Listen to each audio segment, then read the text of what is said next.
Inner Sanctum Mysteries.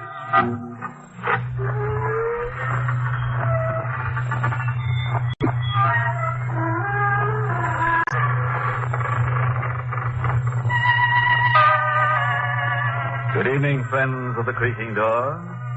This is your host to welcome you into Inner Sanctum. Come in. Into a gay little world of homicidal maniacs, vampires, ghosts, werewolves, and assorted forms of sudden death. Friends, if you ever walk through a cemetery at midnight and see a girl whose hair is on fire and who's carrying her head under her arm, you know what to tell her, don't you? Well, just keep a cool head on your shoulders, sir, and run like crazy.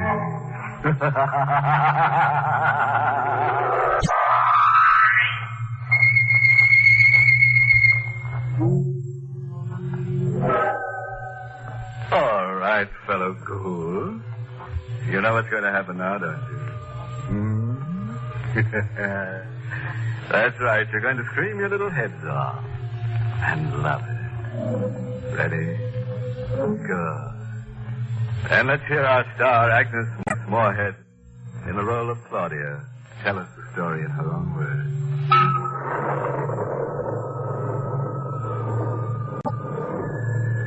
At exactly midnight, I saw him for the first time. My picked him up and he hailed me along a lonely stretch of road near my home.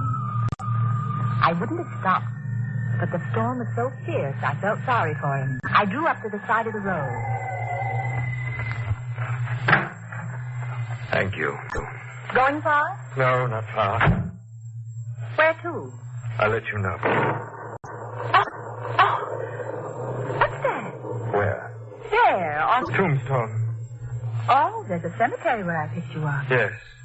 Birch lawn.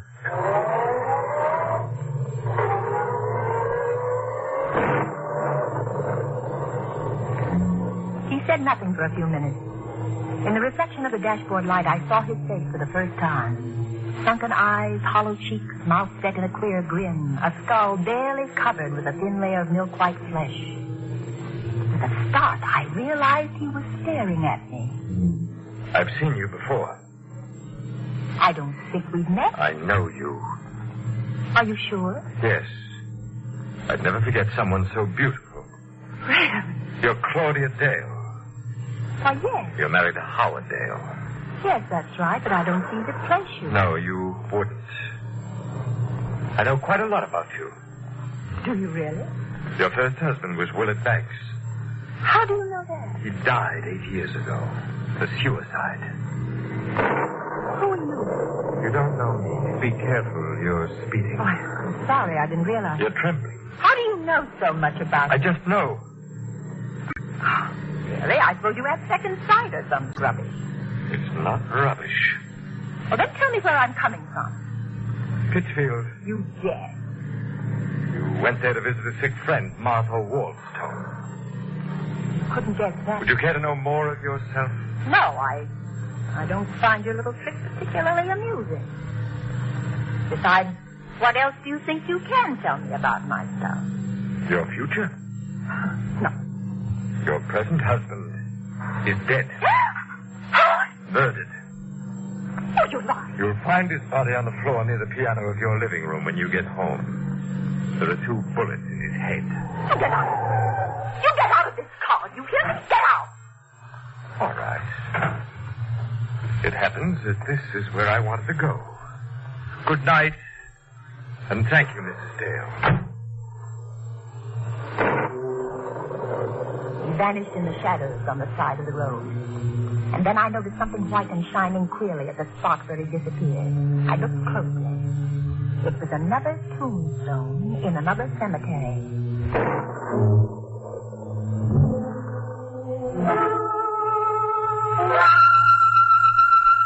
I raced madly for home, fighting the hysteria that seized me. The nightlight was burning in the living room. Nothing he had said could be true. Howard would take me in his arms and kiss me when I stepped into the house. Somehow I managed to get my key in the lock. I ran into the living room. Don't move. Who is it? I'm right behind you. I've got a gun. A gun? Get away from the body. Who are you? Turn around. You murdered him. Be quiet. Come here. Sit down. I said sit down. I'm sorry I had to slap you, but you were losing control. You don't have to scream for the police. Here's my badge. You? Detective Sergeant Quinn, homicide. Oh, I thought you were... Yes, I know. Yeah, drink this. Who is he? My husband. You sure? Positive. When was it killed? About 20 hours ago.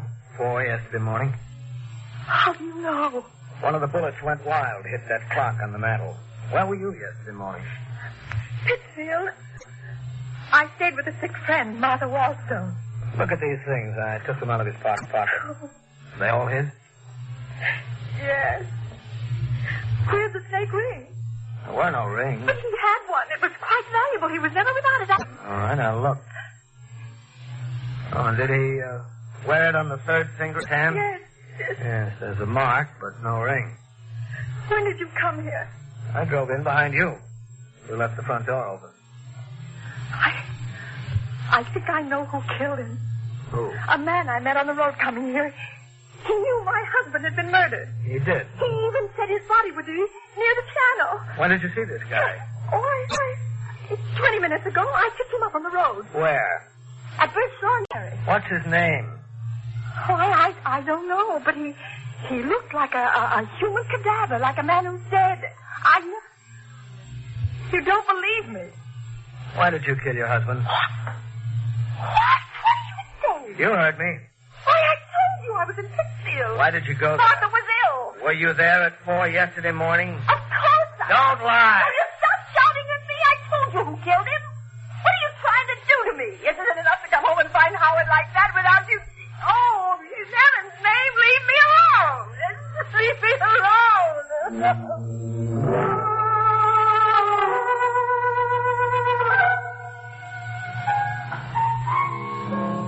Another scotch, lady? No. No, thanks. Here. Keep the change. I'm leaving. Sit down, Mrs. Dale. Don't go yet. You? Yes. Won't you please sit down? Yes. Are they making it difficult? Oh, it's a nightmare. Who are you? I'll tell you later. Why'd you come here? To talk to you. I knew I'd find you here. Oh, yes. Yes, you knew. You're not so skeptical now. No. What did you want to tell me? That you're the most beautiful woman I've ever seen. That I love you. I've loved you since I first saw you 7 years ago when you came here to live with your husband. Is that why? Why I killed him? Is that what you were going to say? Yes. I'm not an ordinary man, Mrs. Dale, but I'm not a fool. On this card, you'll find my name, address, and telephone number. Do you really believe I'd phone you? Oh, yes. There'll come a time when you'll want love. Good night, Mrs. Dale. Good night.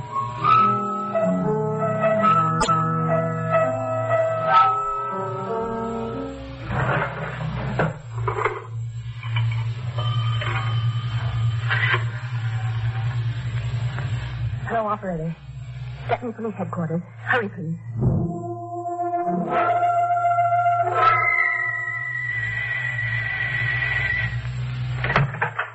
Yes? That's him, Mr. Quinn. That's Garth Dragman. Thank you, Mrs. Dale.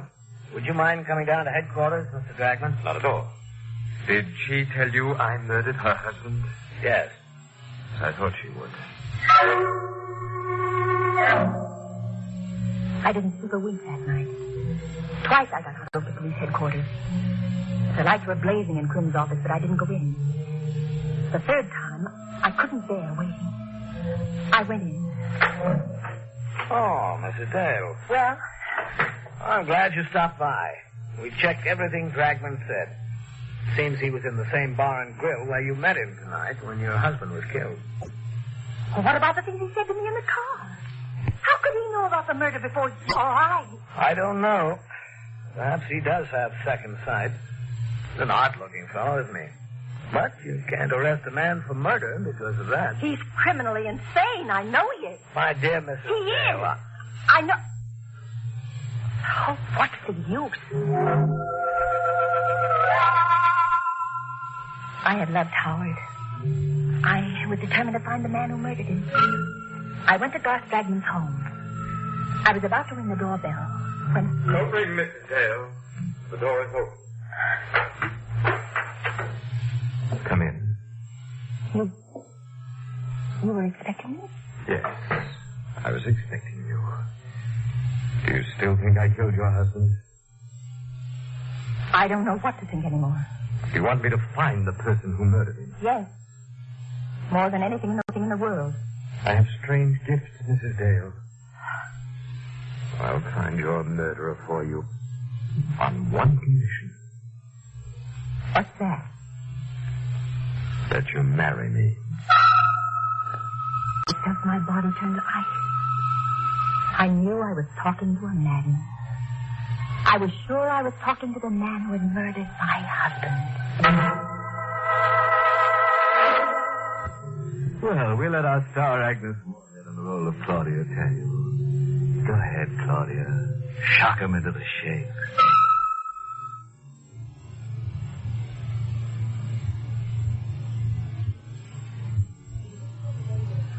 Suddenly turned up without warning. He had all the money he wanted, yet I never knew where it came from. There was a closet in his room which was always kept locked and bolted. I knew from the way he acted about it that the closet contained the answer to all the things I wanted to know about him. One night, while he was away, I obtained tools and tried to force the lock. Good evening, Claudia. You didn't expect me back, did you? No, I knew you'd try to open that closet someday. Why do you keep it locked? So that no one but me could know what's in there. Not even me. You in particular. But, Doc! Oh! You won't attempt to open it again, will you, Claudia? No. Forgive me for striking you. But I'm not quite myself tonight. I sometimes do things I regret when these moods come upon me.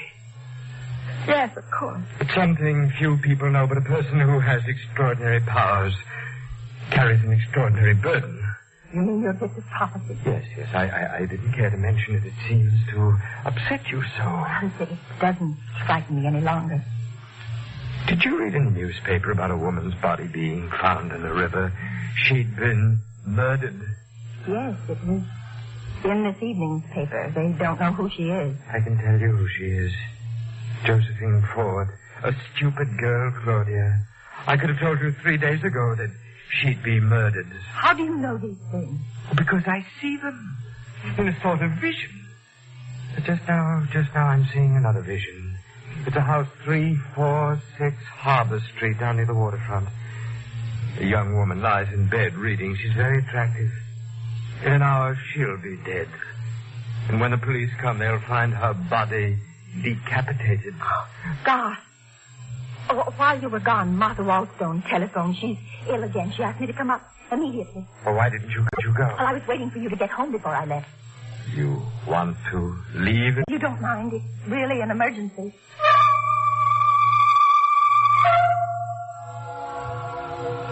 It took only a few minutes to get to the waterfront.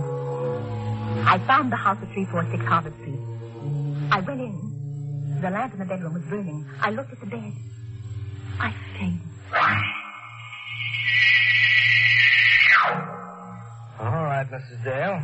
You think you can sit up now? Oh, Detective Quinn. Yes. I hardly expected to find you here. Oh, I came because Garth Dragman predicted this would happen. Now, Mrs. Dale. You still don't believe me.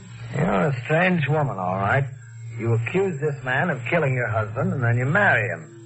Now, I suppose you're going to accuse him of this murder, too. Yes, this, and heaven only knows how many others. Mrs. Dale, don't you realize that you haven't got a single piece of evidence to back up your contention? Well, I'll get the evidence tonight. Will you let me have a gun? No. Well, will you be near my house? I'll need protection. Now, after What all... must I do to convince you what he is?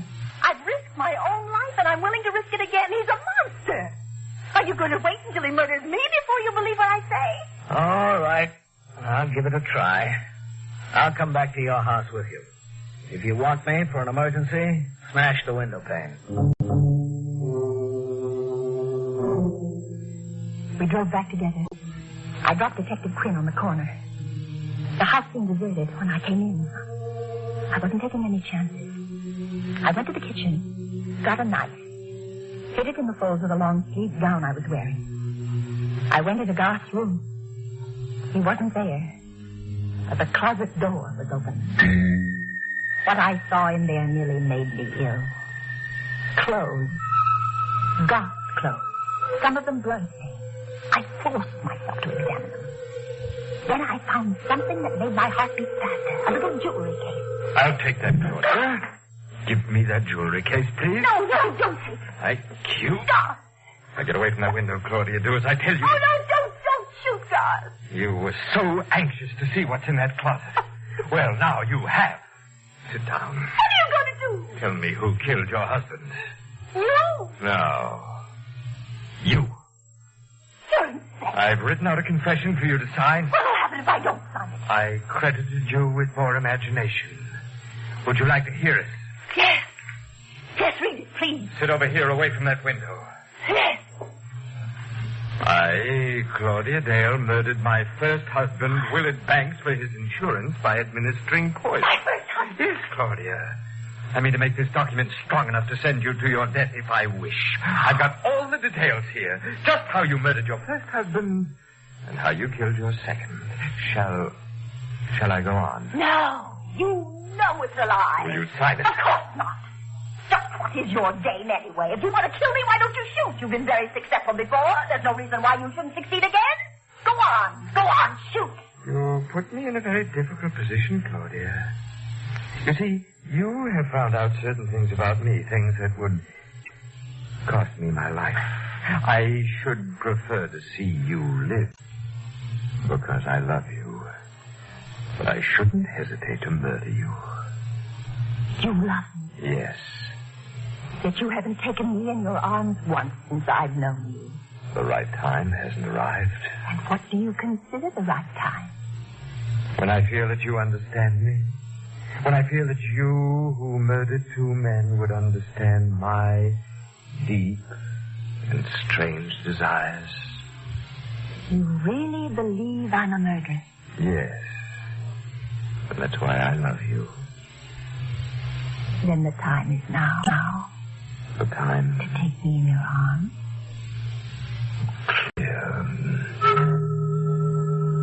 He still held the gun. He wasn't more than 2 inches from me. I turned my lips up to him. I twisted my body to get out of the range of his revolver. When I felt his lips touch mine, I slowly let the knife slip into my hand. Slowly, caressingly, I drew my hand up toward his neck. And then I plunged the blade in.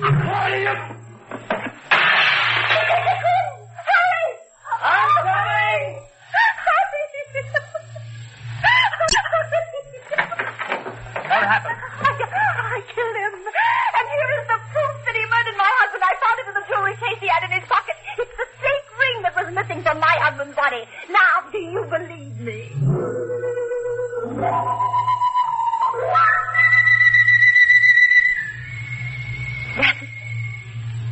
That's the whole story.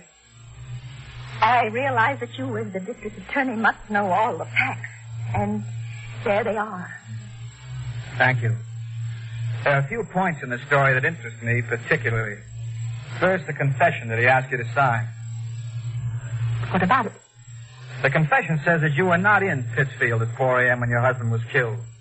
That you gave your friend Martha Waldstone a sleeping pill, drove down here, shot your husband, drove back to Pittsfield, turned Miss Waldstone's bedside clock to 4:15 and wakened her. Then you gave her some medicine to impress the time on her. She thought it was 4:15 and went back to sleep. Well, Garth was very clever at things like this. He had the extraordinary brilliance of the insane. Just one question. Was that the way that you murdered Howard Dale? But Garth murdered him. The ring proved He it. never had the ring. You put it in the jewelry box. I can't believe believe what you... God was a homicidal maniac. He predicted the death of the people he murdered. Mrs. Dragman, don't you know yet? Know what? Garth Dragman was a detective working out of my office. That's how he knew about those deaths. He was put on the case because we suspected you of murdering your first husband as well as your second. A detective? Yes. And you are going to die for killing him. It's extremely clever of you to murder him. But you never would have gotten away with it if he hadn't kissed you. He kissed you because he fell in love with you. The poor fool.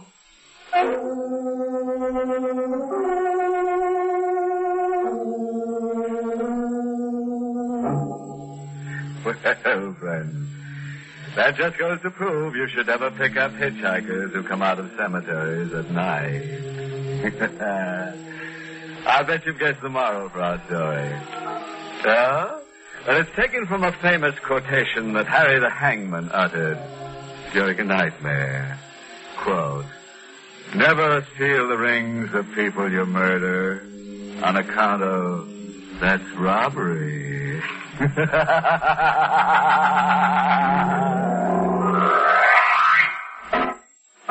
Well, friends, it's time once again to close that creaking door. Until next week at the same time, when we'll be back with a little hunk of horror. You'll be sure to listen, won't you? Until next week, then. Good night. Pleasant dreams.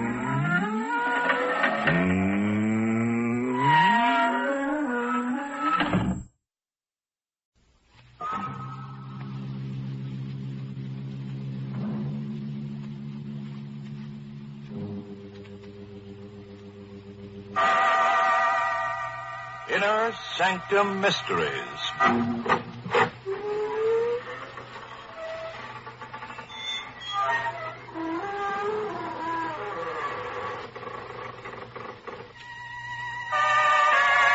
Good evening, friends of the creaking door.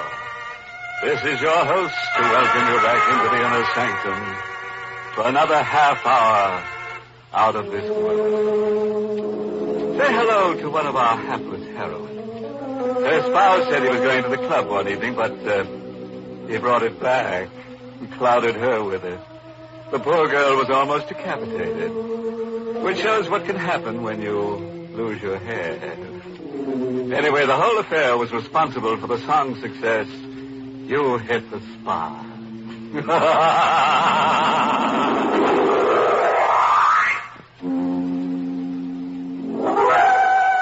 All right, friends. Turn out the light. Plaster your hair down, curdle close to the fire, and listen to Arnold Moss tell us his weird and shivery story. It was after sundown, and I was working in my garden fixing the roses when I first saw Jane Carter. The soft spring air was full of the smell of flowers, and in the cemetery next to my house, long shadows were covering the graves with darkness. Jane Carter was standing under the dogwood tree, the tree I never touched. I picked up the garden shears, and I came over to her. Oh, I didn't notice you in the shadow. Good evening.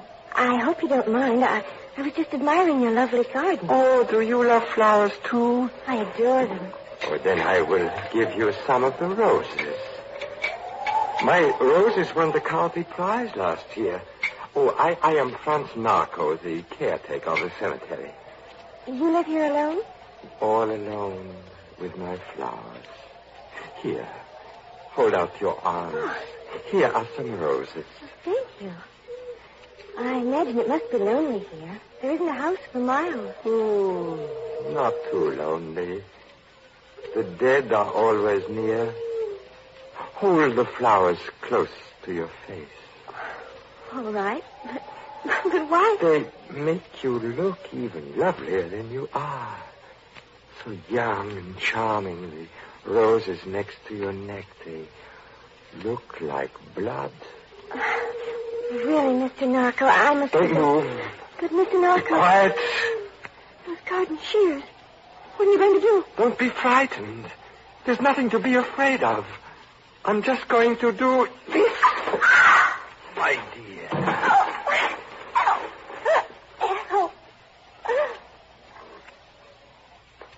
The little birds were frightened, but when she was dead, they began to sing again. That night, there was a full moon, and I buried Jane Carter under the dahlia bed.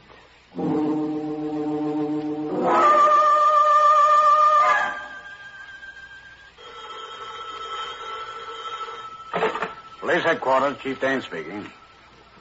No, Jane Carter's still missing. She was last seen yesterday afternoon. If we don't hear by tonight, we're going to send out an 8-state alarm. Yes, goodbye. Good morning, Ethan. Franz, how are you?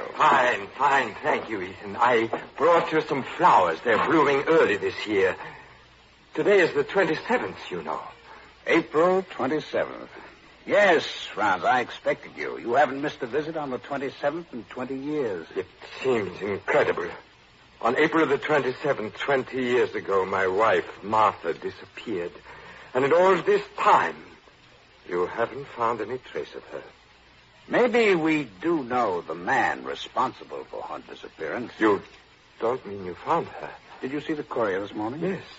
Did you see a small item about a pretty young girl named Jane Carter who was reported missing? Well, yes, I did notice a little story, but what has that got to do with my wife? I'll tell you, Franz. But this must be kept in strict confidence. Every year since your wife disappeared, we've had reports of 2, sometimes 3 young women who disappeared and were never heard of again. Just what are you trying to tell me? That somewhere in this country there's a homicidal maniac. A person who, for some reason or other, hates pretty young women. Oh? Hates them enough to murder them and dispose of their bodies. Oh, that's shocking.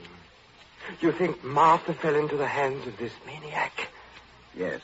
Well, why didn't you tell me this before? I didn't want you to lose hope. I know how you felt about Martha. Oh, she was so lovely. And only 19 when... You've got to find this person, Ethan. Franz, it's bigger than I can handle.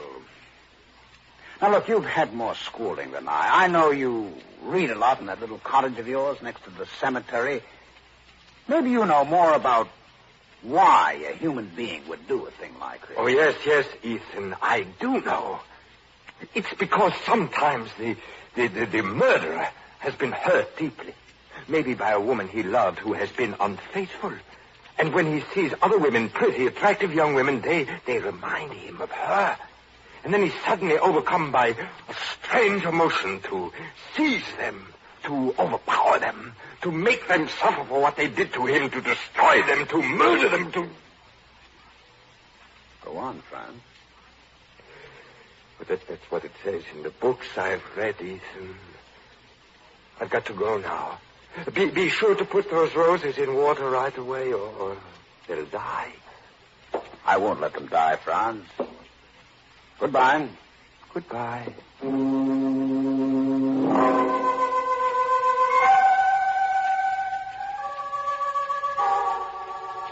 I could have told him more, much more. How it felt to live in a nightmare of fear.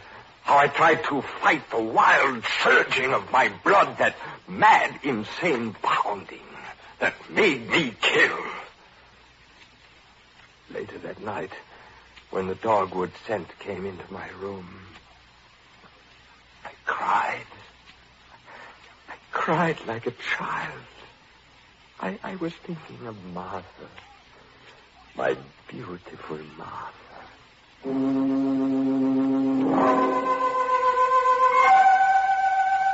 2 days later, I saw Ethan again. He surprised me by knocking at my door late in the afternoon. Franz, I drove up here to ask a favor of you. Of course, Ethan. Anything you want.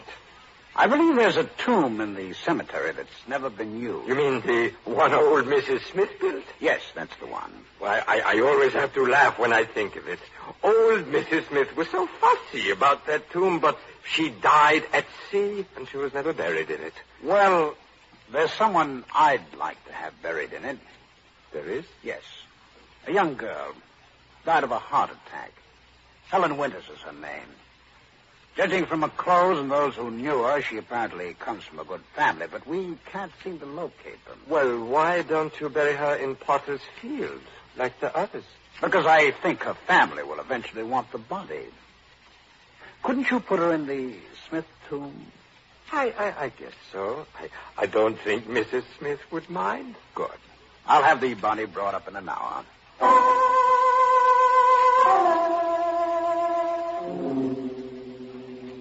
The body was brought in a coffin by Ethan and one of his men. I opened the tomb. There were no mourners, no one to say a few words. I cut some of my flowers and brought them to her tomb. Would you like to see her before you lock the tomb again, Franz? Why, yes. There. Oh, what a pity. She's so young and so strangely beautiful. She looks as though she would get up out of the coffin at any moment.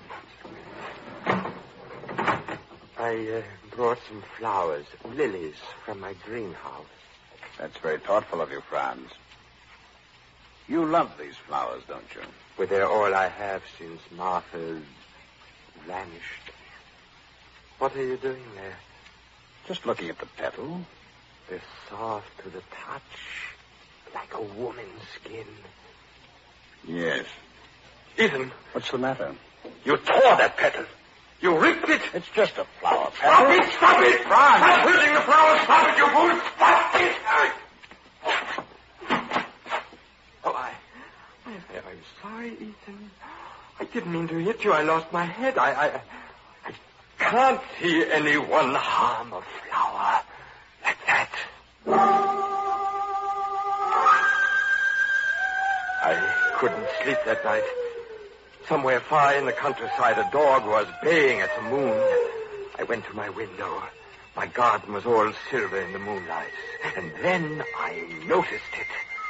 The dogwood tree. A strange glow like a fine blue fire hung over the branch near the patch of iris. It was shining with a light that was not of this world. And then I saw the face of Helen Winters. She was staring at the glowing branch. It was the dead girl wearing the shroud she wore in the coffin. I quietly slipped downstairs. On the way into the garden, I picked up the shears.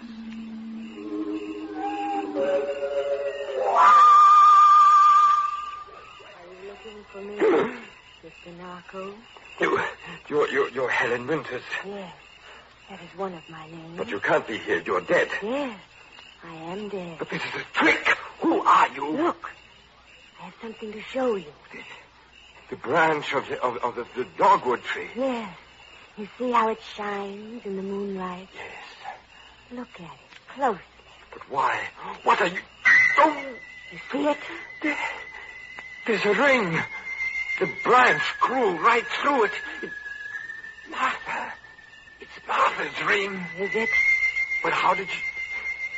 Give that to me. No. But that belonged to my wife. I must have it. No.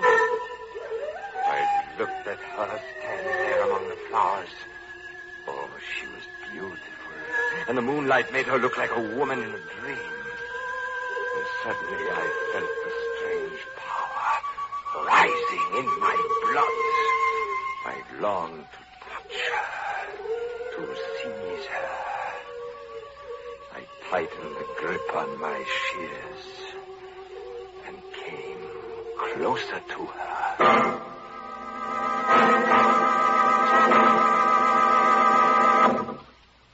Do you still like flowers?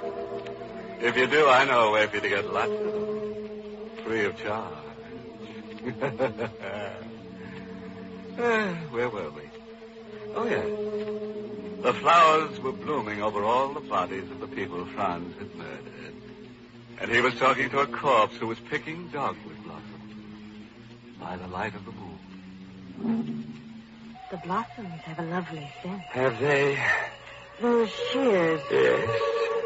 I know why the ring was on this branch. Do you? And I know what you intend to do.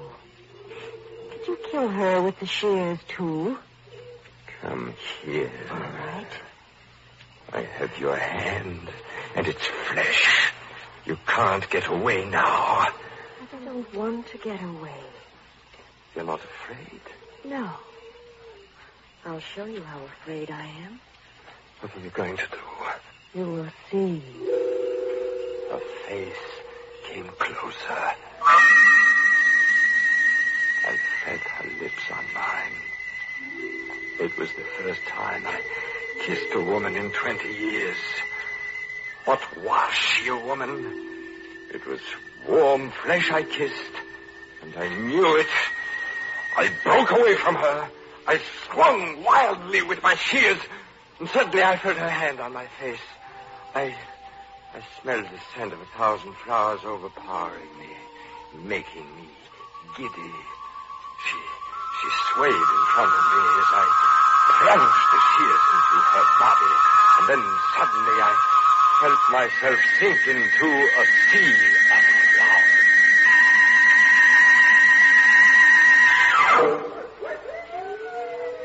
I opened my eyes.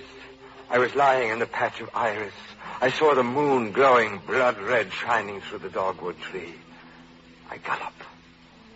What had happened? I must have been unconscious. My shears were lying on the ground where I had fallen. Helen Winters had disappeared. I picked up the shears, got my keys, went to the tomb. I opened the door, and then I opened the coffin. She was lying there, not a wound on her. I couldn't believe it. I raised the shears.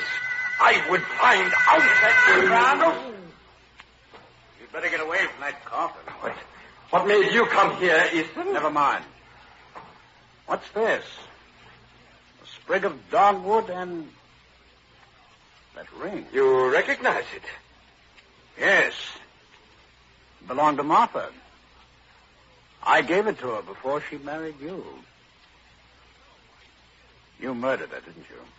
Is it necessary to take out your gun, Ethan? I'm afraid so. You really believe I killed Martha? I believe you buried her under the dogwood tree in your Oh, garden. that's ridiculous. Franz, I want the truth. I want a full confession. What makes you think I killed her? I haven't any proof yet, but that body can be exhumed. I suppose you'd accuse me of killing all those girls who disappeared, too. Yes, Franz. I think you killed them, too. He looked closely at me.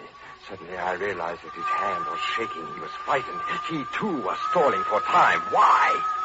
Of course. There must be some of his men coming here. He was afraid to take me alone. What do you say, Franz? I can assure you it will be a lot easier for you if you confess. But I have nothing to confess.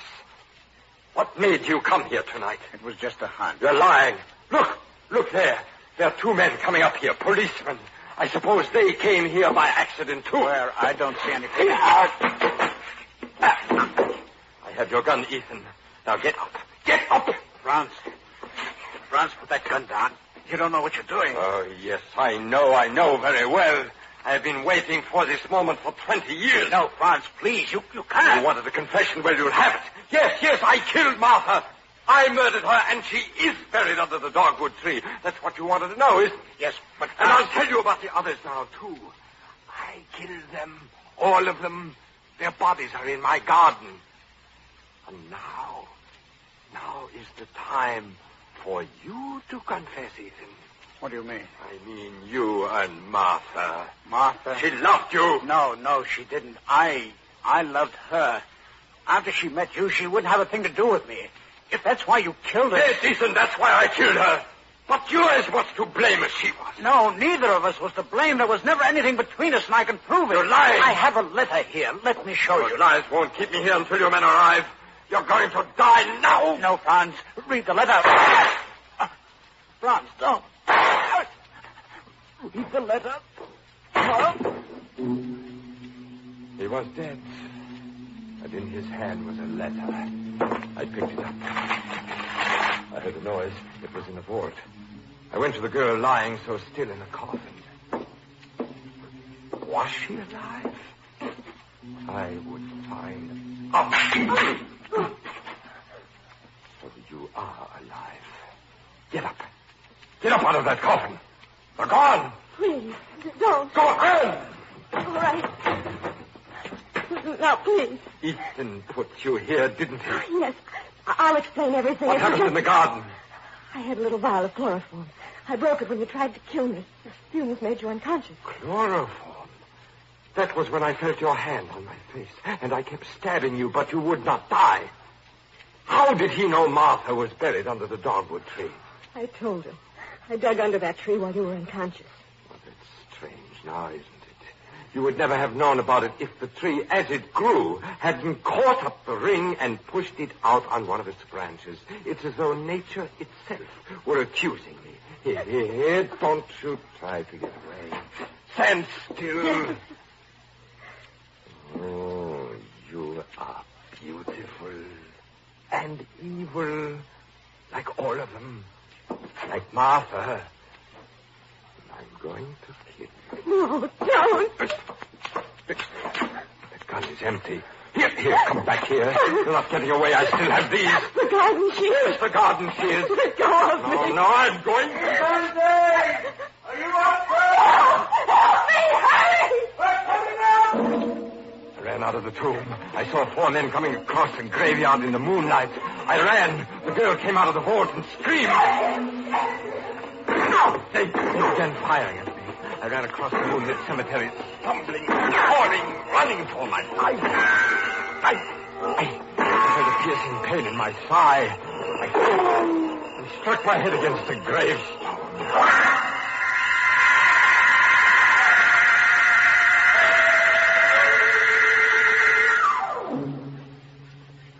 Here in the hospital, they tell me I will recover from my wounds. But of course I'll have to be tried. I know I shall be put to death. Oh, yes, the letter Ethan tried to show me, it was just a few lines, dated April 27th, 20 years ago.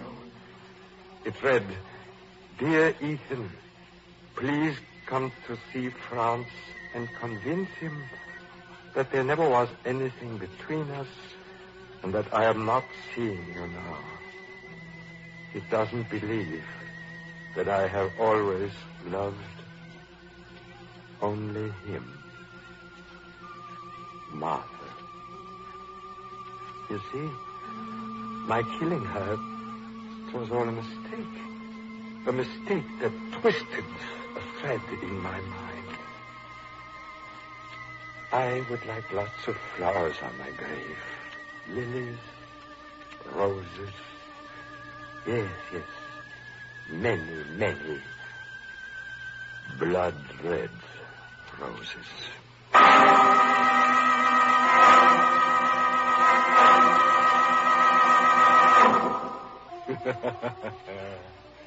Send me 12 roses and put my heart in beside them. Good old Franz, he takes his popular ballads quite literally. Which brings us to the moral for tonight's story. Never decapitate the woman you love. You know how angry people get when they lose their head.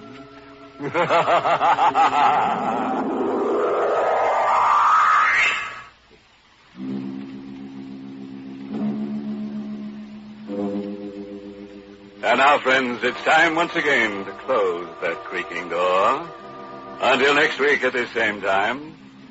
Next week's story is about a boy and a girl who go off on their honeymoon and then discover that 2's fine, but 3's a crowd, especially when number 3 is a corpse. Now, what the boy and girl said to that corpse and what the corpse said to them, well, you'll just have to wait until next week to hear about it.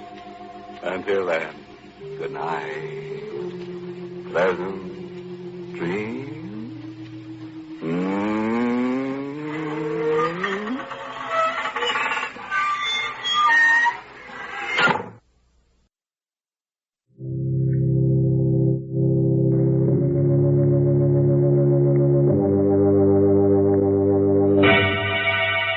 Lipton Tea and Lipton Soup present Inner Sanctum Mysteries, starring Miriam Hopkins.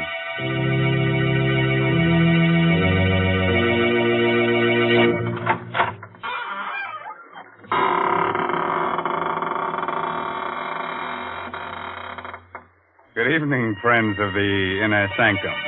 This is your host, Raymond, ready as always to provide you with your weekly ration of screams, gurgles, and blood. All in a spirit of gentle fun. I have no other object in mind, except to reduce you to sniveling wrecks of nerves and shudders. Have you got a white sheet handy? You might wrap it around yourself in case a ghost shows up. You'll think you're in the business and pass right on through you. Now, Mr. Raymond, don't be so silly. You know there are no such things as ghosts. Who said that? Oh, hello, Mary Bennett. So you don't believe in ghosts, huh? And, what's that standing behind you, huh? Oh! Oh, you shouldn't have done that, frightening me that way. Shame on you. Oh, I'm sorry, Mary. Can I make amends? Well, you might tell the folks how much you enjoy Lipton tea. Oh, gladly. Friends, just the other day, a ghost and I were having a conversation about Lipton tea. Now, and... here. Enough of that. Nobody is interested in what you and the ghost said about Lipton tea. Oh. No. Let's talk about real people and the solid pleasure they get from Lipton. They drink it at meal times. They serve it when friends drop in for a visit. And, of course, they often brew themselves a cup of Lipton's during the day, just because it's so nice to relax and enjoy that famous brisk flavor. Oh, by the way, that word brisk, B-R-I-S-K, is one that tea experts use. Brisk means that Lipton's always tastes tangy and bracing. It's never flat or wishy-washy. Yes, you just don't know how good tea can be until you know how good Lipton's is. Okay, Mary, suppose you go fry me a cup of tea. But keep the kitchen door open because you're about to hear the story of the Bog Oak Necklace. It's an original radio play by David Driscoll.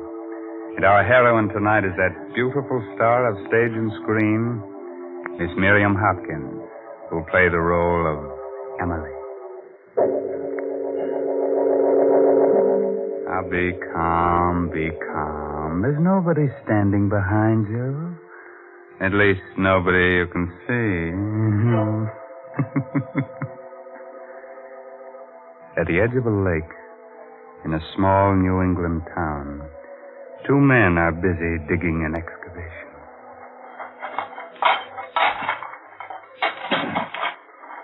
Must have been like a cave around here once, huh?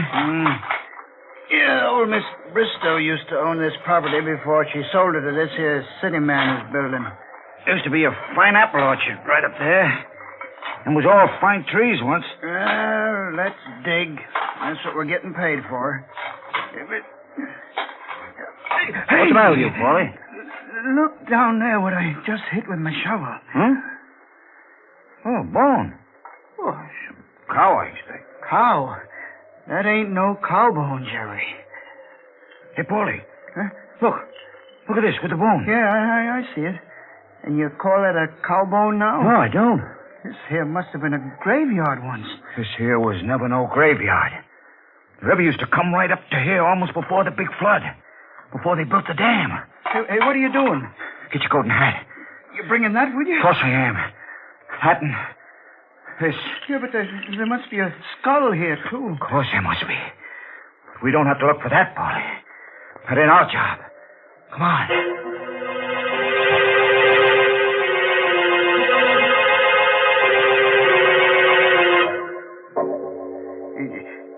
Jerry and me was digging away there, Mr. Warren, down towards the river. And all of a sudden, Jerry kind of yelled. And when I asked him what's the matter, he shows me this leg bone. So I looks, and there's the skeleton right at his feet.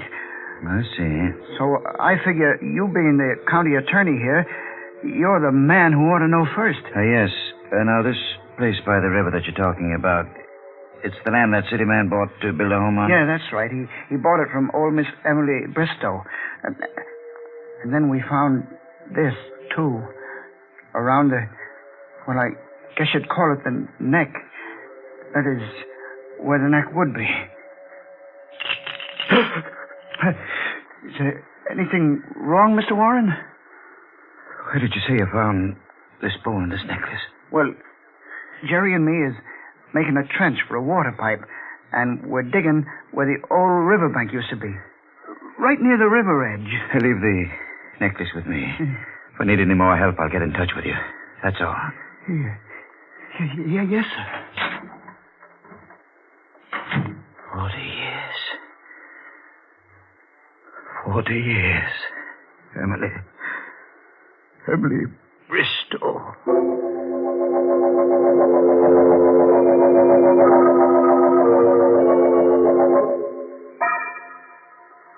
What do you want with me after 40 years, Andrew? Look, Emily. Well, these are old woman's eyes. Look closer. Take that away. Take it away. The bark oak necklace, Emily. Do you remember? Presented to Miss Emily Bristow on her 24th birthday by Andrew Warren. Where did you get it, Andrew? It was found at the river edge on the property you've just sold. Daisy. Daisy. It's come back to us, Emily. After all these years. It's come back to us. The bark oak necklace. The necklace that meant the death of your sister, Daisy.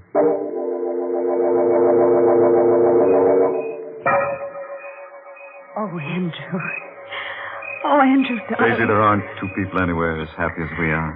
Of course not. May I tell Emily? Why, yes, I suppose so. After all, she's your sister. She should know. Good night, darling. Look at that moon. Smiling at you. Oh. I'm going to close my eyes, and I won't open them until you're down the road out of sight. Good night, sweetheart. Oh. Good night. Good night, sweetheart. Good night, moon. Oh! Young ladies shouldn't stand staring at the moon that way. Oh, Emily. You frightened me so. Did I? You had a nice drive with Andrew in the moonlight, I hope. Mm-hmm. Emily.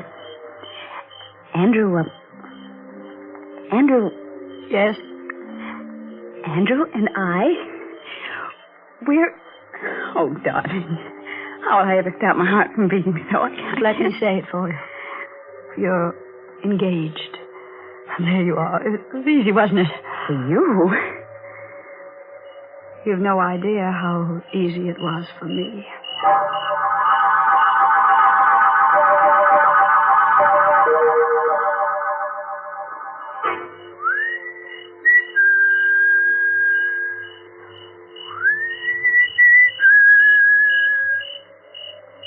Emily. Right here. Emily.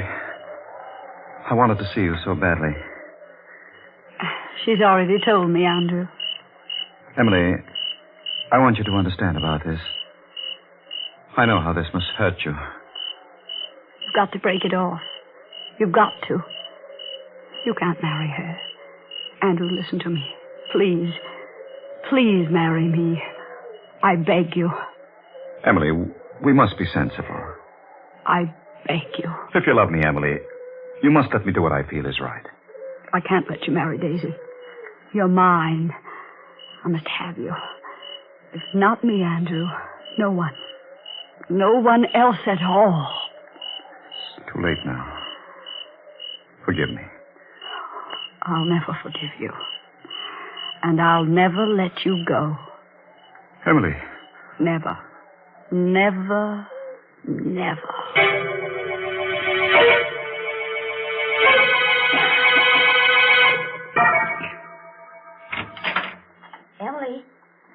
Emily, are you asleep? Go to bed, Daisy. Oh, Emily, don't be cross. I can't sleep. You can't sleep. No, I'm so excited. Why, Emily, you're still dressed, too. Oh, so I am. What's the matter, dear? Don't you feel well? Oh, I feel very well. Thank you, Daisy. Emily, what's the matter? Why do you use that tone with me? Oh, darling, you're not feeling well, are you? I can tell by the look on your face. Oh, come on. Come on out into the night. The moon is full, and let's walk up to the apple orchard. After all, Emily, even though we're going to be separated, it won't be forever.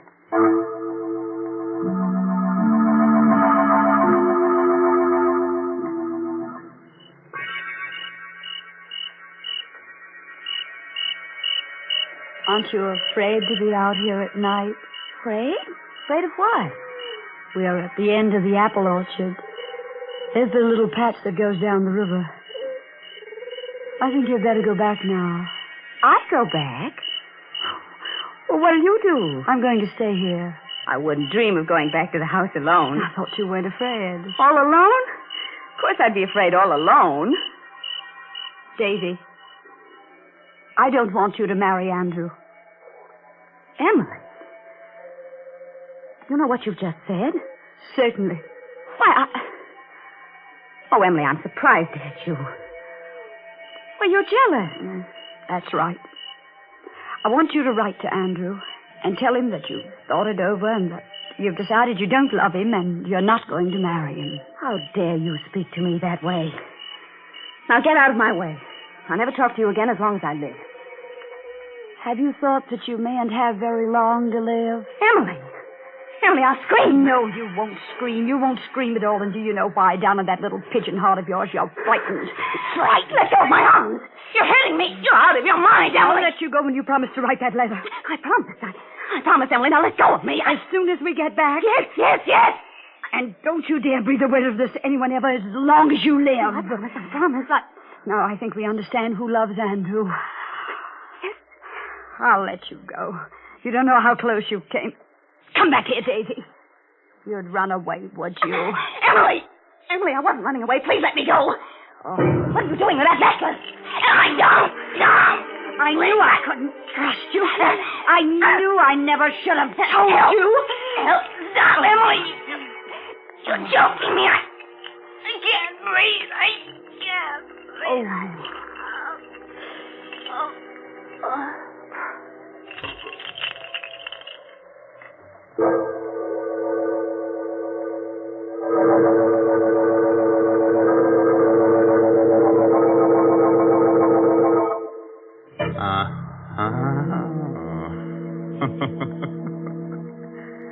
Well, girls will be girls, I suppose.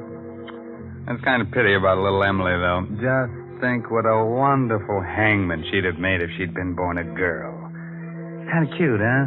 Being taken for a little swing by a girl.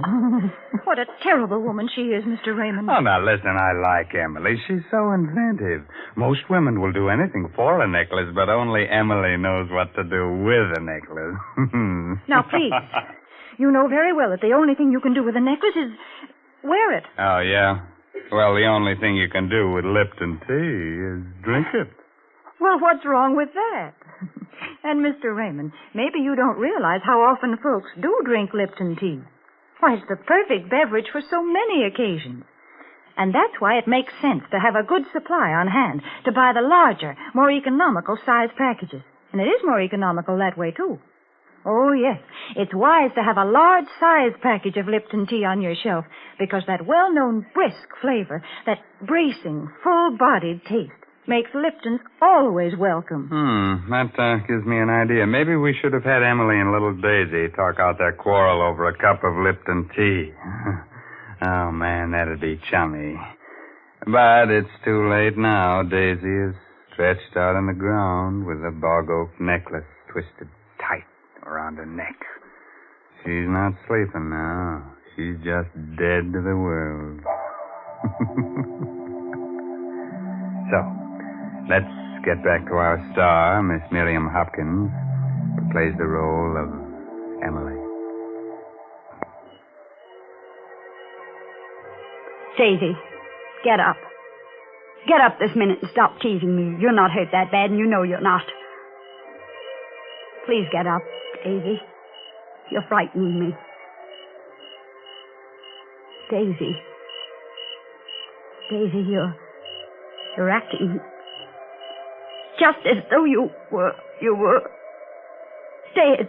I am dead, Emily. You murdered me. You strangled me with the bog oak necklace. You see, you wouldn't be talking to me if you were dead. You've killed your own sister, Emily, because you were jealous. That voice, that's Daisy's voice. But your lips are not moving. How can you be speaking to me, Daisy, when your lips are not moving? They'll find me here in the orchard with your necklace around my neck. And they'll know you did it. And they'll punish you. You'll never be allowed to marry Andrew. I will marry him. I will. Oh, what am I saying? Who am I talking to? Somebody's speaking to me with Daisy's voice. And all your life I'll be speaking to you. Just like this. Because you murdered me with the bog oak necklace. I must do something. I must get some help. Somewhere I must get some help. She can't be dead. I just pulled the necklace a little bit, not tightly at all. You pulled it very tightly, Emily. Look at my neck and you'll see. You'll see how tightly you twisted the necklace. Stop it. Stop talking to me. I'll never leave you, Emily. Never as long as you live. You are dead, aren't you? I murdered you. Something dreadful will happen to me. I've got to do something. What can I do? The river. I'm near the river. Stones, yes. With twine. Strong twine wound around the stones, and I could tie the stones to her, and I could throw her into the water from the crag on the hill, and the stones would make her sink to the bottom, and then she'd never come back. Never. And who would know? You know, Emily.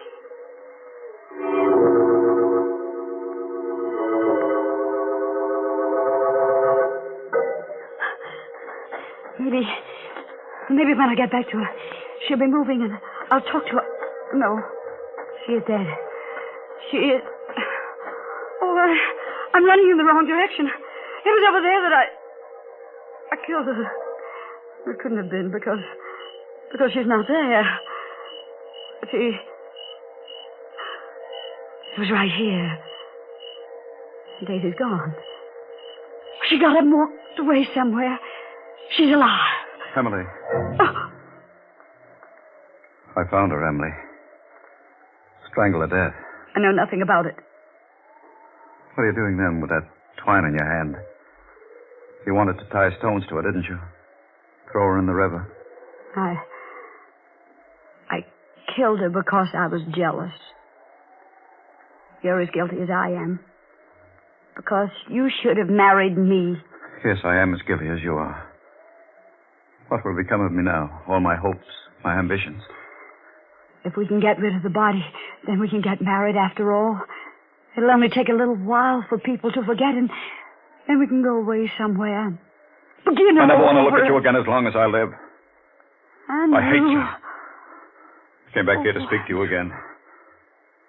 I wanted to tell you I'd done a wrong thing. That I ought to marry you. I wanted to arrange with you about Daisy. How we could tell her without hurting her too much. I was heading toward your window when I saw her. Strangled with a bog oak necklace. What have you done with it? Exactly what you planned to do. Because no woman would have the strength to do it. I had rope in my rowboat. I tied stones to the body. Rowed a bit into the river with it. Dropped it overboard. The plan works, you're safe. If it doesn't, he'll die. And I'll go to prison. I'm going now. The moon is down already.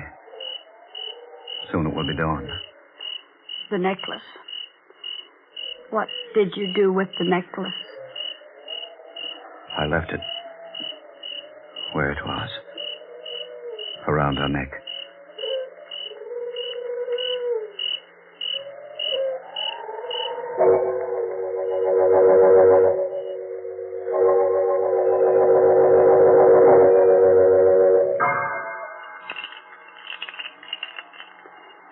That sound, the sound the necklace makes.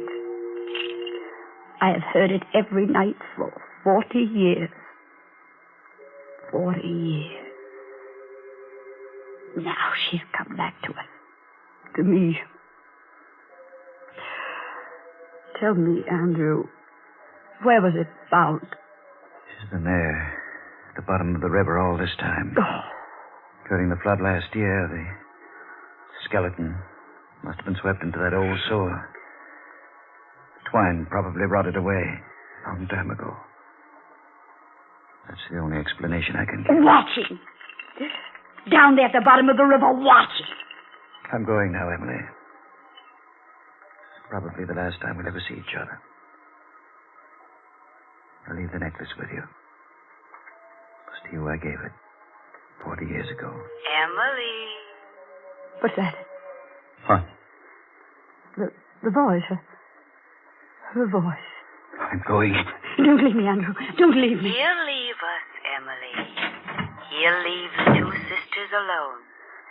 Together. Andrew. We're alone now, Emily. Just as we used to be.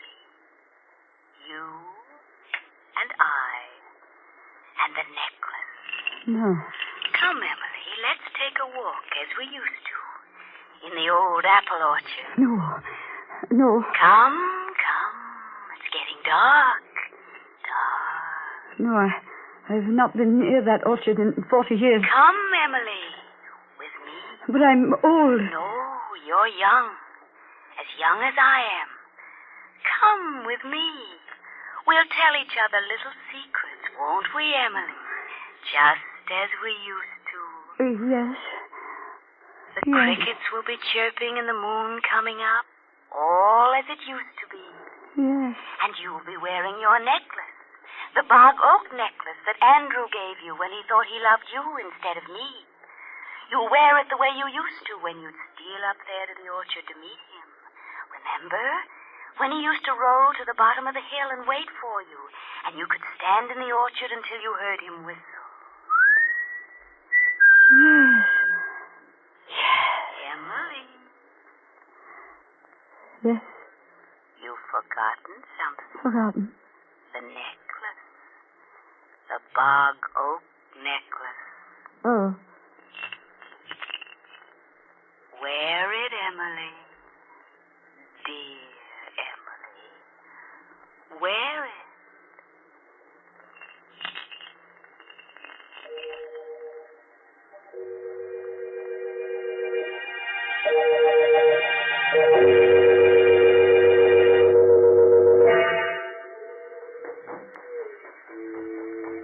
Come, Emily, come.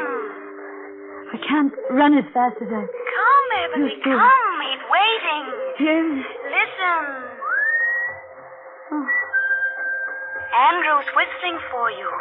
Answer it, dear. Go on. I can't whistle. That's strange. You must run faster, Emily, faster. Oh, you must run so much faster. Through the apple trees, bending beneath the branches. He may not wait.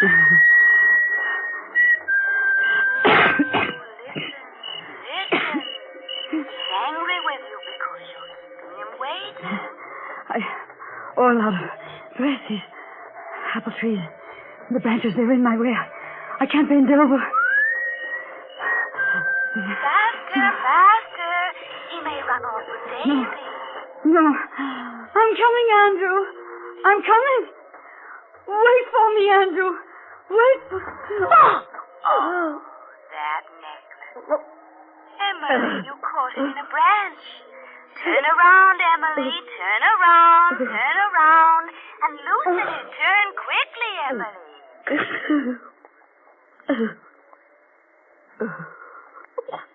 That's the way my voice sounded one night long ago. When I wore the bog oak necklace. When I, too, was strangled by the bog oak necklace.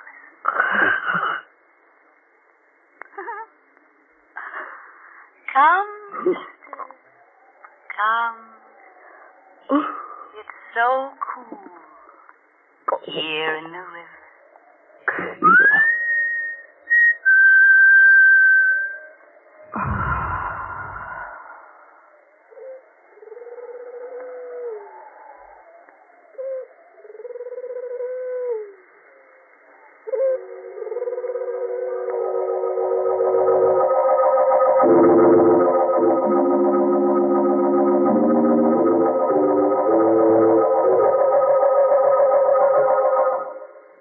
Daisy, Daisy, tell me your answer true. Who gets choked first? Me or lovely you? If you'll be the first to strangle, I'd appreciate your angle. And when I learn that it's now my turn, I'll gargle as nice as you. What awful words to sing to such a nice song. Oh, but listen, I sing so well, and I can recite, too. Shall I recite you something suitable? Say a Mother Goose rhyme, huh? Mr. Raymond, you don't know any Mother Goose. Is that so? Well, I know one that you love. Listen. Polly put the kettle on, Polly put the kettle on, Polly put the kettle on, and we'll all have tea. Well, that's fine. Only I hope Polly makes sure that it's Lipton tea. Naturally. But I suppose there's little doubt that she'll use Lipton, because after all, more people drink Lipton tea than any other brand. The reason for that is Lipton's famous brisk flavor. Yes, Lipton tea is never flat or insipid. It always tastes full-bodied and vigorous. And, well, I guess it's all summed up by that word brisk. Yes, folks, brisk is the word that the tea experts use when they talk about Lipton tea. So try it real soon, won't you?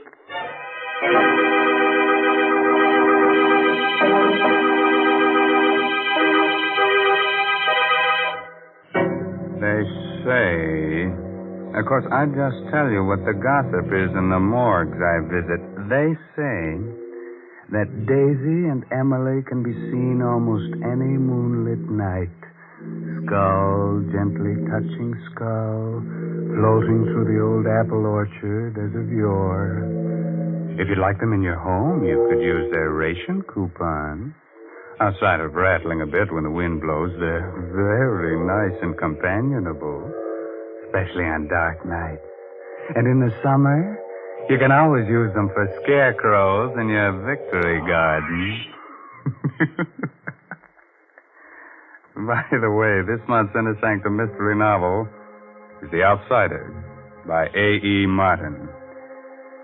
Well, now it's really time to close that there squeaking door until next week at the same time when Lipton Tea and Lipton Soup will once again bring you another Inner Sanctum Mystery produced under the direction of Himan Brown.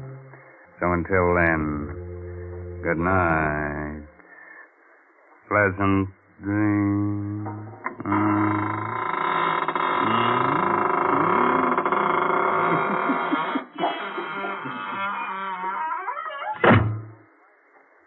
Folks, I wonder what our grandmothers would have said if they had heard about Lipton's noodle soup. I'll bet they wouldn't have believed it possible that a delicious chicken noodle soup could come ready to make in an envelope. But if they'd tasted Lipton, they would have agreed that it has an old-fashioned, homemade flavor, that it tastes just like the kind of chicken soup they used to make themselves. And Lipton is economical, too. It costs less and makes more than canned soups. So, folks, be sure to try Lipton's noodle soup. And be sure to tune in next Tuesday night for another Inner Sanctum Mystery. This is CBS, the Columbia Broadcasting System.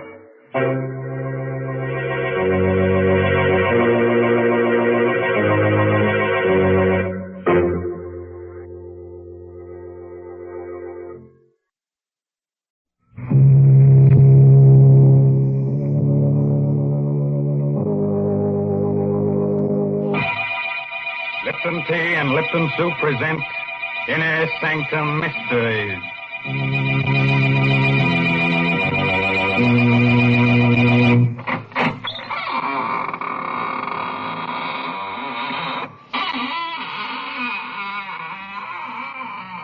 Good evening, friends of the Inner Sanctum. This is Raymond, your host at the squeaking door. Come in, won't you? Well, you're shivering. Cold? Oh. Well, don't let it throw you. Just remember that many are cold, but few are frozen. Well, our story, to be different tonight, is about murder. Murder and a clock. So, if you've got a little time to kill, let's do it now, huh? Why, Mr. Raymond, nobody can really kill time. Well, maybe not, but you certainly can frighten it. Didn't you ever hear of an alarmed clock? Mr. Raymond, someday you're going to choke on one of those puns. And won't that be nice, Mary? Then you can revive me with guess what, Lipton tea. Oh, dear. Must this go on week after week? Why must I talk to the only person in the world who doesn't know the proper uses of Lipton tea? Oh, don't say that. It isn't used to revive people. At least not in the way you mean it. Of course, lots of folks do find that Lipton's makes the day seem brighter. Yes, it sort of helps them through their housework to sit down now and then between meals, as well as at dinner and supper, and enjoy a cup of Lipton tea. And the reason why Lipton's is so satisfying is because of that one little word, brisk. B-R-I-S-K. Tea experts say that Lipton's has a brisk flavor, which means that it always tastes tangy and bracing. It's never flat or wishy-washy. So folks ask for Lipton tea at your grocer's. You just don't know how good tea can be till you've tried Lipton. Yes, and when you leave the grocer, step next door to the clockmaker's shop and ask him for the Judas clock. If he doesn't have it on hand, just ask him to give you the works. Yes, the title of tonight's story is The Judas Clock. It's an original radio play by that old clock watcher, Christopher Mayo. Our star is Barry Kroger, who plays the role of Sebastian Packer. I'm a clockmaker. I carry on the profession my father taught me in London. I like clocks, all that is but one. For 30 years, I've looked for a certain clock and a certain man. The clock is known to collectors as the Judas clock. The man I swore to kill when, as a boy of 14, I closed my father's glazing eyes and wiped the froth of blood from his lips. Last night, I found the Judas clock. Tonight, I may have found the man. I'm told you're an expert clock repairman, Mr. Packer, madam. Well, yes, I suppose I am. Well, I have a clock.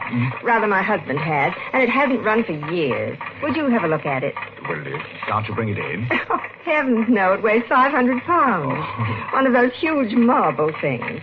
Italian Renaissance, I'd say. Marble? Italian? Well, can you describe it further? Well, it's rather unusual. Black marble. Heavily carved with biblical characters.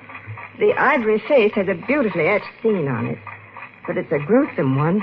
Gruesome? What kind of a scene? It's a picture of a man hanging from a tree. Judas. His face is positively ghastly. The Judas clock. I knew without seeing it why the clock wouldn't run. It had been built in Italy for a prince of the House of Savoy in 1598. He conceived the idea when he discovered that his family's treasures included the 30 pieces of silver of Judas Iscariot. The clock was made to run only when the 30 silver coins of Judas were in place in the clock's hollow weights. 15 in each weight. And the coins had been in my possession since the day of my father's death. Somewhere inside me, that clock still beats its deep-throated song, and I have but to close my eyes to hear again my father's voice. It's an evil clock, son. As evil as Satan himself. And it's cursed. There is a legend that every man who has owned it has died a violent and bloody death. Well, Mr. Packer, can you fix it? Oh, I'm sorry. I was daydreaming. Why, yes. Does Mr. Arnold. Does Mr. Arnold know that you're having the clock repaired? No. We've only been married a few weeks, and I'd like to have it working when he comes back to town tomorrow. Sort of a surprise. Yes, I see. But I'll be there in half an hour, Mrs. Arnold.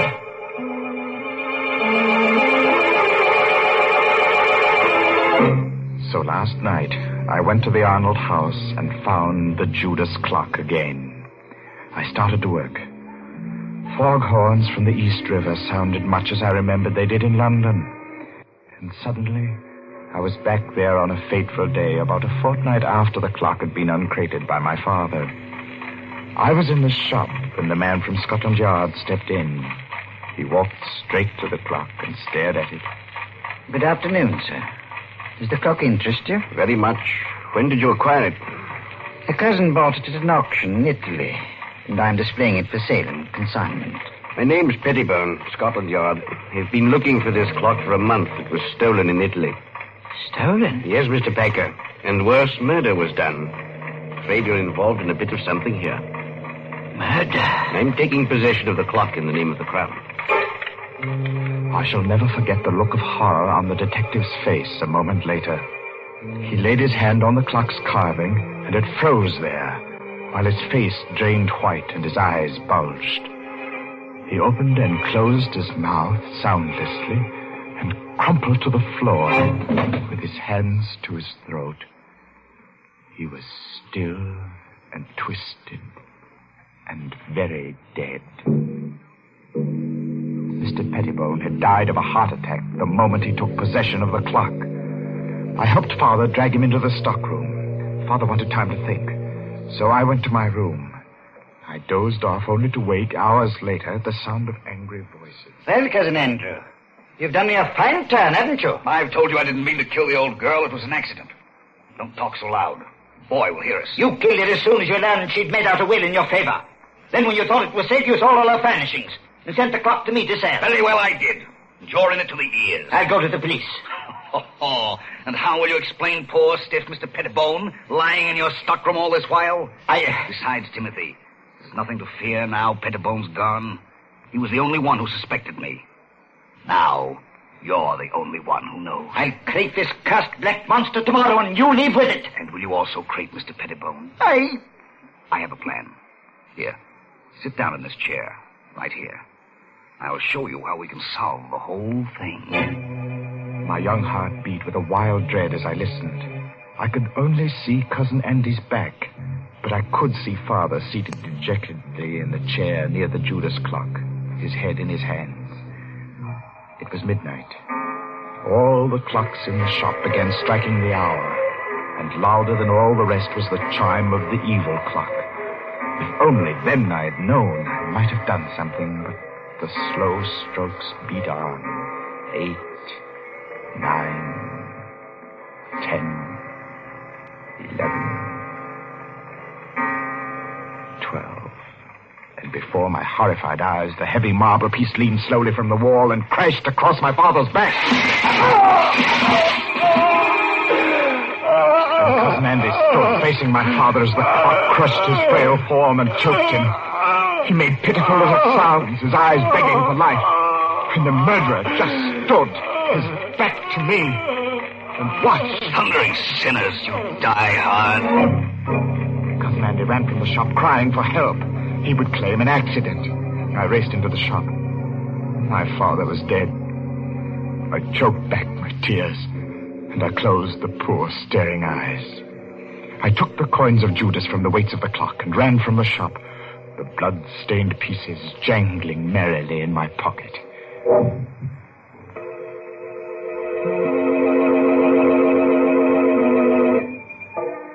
Armed with the notion that the coins were of value, and the definite notion that I must eat, I approached one of the many dingy little curio shops in the Limehouse district.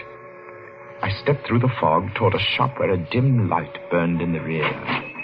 Every inch of wall and ceiling was hung with curios, old armor, swords, and shields. I would have run out, but a weazened, apish man barked at me from the rear. Well, what you want? I have something to sell. What you got? I have the 30 pieces of silver that belong to Judas Iscariot. I'll twist this scrawny neck off you. Pulling me leg, eh? Oh, no, sir, I'm not pulling your leg, sir.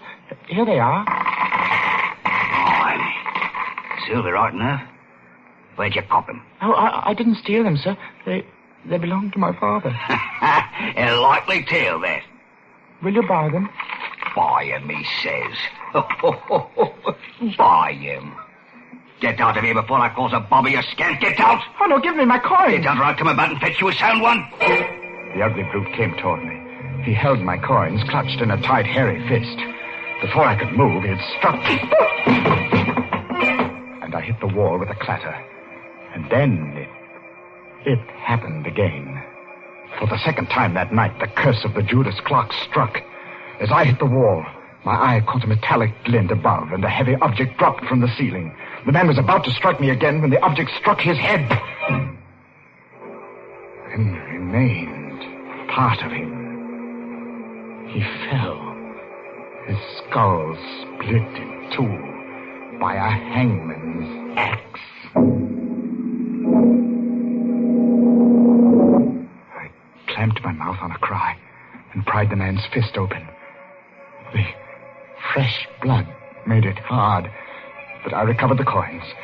I stumbled in panic through the shop and out into the night. And the fog of London never swallowed a more frightened and lonely boy.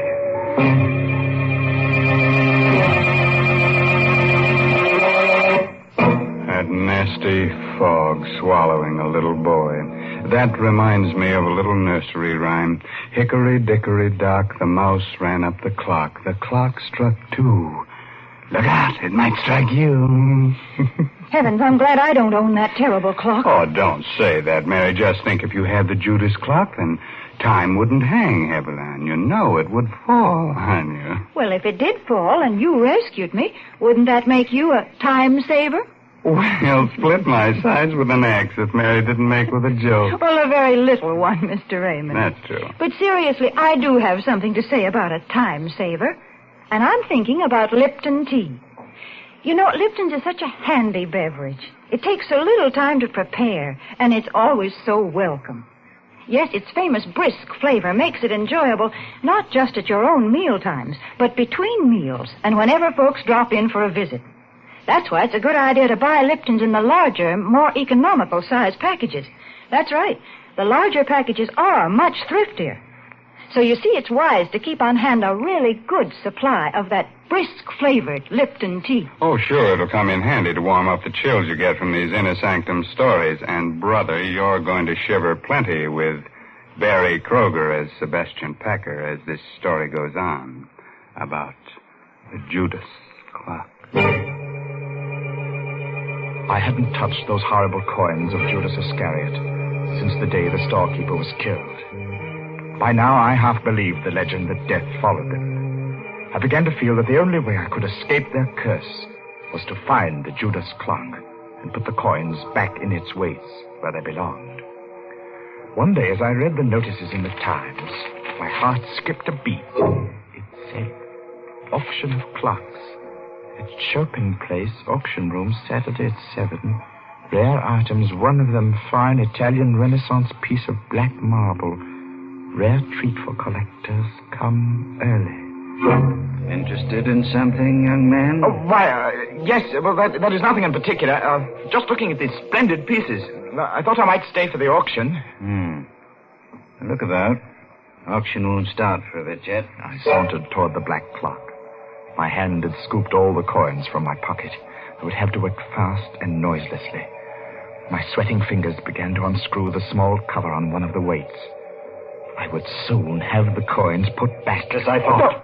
What have you got in your hand there? Let's have a look. No, nothing at all. I was just examining. Examining my foot? You've got a flock of coins there. You must have taken them from somewhere in the clock. Here. No, give them to me.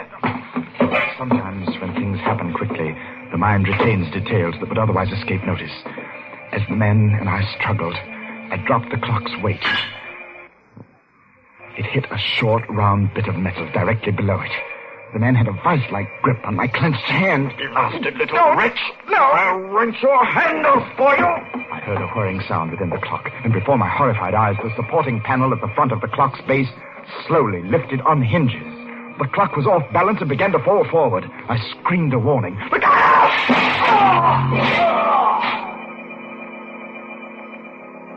The auction man was dead, mashed to a pulp of bone and blood beneath the clock, as my father had been. I ran to the door and out into the street. I was right back where I'd started. Only now I knew that my father had been murdered by Cousin Andy.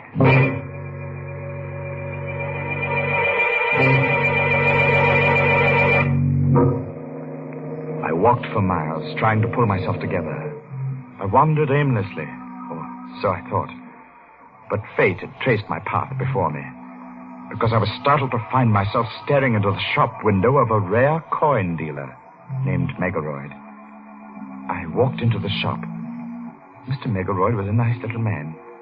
He smiled a bit quizzically at my firm belief that I possessed the betrayal coins of Judas. I poured them onto his counter. Oh, I say, you could be right, you know. Oh, these are the right era. I say, suppose they are. Let me put a glass to them. Mr. Megaroyd, would they be worth a great deal, even if they weren't the... Well, let me see. Yes, gracious, yes, they should be worth a great deal as collector's items alone. Well, Mr. Megaroyd, I feel that there's something I should tell you about these pieces. They... Yes? Oh, it's not important. Oh, well, now, just a moment. I have a catalogue on this here in my show window. I'll fetch it. Just a jiffy. The coins lay on the counter. I watched Mr. Megaroyd run down the aisle. As he approached the display window, his foot caught in an electric wire which lay across the floor. The lights went out, and I saw him pitch forward and... Mr. Megaroyd! Mr. Megaroyd!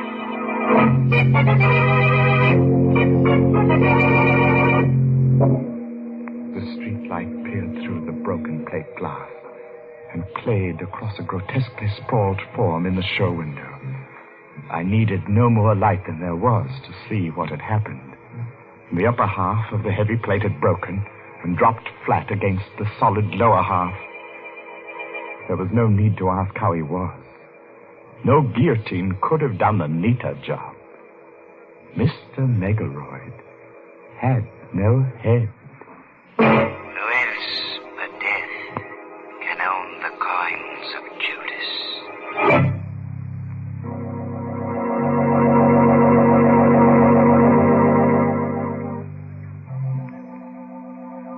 Tonight, I shall find out if Mr. Arnold is Cousin Andrew. If he is, I shall feel no remorse in killing him tonight. Because while working to repair the Judas clock last night, I discovered how my father's accidental death had been well-conceived, diabolic murder. When the right-hand weight reached the floor of the clock on the 12th stroke of midnight, it tripped a trigger which collapsed the base of the clock and caused it to fall forward. My father had died on the 12th stroke of midnight. Have you finished, Mr. Packer? No, Mrs. Arnold. I shall have to come back tomorrow night. What time do you expect Mr. Arnold tomorrow? About 11, I'd say. Will you be finished by then? Well, I think so. I'll have to take these weights to the shop with me, though. Something has to be added to them. Well, of course, Mr. Packer. Mr. Arnold will be so surprised to see the clock running, won't he? He'll be very surprised, Mrs. Arnold.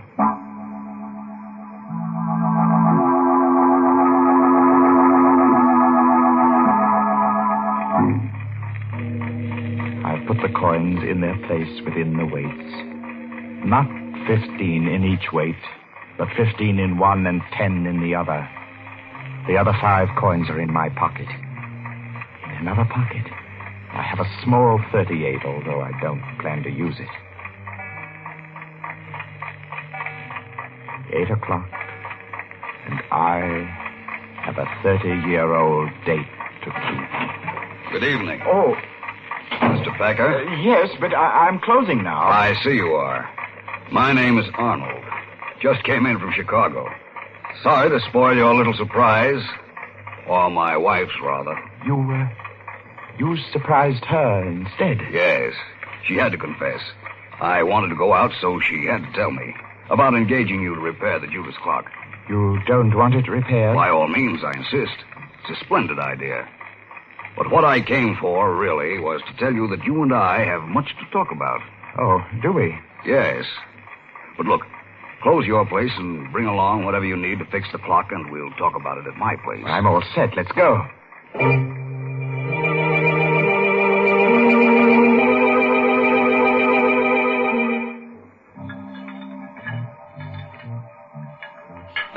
have it fixed in time to strike midnight? Oh, yes. Yes, it will strike at midnight. Yes. Well, there we are, Mr. Arnold. Weights are in place. Let's see. Exactly 10 minutes before midnight. Set the hands. And just a little shove on the pendulum. So. And the Judas clock ticks again. It's an evil clock, son. Evil as Satan himself. The Judas clock wakes from a 30-year sleep. Hey, Cousin Sebastian. Cousin? What? That's what I wanted to tell you. My wife told me your father owned this clock in London. Well, yes. I was your father's cousin. You're Sebastian Packard, the little boy who ran away that night. Cousin Henry. Yes. I wonder how much you know of that horrible night when your father was killed. Well, I know the clock fell on Father. I heard the sound from my room, and I was so frightened. I ran down the rear steps in time to see them carry Father away. He was all covered up. So that was why I didn't find you in your room afterward. It happened so fast. We were sitting, talking. The clocks were striking 12. Suddenly, the base of the clock seemed to cave in, and... I know. I bought the clock at an auction a few years later. Had it all fixed. It's good and solid now. I saw to that. Yes, sir. Well, I suppose I'll run along now, Cousin Andy. Nonsense. Let's make up for lost time and get acquainted. Well, Come now, I have some fine old port from England here. Sit down a while. No, not that chair. No? This one's a lot more comfortable. It's a funny thing. When you work with clocks, as long as I have, you get to philosophizing about time. That's so. How? Well, here I sit by the big clock, just as my father sat 30 years ago. You know how many seconds ago that was, Cousin Andy? No. Do you? Well, 315,360,000 seconds in 10 years. That'd be 9,460,000,000 and 800,000 seconds in 30 years. You've got quite a mechanical mind, Sebastian. Here, try this port. Thank you. Here's to Father.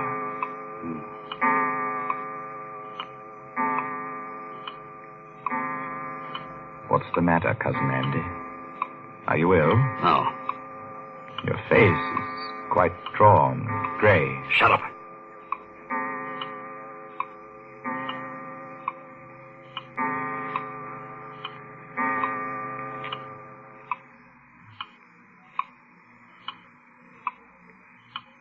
Well, Cousin Andy, it's late. I guess I best go.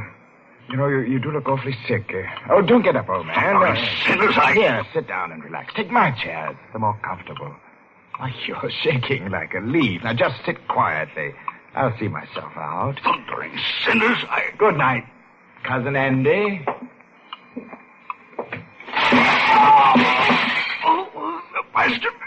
Sebastian. Get it off. The back. Heaven. Poor Cousin Andy. You're choking to death. You die hard, too, don't you? It was just a matter of timing. I set the hand a minute fast and the weight didn't touch your clever little spring device till just now because it's lighter by 5 pieces of cursed Judas money.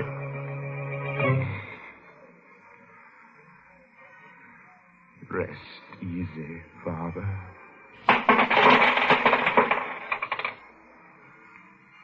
And he cast down the pieces of silver in the temple and departed and went and hanged himself.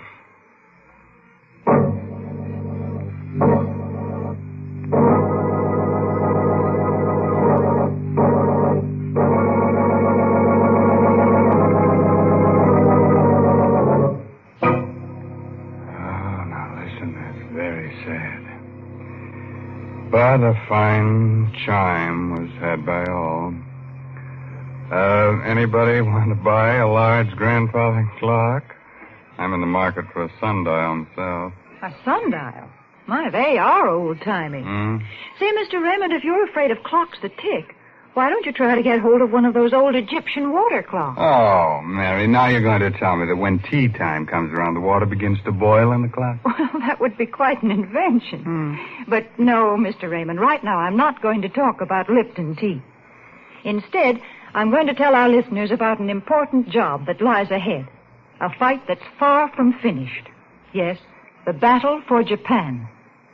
Our government says that this Pacific War will be one of the most bitter and difficult in history. Never before has a nation fought so far away from its own shores. And to support this fight, we at home must work even harder at our home front activities. We must keep on buying more and more bonds, and we must hold on to them. And above all, we must stay on our war job until the job in the Pacific is over.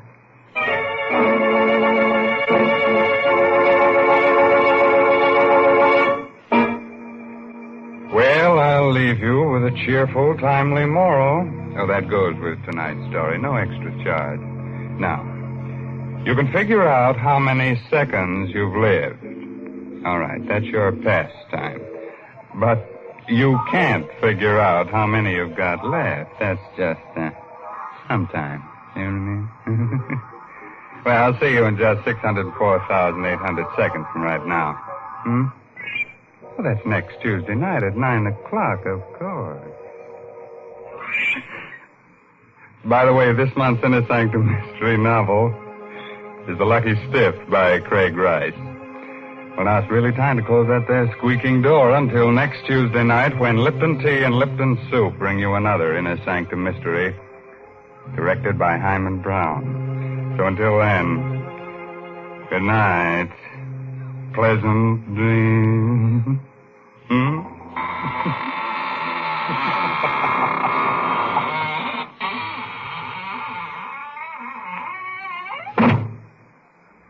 Folks, if you'd like to give the boys overseas a real taste of home, then why not include a package or two of Lipton's Noodle Soup Mix the next time you send them a box of food?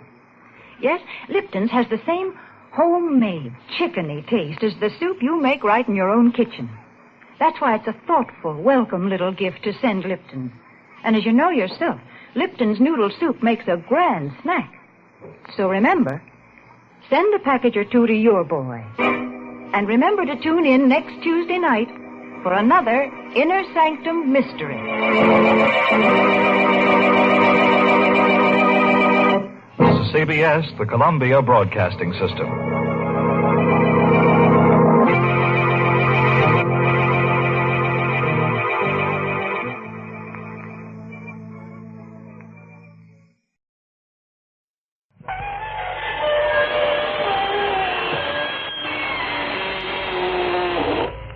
Good evening, friends. This is your host to welcome you through the creaking door into the inner sanctum. Come in. Come on in and join my wispy white friend. Oh, you're shivering. Cold? Well, don't let it throw you. Just remember that many are cold, but few are frozen. Oh, yes, your sheet is reserved for you. But please don't tear it. Remember the high ghost of living.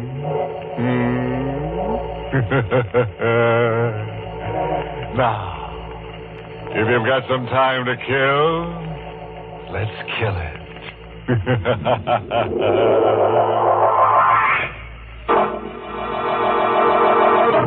Tonight's Inner Sanctum Mystery, The Judas Clock, was written by Frederick Matho and stars Barry Kroger in the role of Sebastian with Lawson Zerbe as Andrew. Now, all comfortable and tense? Good. Now, I want to warn you, if you feel a pair of thin, cold hands passing over your face, don't be frightened. The hands belong to a clock. A monster called Cleopatra's clock. It's a very unusual clock. For years, it's been giving people the works. The story is really the story of Sebastian Packer. Since this clock can only murder, since it can't talk, we let Sebastian speak for it. I'm a clockmaker. I carry on the profession my father taught me in London. I like clocks, all that is but one. For 30 years, I've looked for a certain clock and a certain man. The clock is known to collectors as Cleopatra's clock. The man I swore to kill when, as a boy of 14, I closed my father's glazing eyes and wiped the froth of blood from his lips. Last night, I found Cleopatra's clock. Tonight, I may have found the man. I'm told you're an expert clock repairman, Mr. Packer, madam. Well, yes, I suppose I am. Well, I have a clock. Rather, my husband has. Yes? And it hasn't run for years. Would you have a look at it? Well, can't you bring it in? Oh, heavens, no. It weighs 500 pounds. One of those huge marble things.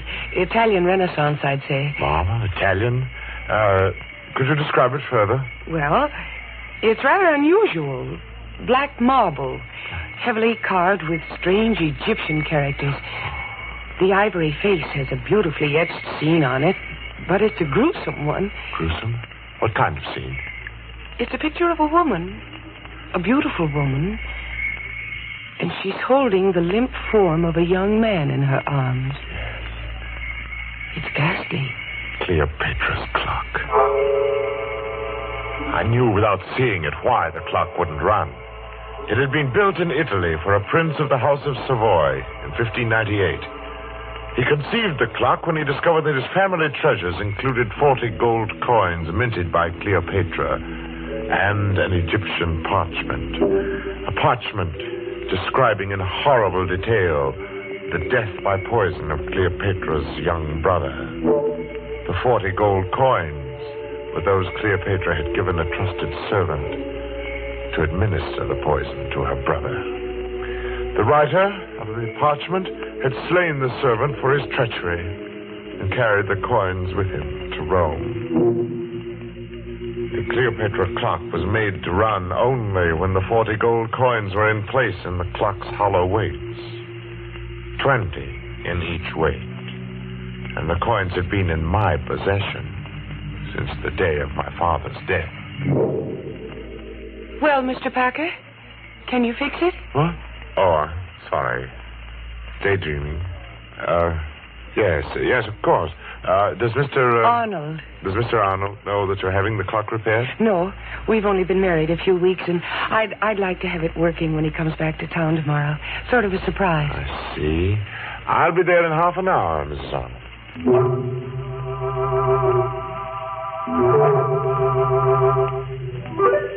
So last night I went to the Arnold house, and I found Cleopatra's clock again. It's 6 feet of black marble, glistening. Its pendulum, motionless. Its hollow weights, empty. And waiting. I started to work.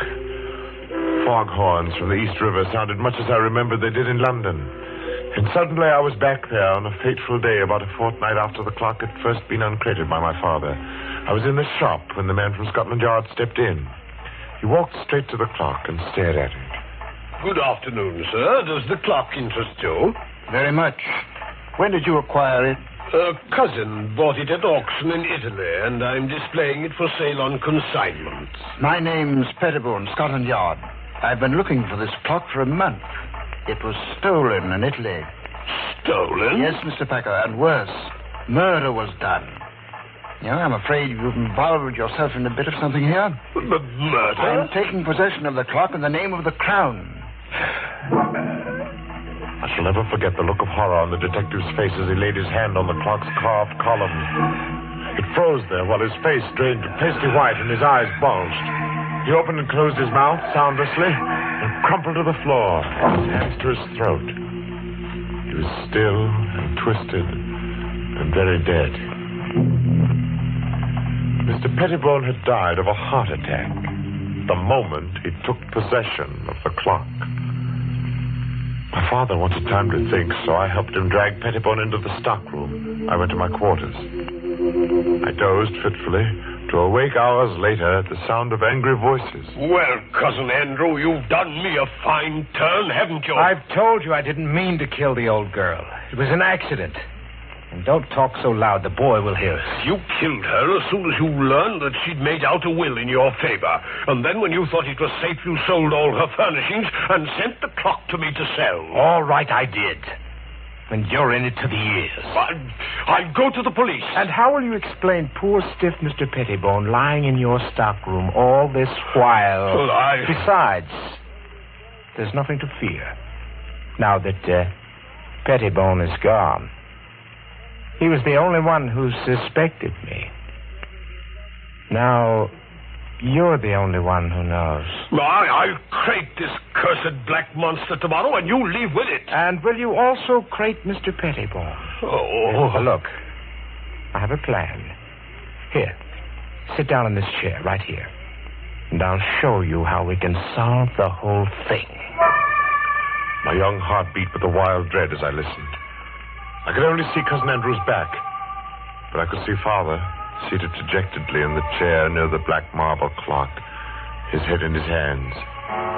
It was midnight. All the clocks in the shop began striking the hour, and louder than all the rest was the chime of the evil clock. If only then I had known, I might have done something. 8, 9, 10, 11, 12. And before my horrified eyes, the heavy marble piece leaned slowly from the wall and crashed across my father's back. Cousin Andrew stood facing my father as the clock pinned his frail form in the crushed chair. It choked him. He made little, pitiful sounds, his eyes begging for life. But my cousin Andrew just stood his back to me and watched. Wandering sinners, you die hard. Then Cousin Andrew ran from the shop, crying for help, would claim an accident. I raced into the shop. My father was dead. I choked back my tears, closed his poor, staring eyes. Then, for some reason, I thought of the coins in the clock's weights. I took them and I ran from the shop, the blood-stained gold pieces jangling merrily in my pocket.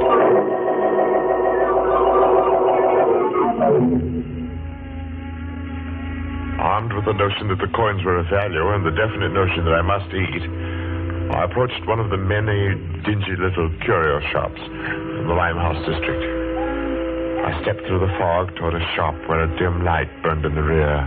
Every inch of wall and ceiling was hung with curios, old armor, swords, shields. I would have run out, but a wizened, apish man barked at me from the rear. Well, what do you want? I have something to sell. What have you got? I have 40 gold pieces, sir. They're supposed to have been the coins Cleopatra paid a servant to poison her brother. I twist the scrawny neck off of you. You're pulling my leg, eh? Oh, no, sir, I'm not pulling your leg, sir. Here they are. Blimey. Gold, right enough. Where did you cop them? I didn't steal them. They belonged to my father. Oh, it's a likely tale. Will you buy them, sir? Buy them, he says. Buy them. You get out of here before I cause a bobber, you scamp. Go on, I'll get out. Give me back my coin. Get out or I'll come about and fetch you a sound one. The ugly brute came toward me. He held my coins clutched in a tight, hairy fist.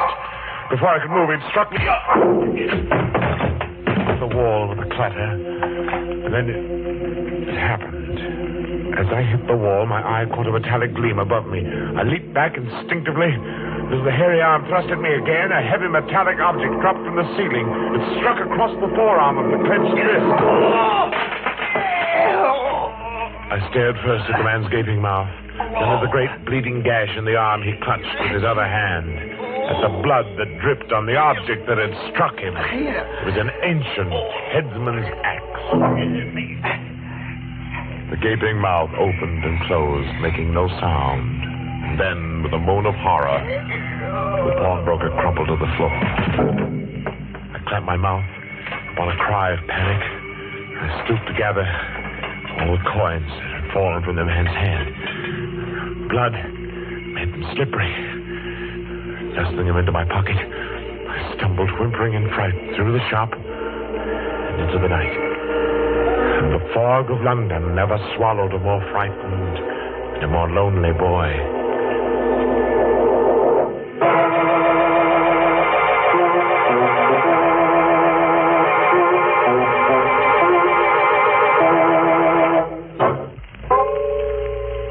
Touched those horrible coins since the day the storekeeper's wrist had been cut by the falling headsman's axe. By now, I half believed the legend that evil followed them. I began to feel that the only way I could escape their curse was to find the Cleopatra clock and put the coins back in the hollow weights where they belonged. One day, as I read the notices in the Times, my heart skipped a beat. Auction of clocks at Chopin Place auction rooms, Saturday at 7. Rare items, one of them. Fine Italian Renaissance piece of black marble. Rare treat for collectors. Come early. I went early. I was the auction room's first visitor. At the rear of the shop, a balding, dim-lit-eyed man looked up, appraised me as poor in prospect, and turned back to his paper. I felt the 40 gold coins in my pocket as I sauntered casually towards the black, gleaming clock. Other clocks about were ticking. Only the pendulum of the Egyptian clock remained motionless. As I cautiously opened the glass door of the clock to reach for the hollow weights, I seemed to hear my father's words again. It's an evil clock, son. Evil as Satan himself. I reached for one of the weights, my intention being to unscrew the cap of the weight quickly and to replace the coin. But I saw something I'd never noticed before. Directly beneath the right-hand weight was a small, round, flat bit of metal set into the floor of the pendulum box. It startled me. I looked over my shoulder towards the man in the rear. He was watching me. I had the unhooked weight in my hand within the clock. I'd have to work fast now to replace the coins. My fingers were sweaty with excitement. The weight slipped and fell directly on the metal piece beneath it. I say, what are you doing there? I paid no attention to the man now coming toward me, because something was happening within the clock. A whirring sound of wheels turning perhaps. And then in open-mouthed wonder, I watched the supporting panel in the front of the clock suddenly start to rise on hinges. The clock was off balance. The clock moved forward ponderously, and I stood there transfixed in the path of a black marble monster. It's falling! Look out, you idiot! I jumped to one side. Idiot! Waited for no more. I ran for the street. Help! The coins jangled merrily in my pocket as before. I was where I had started, only as I ran, I knew. My father had been murdered, and I knew how. And I knew who had done it.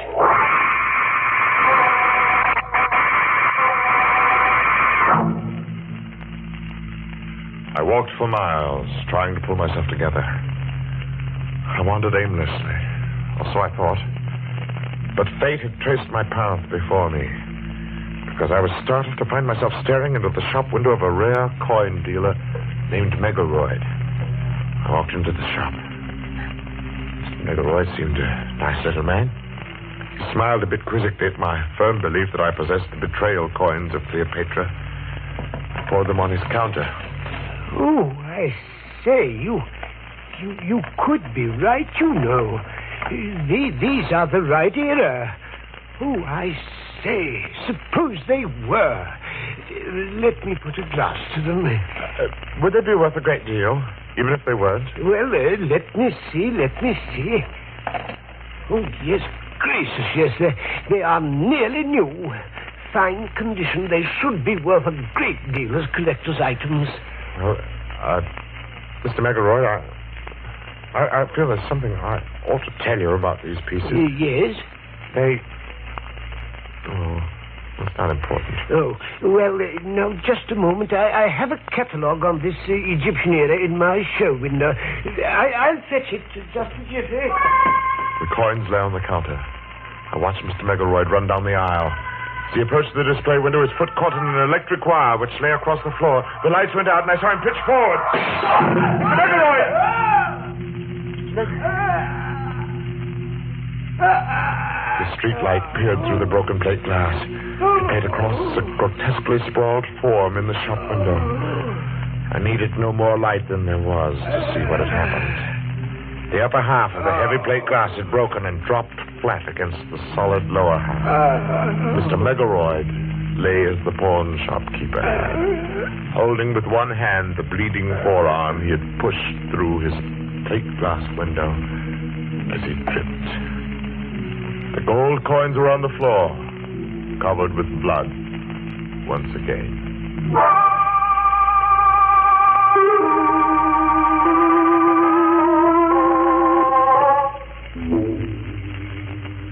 And tonight, I will find out if Mr. Arnold is Cousin Andrew. If he is, I shall feel no remorse in killing him. While working to repair the clock last night, I discovered that my father's accidental death had been a well-conceived, diabolical murder.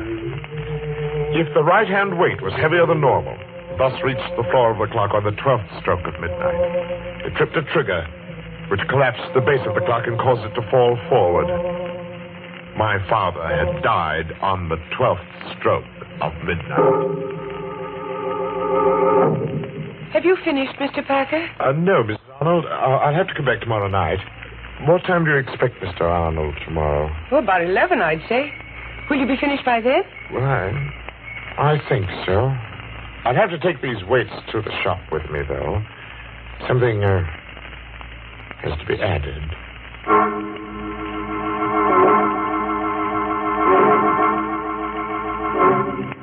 I put the coins in their place within the weights. Not 20 in each weight, but 20 in one and 10 in the other. The other 10 coins are in my pocket. In another pocket, I have a small 38, although I don't plan to use it. I have a 30-year-old date to keep.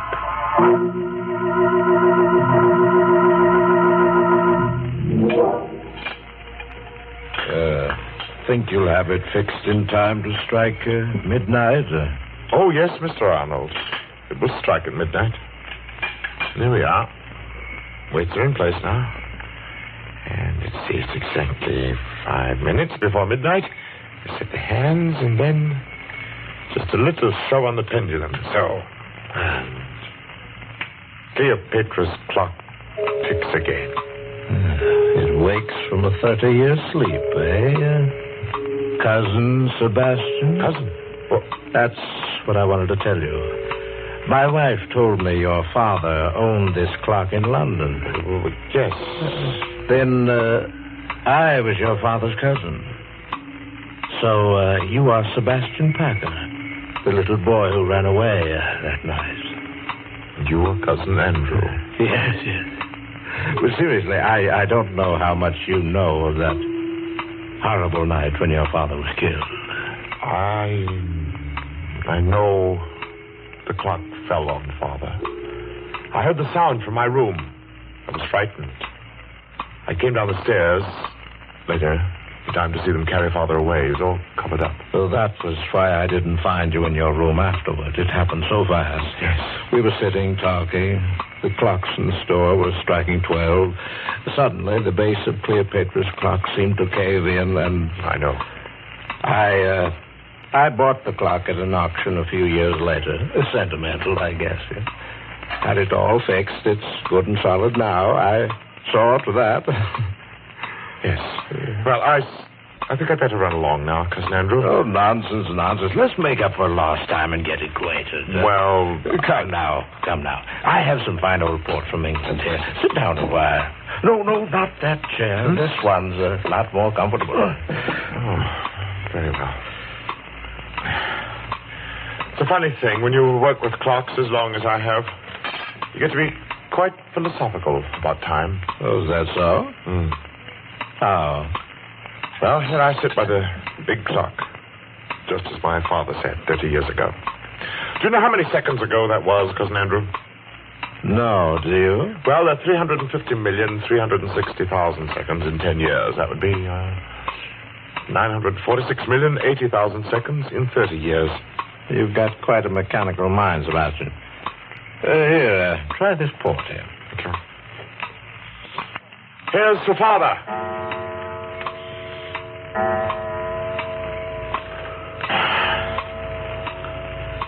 What's the matter, Cousin Andrew?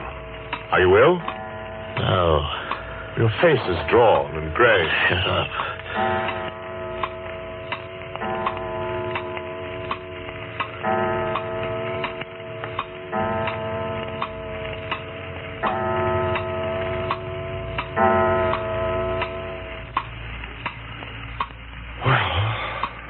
Cousin Andrew, it's late. It's after midnight. Better go.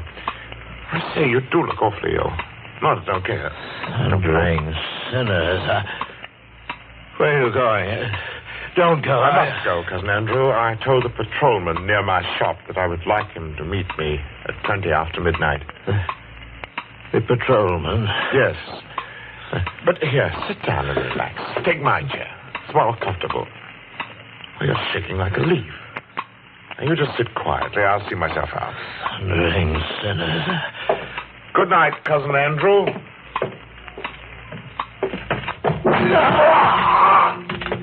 Sebastian!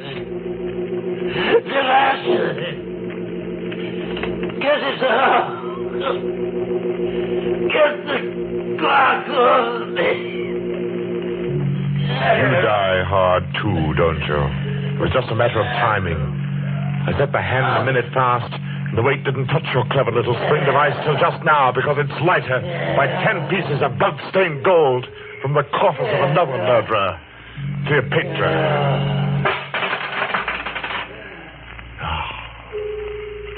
Rest easy, Father.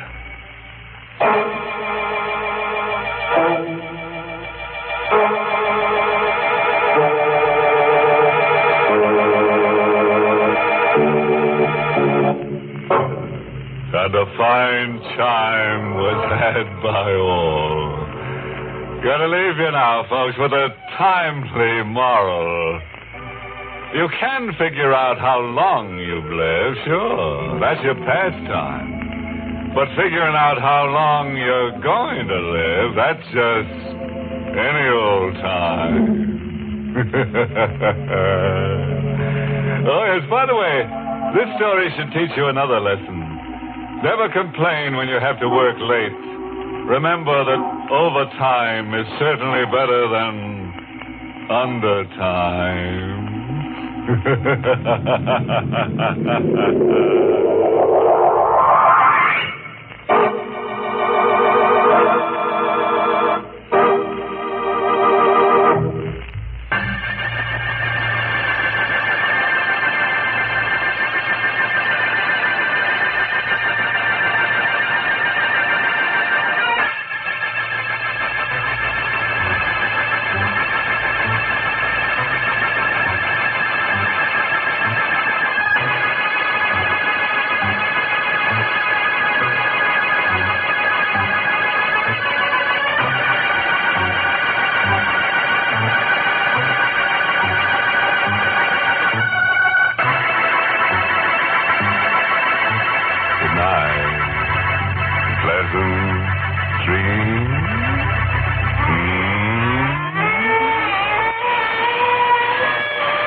Inner Sanctum was heard in the United States over CBS, the Columbia Broadcasting System, and has been rebroadcast for servicemen and women overseas.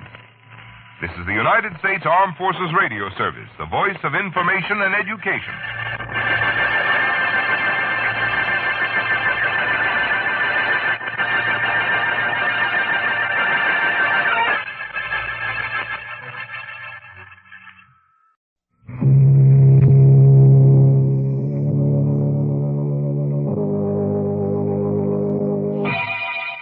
Lipton Tea and Lipton Soup present Inner Sanctum Mysteries.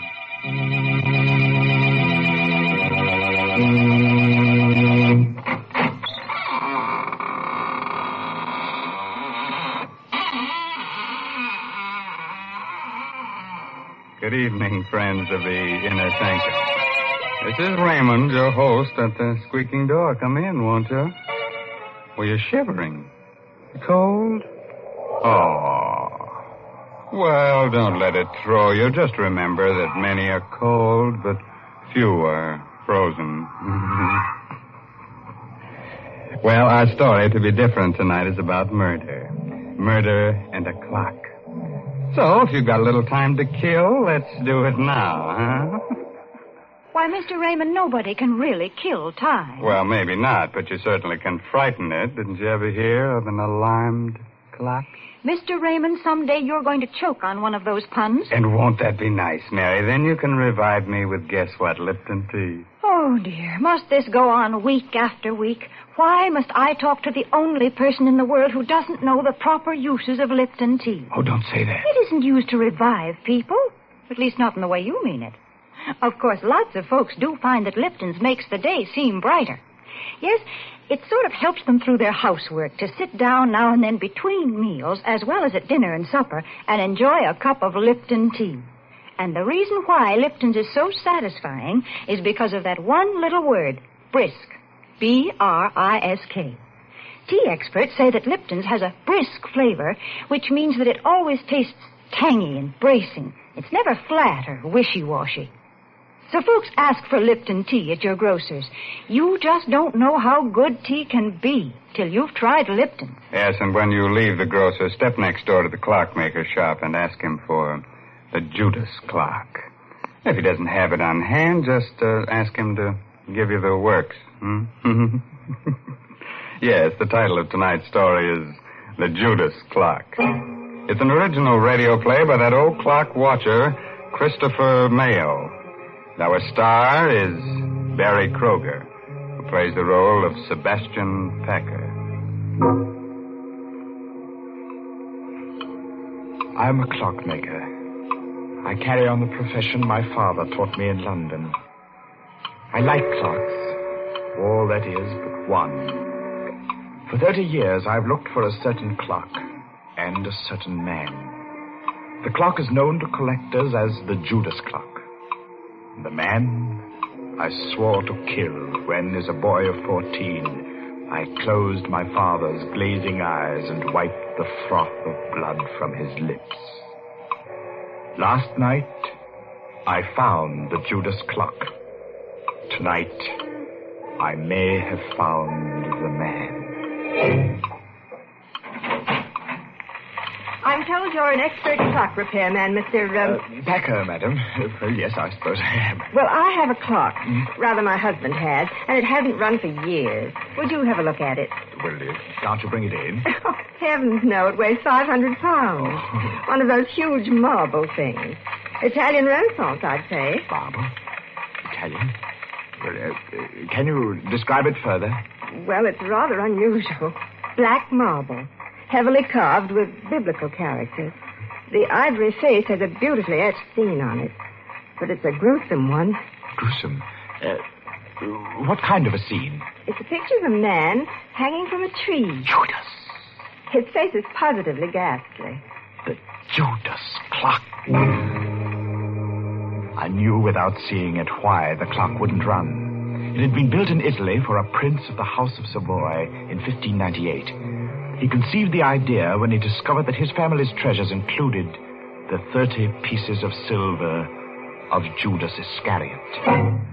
The clock was made to run only when the 30 silver coins of Judas were in place in the clock's hollow weights.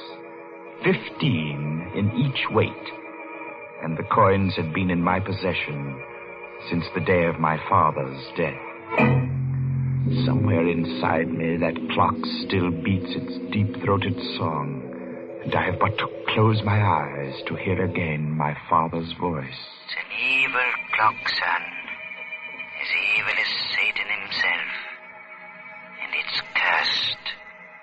There is a legend that every man who has owned it has died a violent and bloody death. Well, Mr. Packer, can you fix it? Oh, I'm sorry. I was daydreaming. Why, yes. Does Mr. Arnold. Arnold, does Mr. Arnold know that you're having the clock repaired? No. We've only been married a few weeks, and I'd like to have it working when he comes back to town tomorrow. Sort of a surprise. Yes, I see.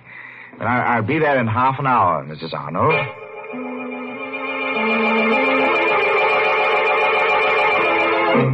So last night, I went to the Arnold house and found the Judas clock again. I started to work.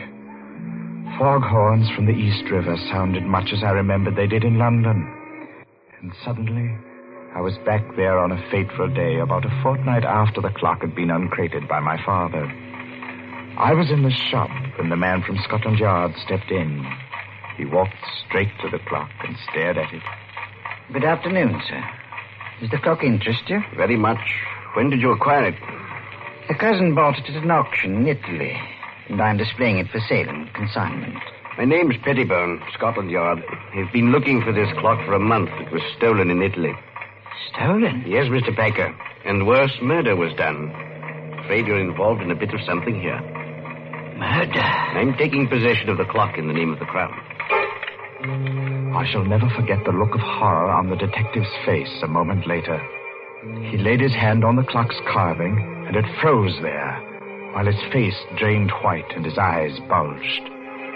He opened and closed his mouth soundlessly and crumpled to the floor with his hands to his throat. He was still and twisted and very dead. Mr. Pettibone had died of a heart attack the moment he took possession of the clock. I helped Father drag him into the stockroom. Father wanted time to think, so I went to my room. I dozed off only to wake hours later at the sound of angry voices. Well, Cousin Andrew, you've done me a fine turn, haven't you? I've told you I didn't mean to kill the old girl. It was an accident. Don't talk so loud. Boy will hear us. You killed her as soon as you learned she'd made out a will in your favor. Then when you thought it was safe, you sold all her furnishings and sent the clock to me to sell. Very well, I did. And you're in it to the ears. I'll go to the police. Oh, and how will you explain poor, stiff Mr. Pettibone lying in your stockroom all this while? Besides, Timothy, there's nothing to fear now Pettibone's gone. He was the only one who suspected me. Now, you're the only one who knows. I'll crate this cursed black monster tomorrow, and you leave with it. And will you also crate Mr. Pettibone? I have a plan. Here, sit down in this chair, right here. I'll show you how we can solve the whole thing. My young heart beat with a wild dread as I listened. I could only see Cousin Andy's back, but I could see Father seated dejectedly in the chair near the Judas clock, his head in his hands. It was midnight. All the clocks in the shop began striking the hour, and louder than all the rest was the chime of the evil clock. If only then I'd known, I might have done something, but the slow strokes beat on. 8, 9, 10, 11, 12. And before my horrified eyes, the heavy marble piece leaned slowly from the wall and crashed across my father's back.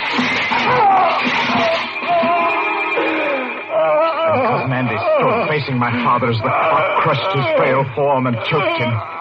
He made pitiful little sounds, his eyes begging for life. And the murderer just stood, his back to me, and watched. Thundering sinners, you die hard. Cousin Andy ran from the shop crying for help. He would claim an accident. I raced into the shop. My father was dead. I choked back my tears, and I closed the poor, staring eyes. I took the coins of Judas from the weights of the clock and ran from the shop, the blood-stained pieces jangling merrily in my pocket.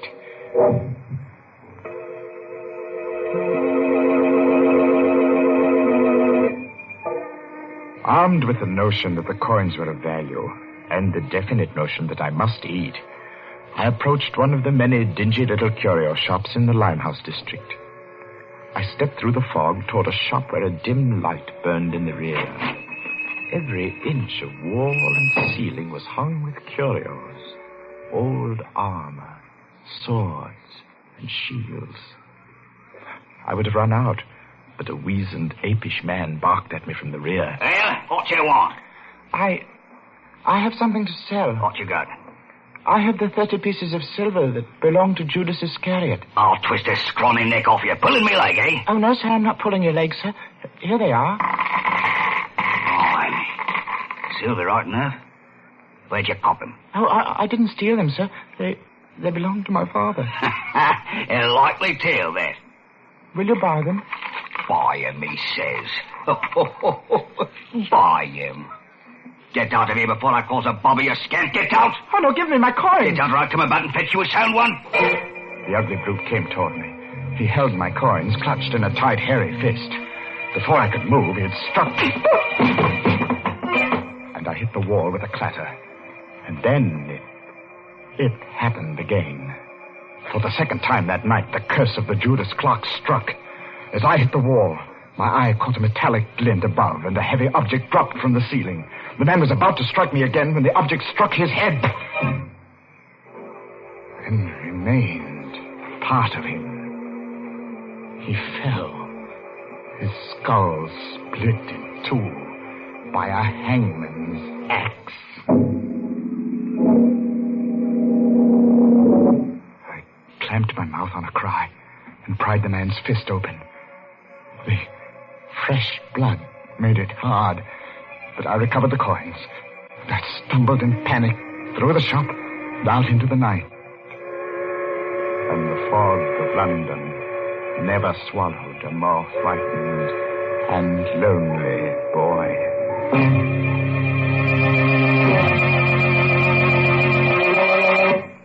That nasty fog swallowing a little boy.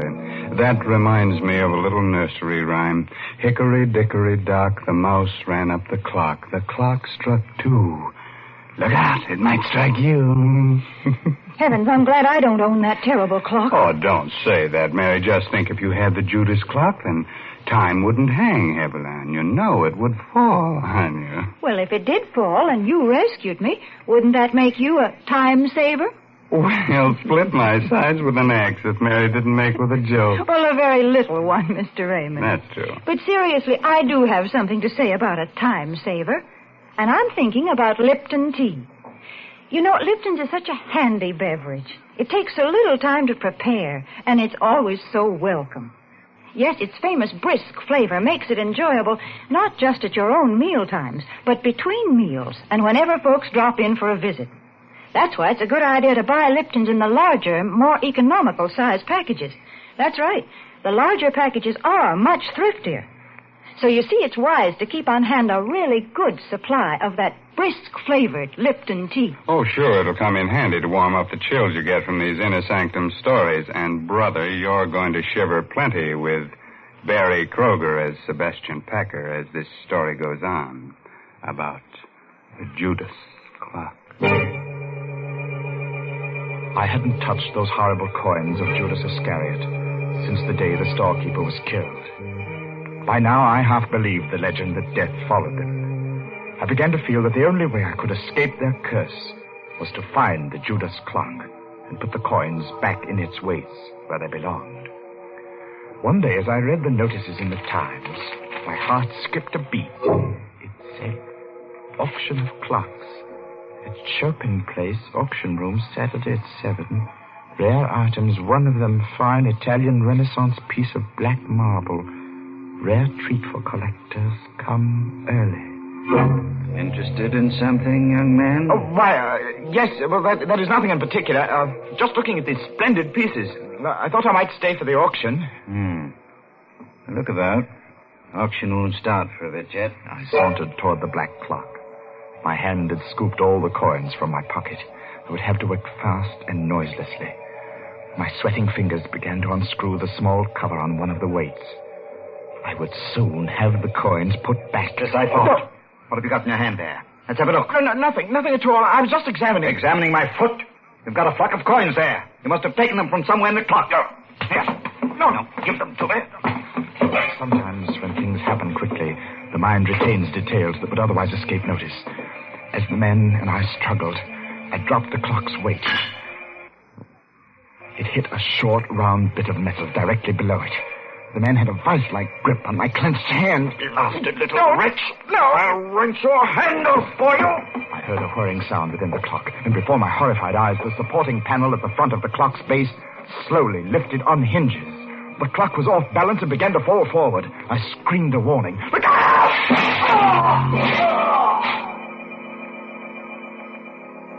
The auction man was dead, mashed to a pulp of bone and blood beneath the clock, as my father had been. I ran to the door and out into the street. I was right back where I'd started. Only now I knew that my father had been murdered by Cousin Andy.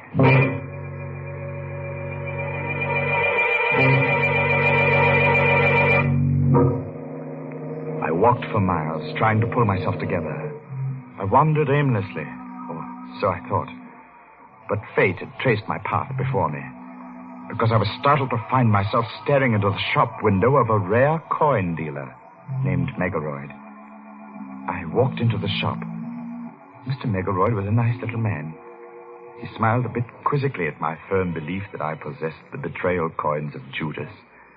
I poured them onto his counter. Oh, I say, you could be right, you know. Oh, these are the right era. I say, suppose they are. Let me put a glass to them. Mr. Megaroyd, would they be worth a great deal, even if they weren't the... Well, let me see. Yes, gracious, yes, they should be worth a great deal as collector's items alone. Well, Mr. Megaroyd, I feel that there's something I should tell you about these pieces. They... Yes? Oh, it's not important. Oh, well, now, just a moment. I have a catalogue on this here in my show window. I'll fetch it. Just a jiffy. The coins lay on the counter. I watched Mr. Megaroyd run down the aisle. As he approached the display window, his foot caught in an electric wire which lay across the floor. The lights went out, and I saw him pitch forward and... Mr. Megaroyd! Mr. Megaroyd!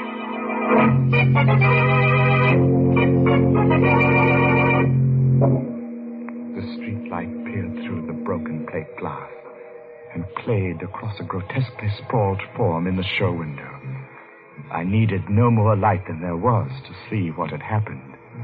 The upper half of the heavy plate had broken and dropped flat against the solid lower half. There was no need to ask how he was. No guillotine could have done a neater job. Mr. Megaroyd had no head. Who else but death can own the coins of Judas?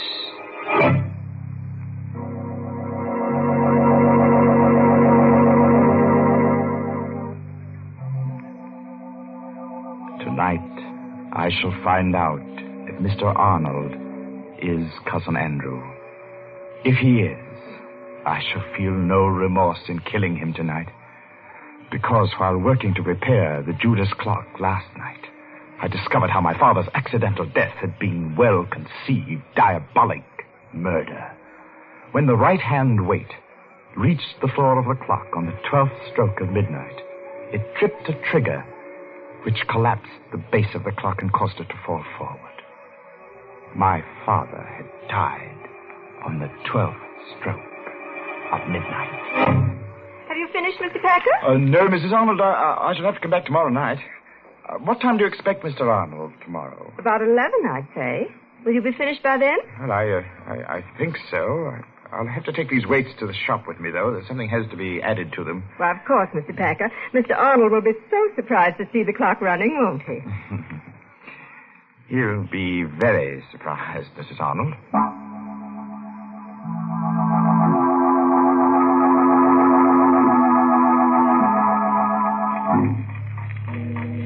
I've put the coins in their place within the weights. Not 15 in each weight, but 15 in one and 10 in the other. The other 5 coins are in my pocket. In another pocket, I have a small 38, although I don't plan to use it. 8 o'clock, and I have a 30-year-old date to keep. Good evening. Oh. Mr. Packer? Yes, but I'm closing now. I see you are. My name is Arnold. Just came in from Chicago. Sorry to spoil your little surprise.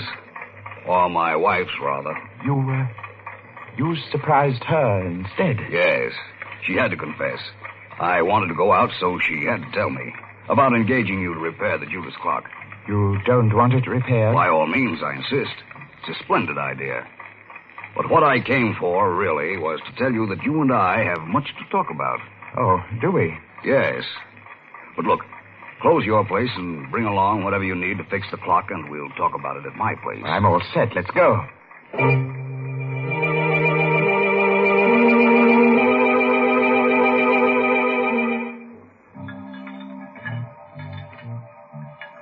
Think you'll have it fixed in time to strike midnight? Oh, yes. Yes, it will strike at midnight. Yes. Well, there we are, Mr. Arnold. Weights are in place. Let's see. Exactly 10 minutes before midnight. Set the hands. And just a little shove on the pendulum. So. And the Judas clock ticks again. It's an evil clock, son. Evil as Satan himself. The Judas clock wakes from a 30-year sleep. Hey, Cousin Sebastian. Cousin? What? That's what I wanted to tell you. My wife told me your father owned this clock in London. Well, yes. I was your father's cousin. You're Sebastian Packer, the little boy who ran away that night. Cousin Henry. Yes. I wonder how much you know of that horrible night when your father was killed. Well, I know the clock fell on Father. I heard the sound from my room, and I was so frightened. I ran down the rear steps in time to see them carry Father away. He was all covered up. So that was why I didn't find you in your room afterward. It happened so fast. We were sitting, talking. The clocks were striking 12. Suddenly, the base of the clock seemed to cave in, and... I know. I bought the clock at an auction a few years later. Had it all fixed. It's good and solid now. I saw to that. Yes, sir. Well, I suppose I'll run along now, Cousin Andy. Nonsense. Let's make up for lost time and get acquainted. Well... Come now, I have some fine old port from England here. Sit down a while. No, not that chair. No? This one's a lot more comfortable. It's a funny thing. When you work with clocks, as long as I have, you get to philosophizing about time. That's so. How? Well, here I sit by the big clock, just as my father sat 30 years ago. You know how many seconds ago that was, Cousin Andy? No. Do you? Well, 315,360,000 seconds in 10 years. That'd be 9,460,000,000 and 800,000 seconds in 30 years. You've got quite a mechanical mind, Sebastian. Here, try this port. Thank you. Here's to Father.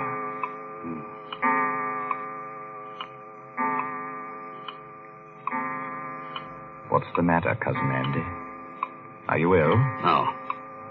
Your face is quite drawn, gray. Shut up.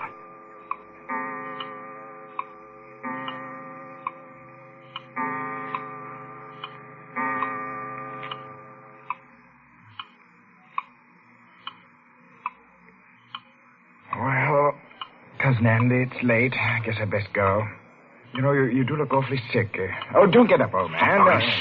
Here, sit down and relax. Take my chair. It's the more comfortable. Why, you're shaking like a leaf. Now, just sit quietly. I'll see myself out. Thundering sinners, Good night, Cousin Andy.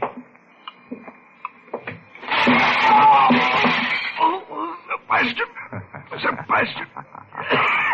Get it off. The back. Heaven's name. Poor Cousin Andy. You're choking to death. You die hard, too, don't you? It was just a matter of timing.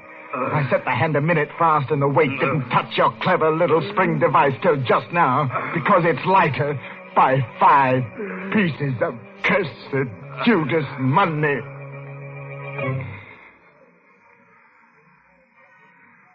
Rest easy, Father.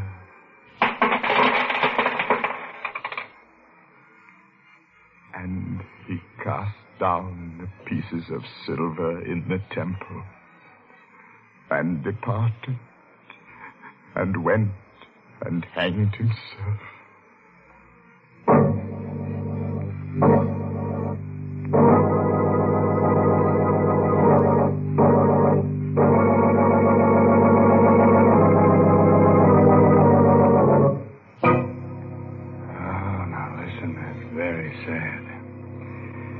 But a fine chime was had by all. Anybody want to buy a large grandfather clock? I'm in the market for a sundial myself. A sundial? My, they are old-timey.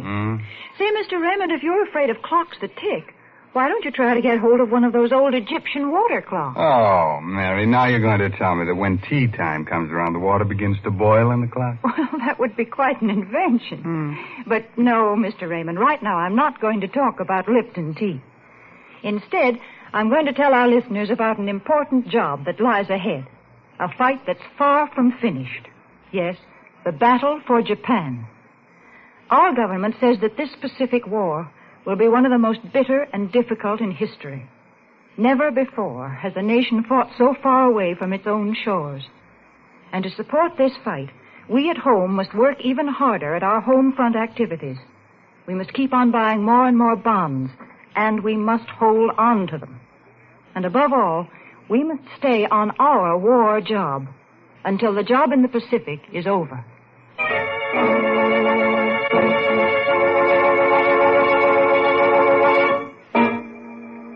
Well, I'll leave you with a cheerful, timely moral. Oh, that goes with tonight's story. No extra charge.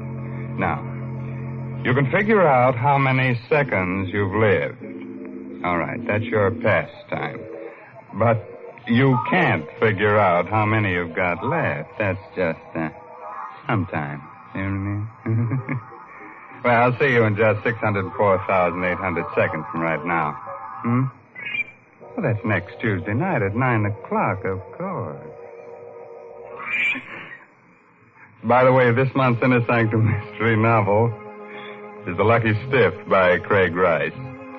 Well, now it's really time to close that there squeaking door until next Tuesday night when Lipton Tea and Lipton Soup bring you another Inner Sanctum Mystery directed by Himan Brown. So until then, good night. Pleasant dreams.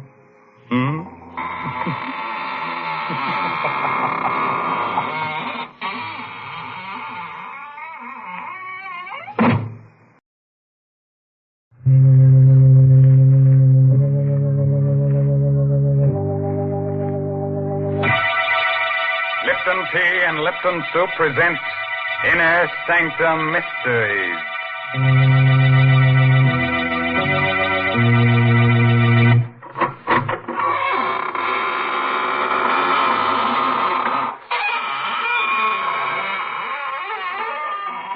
Good evening, friends of the Inner Sanctum. This is your host, Raymond, the gay ghoul. Friends, would you like to fly through the air with the greatest ease? Do you think you'd enjoy being invisible, huh? Oh, it's easy. All you have to do is become a ghost. And to become a ghost, all you have to do is accentuate the ectoplasm and eliminate the protoplasm. Man! If that doesn't work, we'll introduce you to one of the characters on our show. He'll take care of you. And that's the truth. What awful people on this show. Wherever do you find them, Mr. Raymond? Well, it's simple. All you have to do is turn over a rock, and out they come crawling. And just suppose you were looking for decent people. How would you find them? Oh, well, now, Mary, you were the one who showed me how I just go snooping around houses, peering into windows, and I'd find all the nice people drinking Lipton tea. Oh, dear, there you go making fun again. You know, maybe if you drank Lipton tea, you wouldn't be such a bitter, unhappy person. Yes, there's something so warming and cheerful about Lipton. I guess that's why lots of folks drink it not only at meal times, but between meals, or whenever they get a chance to sit down and enjoy Lipton's famous brisk flavor.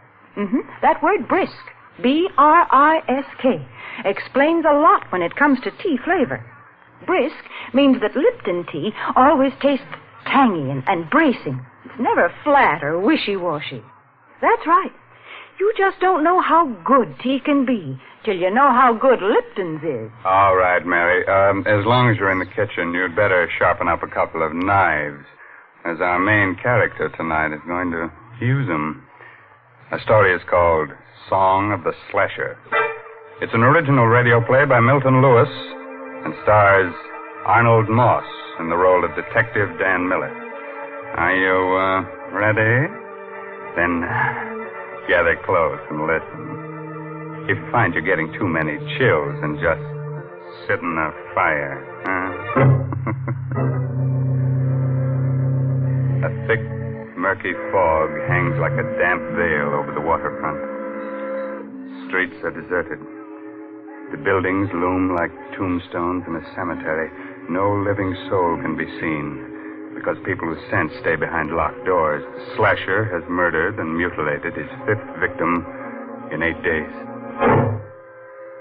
In a drab, lonely little room, a young woman suddenly looks up when she hears a door close. Hello? Well, what's the matter? Can't you speak? Hey, you, get away from me. Get back up. That knife. What are you doing with that knife? You're a slasher. Help! Help me, someone! It's the slasher! Help! Hello, police headquarters. Hello? It's the slasher. What are you talking about? He's here. 12 Dock Street. He's upstairs. Miss Donnell's apartment. I can hear her screaming now. He's with her. I go up, but I'm an old man. It's the slasher. He's killing her.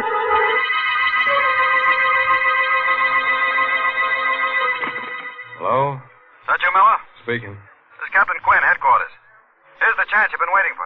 The slasher's at 12 Dock Street, right around the corner from you. On my way, Captain. Bye.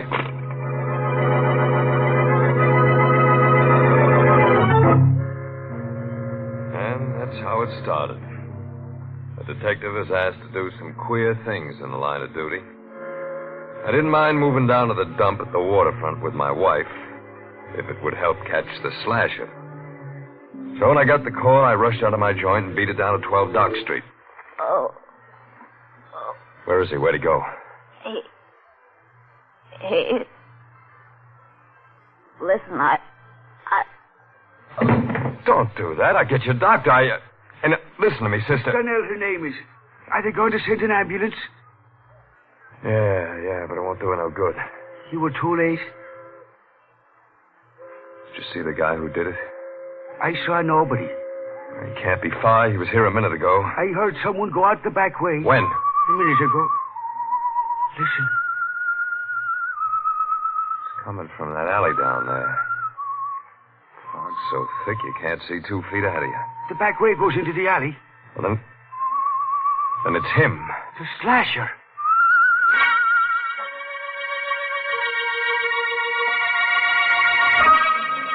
When I got down to the alley, the radio cars and the men from the precinct were coming. We went through that neighborhood with a sieve. But we couldn't find the guy who whistled that queer tune.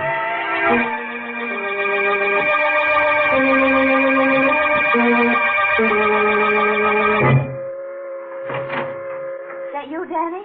Yeah. Oh. What happened? Oh, you shouldn't have got out of bed, baby. I was worried. He got away. Did he kill another? Yeah, another dame. It wasn't so foggy I could have seen him. That's how close it was. Any clues?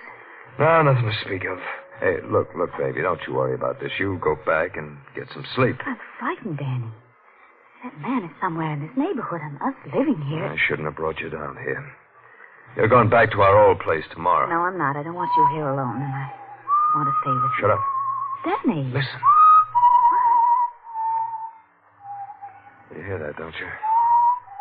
That ain't something I'm hearing in my head, is it? Danny, what are you... Answer me. I want to make sure I ain't hearing Well, things. of course I hear it. It's someone whistling, but why are you acting like this? The slasher whistles that tune. Are you sure? Yeah, I heard him tonight. Then the killer, the slasher, must be somewhere around here. I'm going out, baby. Lock the door.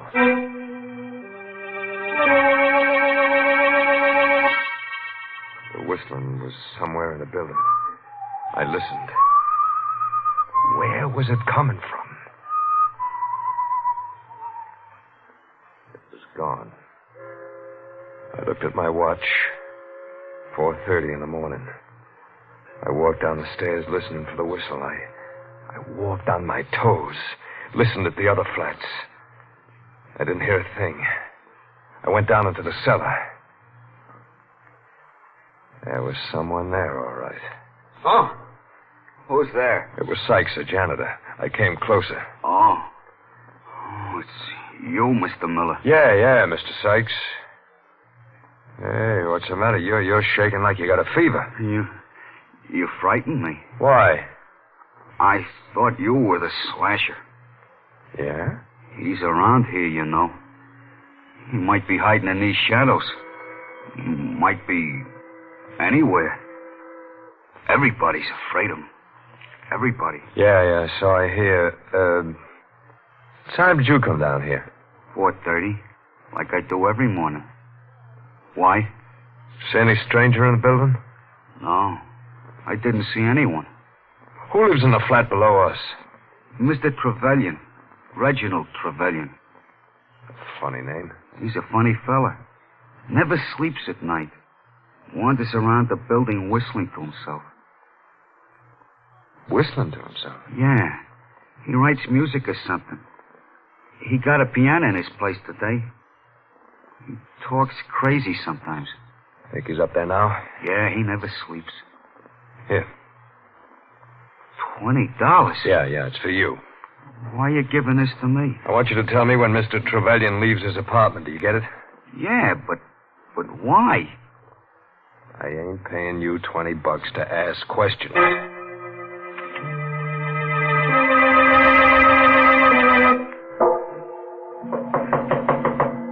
Who's there? Miller. Mr. Miller. Yes? What is it, Mr. Miller? My wife and I live upstairs. I know it's kind of late, but, can I come in here for a minute? Of course.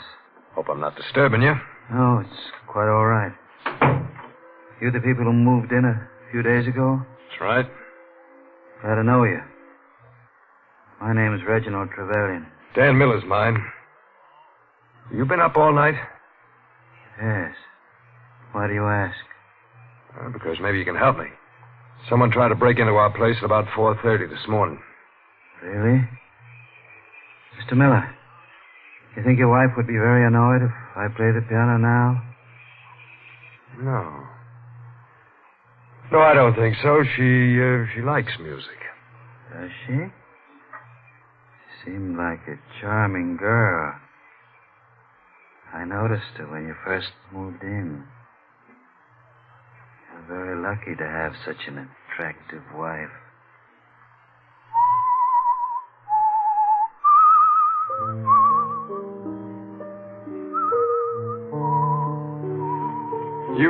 You whistle yourself like that very often? Yes. Especially when I'm working on a new composition. Wait a moment. I think I have it. I've been trying to work out that passage all night.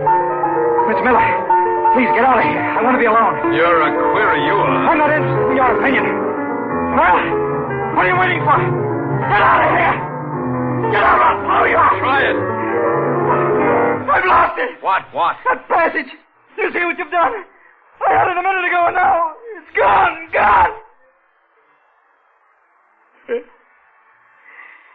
It's how it's been lately. I keep forgetting things. I'm sorry if I was rude to you. I didn't mean to be. Mr. Miller. Good night. Mr. Miller. Is it really true what it says in the papers about the slasher? That he has the whole neighborhood trembling in terror? Yes. Lovely. Trembling for their miserable little lives. Worried about their dirty little souls.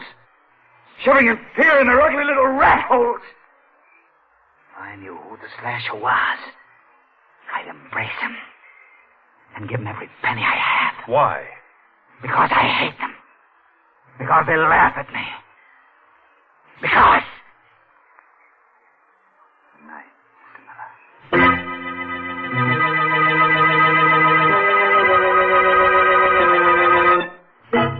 I phoned headquarters, told them to check on Trevelyan. Oh, he was a queer one, all right. So queer, I didn't tell Laura about him. I didn't want to scare her. Couldn't arrest him. I didn't have anything on him yet. I lay down to rest.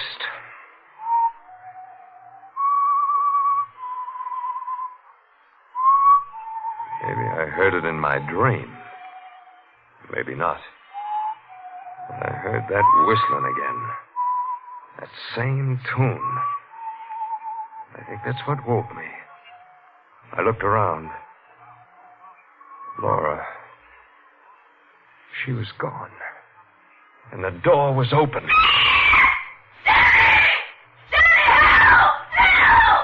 I rushed out. The hall was filled with thick fog.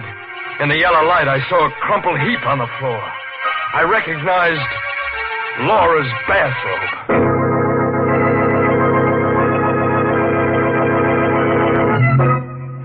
That slasher, that's my boy. He's not the type of low character who goes around murdering his friends and relatives. No, he's so big-hearted he murders anyone. Even people he was never introduced to. He's no snob. Snob? He's much worse than a snob. He's a lunatic. Oh, Mary, you're so unsympathetic. He's just lonely. He wants to get close to people with a knife. Well, if he's so lonely, then why does he go around cutting people? You see, Mr. Raymond, I can say the same kind of things you do. Don't you dare just be your sweet, practical self, or else... You can't frighten me, Mr. Raymond. But as a matter of fact, I do have something practical to say. I'm going to suggest that all the folks who drink Lipton tea should buy the larger, more economical-sized packages. Not only because they're thriftier, but for another reason. You see, if you have a large package of Liptons at home, then you're not likely to run out just when you need it. For instance, when folks happen to drop in unexpectedly some evening. And, of course, Lipton's is a grand drink to serve your guests. It goes so well with cake or sandwiches. It just seems to make everything taste better. So, folks, be sure to have a good supply of that brisk Lipton tea on hand. Yeah, do that. And while you're at it, be sure to have an extra hand on hand, because the slasher may want to collect one for a souvenir. Well, we've kept the blood from flowing long enough. On with the murders. Listen as we hear Arnold Moss as Dan Miller finish that story. Laura was alive, in a dead faint. I scooped her up in my arms and rushed her back to our flat. She opened her eyes a few minutes later. Danny. You're okay, baby. He was going to kill me. Yeah. Drink some of this. Thanks. Oh, Danny, it was awful. What happened? Well, you were asleep. I went out to get the milk, and I heard someone whistling. Do you remember what? That same queer melody we heard before, the one the slasher whistled. So I thought I'd help you. Help me? I thought I'd see him. I walked quietly down the hall, and there was no one there. Then I turned the corner. Yeah? I saw the knife gleam. Someone was hiding in the shadows. He grabbed my neck, and I screamed. I screamed, Danny. I screamed so I thought I'd burst my throat, and then it all went flat. Did you see him? No, but I felt his hands on my throat. They were strong hands, fingers like steel, and I... Oh, Danny, I'm sorry. I can't even talk about it. Now, lie down. You'll be all right. But when you think that he's right here, maybe living in this building... Well, he won't be here long. I'm calling headquarters. You know who he is. I got a good idea. Now, just let me get on that phone and... Oh, Danny, maybe that's him. Now, take it easy, kid. Who's there? Right. It's just a janitor, baby. Oh. What do you want? He went out. Trevelyan? Yeah. Okay. Laura, get dressed. I want to get you out of here before the trouble starts. I'll be gone for a few minutes. Where are you going? With Mr. Sykes. Got a key, Sykes? Yeah, but I'll have to go along with you. You can't take anything. You know what this badge means? You a detective? Yeah. Now let's go. What are you doing here? Looking for the slasher? I'll write your book about it, pal. Now, here's his joint. Open the door. All right. But you'll have to hurry. He may come back any minute. All I want is enough evidence. I'll take care of him when we get it. The door's open. Come on in. It was 8 in the morning. But it could have been 8 at night. The fog was so thick. I knew this was it. I couldn't take any chances. I had to get all the evidence on him before I nabbed him. And I had to get it without him being wise. What are you looking for? Knives. We know he's got at least 3. I don't see none. Neither do I. Maybe it's a bum steer. I could be wrong. Hey, what's this? Music. He's always writing it. I used to be a choir boy once. They taught me how to read them notes. I wonder if I still can. Why? Because I think this may be a tune I'm looking for. Let me see.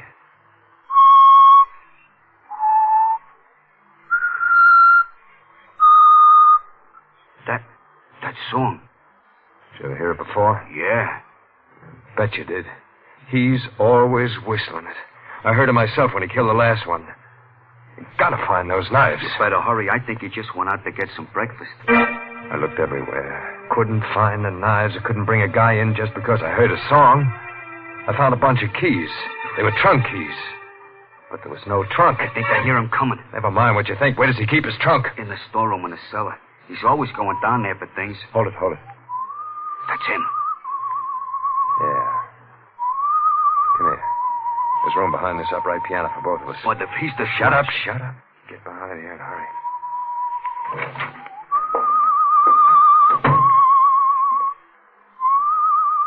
He sat down at the piano and played a queer arrangement of the same tune that led me to him. I reached for my gun just in case. Suddenly, I felt the sweat ooze out of me. It was sweat that felt like ice. I didn't have my gun. I remembered I took it off when I laid down to rest. It's all wrong. Why can't I get it right? He's going out again. Come on, Sykes. I told you to hurry before. I hear him going down those stairs. It's safe to go now. All right, Sykes. We're going to open that trunk in the store.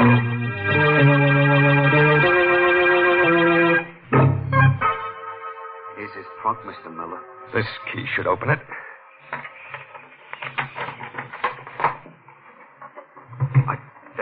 The knives? Yeah. The knives. Look at them. Covered with blood. Sykes, go to the police precinct. Tell them Miller sent you. Tell them to come over here with as many men as they can spare. All right. I took the knives and put them under my coat. Went up to my room.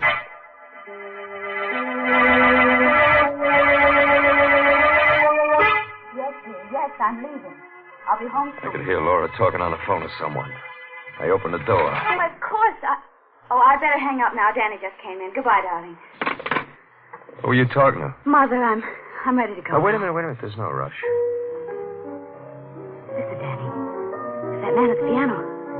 Sounds like the Slasher song. Yeah. What have you got there? My gun. Come on, baby, we're going. That man playing the piano. Are you sure he's the Slasher? Yeah. Positive. Danny, you're hurting my arm. Oh, I'm sorry. I'm nervous. That's his place. Come on in with me. Come in with you? Yeah. I figured out a way to trap him. But, Danny, Don't be scared, baby. You'll be okay. Oh. You? Yeah, Mr. Trevelyan. I'd like you to meet my wife. I'm delighted. How do you do? Would you like to hear something? It's a composition I've just completed. I've had a great deal of trouble with it. But I think I've got it right now.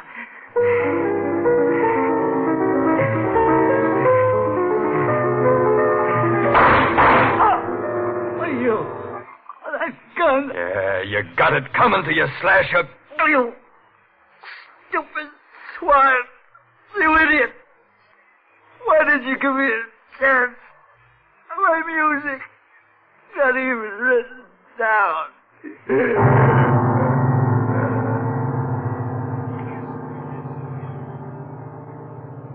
Danny, you murdered him. Yeah, Why? you'll find out. What are you going to do with that knife? It's one of his knives. Stand still, Laura. Danny, do with me. In a minute. Danny, what's the matter You with got you? it coming to you, too. Danny! I know who you were talking to on that phone. It wasn't your old lady. What? It was Jerry Boyd, that guy who lives next door, wasn't it? Answer me, wasn't it? No! Lie to me. So this is why you made me come down here with you. You planned this all along. That's right, baby. And that's why I had you insured for $40,000. Oh. You made one bad mistake. You married a smart cookie. You're going to kill me and blame it on the slasher. Yeah. No! Help me, someone help me! Danny, don't!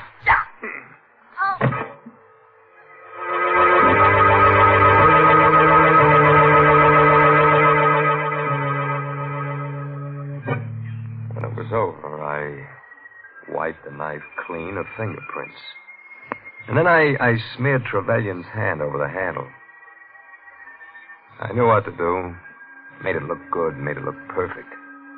There's a way to get away with murder. And I found it. I thought.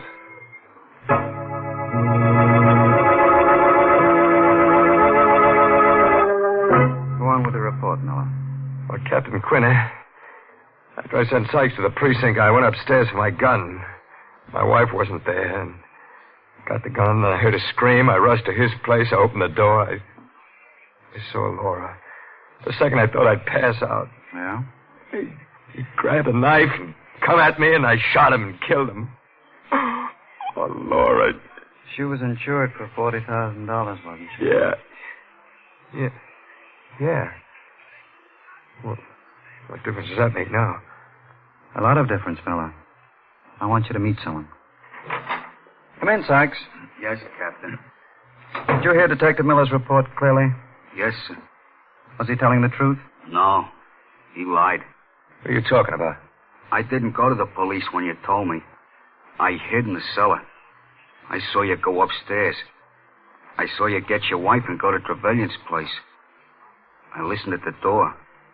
I heard you shoot Trevelyan and then murder your wife. Captain, the man's insane. Yes, Miller. A homicidal maniac. I'll take away his coat. You see? He's handcuffed. I don't get it. He's the slasher. He?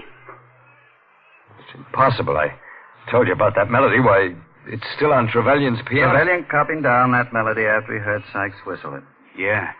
I whistled the whole thing for him. But the knives I found in Trevelyan's trunk. I put them there. I knew who you were. Sykes was trying to frame Trevelyan. He's made a complete confession, Miller. But how did you find out when that you asked us to check on Trevelyan, we discovered that he's quite a famous, if eccentric, composer. I checked up on the other people in the building at the same time. I found out that Sykes escaped from the State Institute for the Insane 2 years ago. He's confessed. Yeah. I'm the slasher. Why should Trevelyan become famous for what I'd done? You had a perfect crime all figured out, Miller. But you made one little mistake. You decided the wrong person was the slasher. Even a copper can't pull a perfect one, Miller.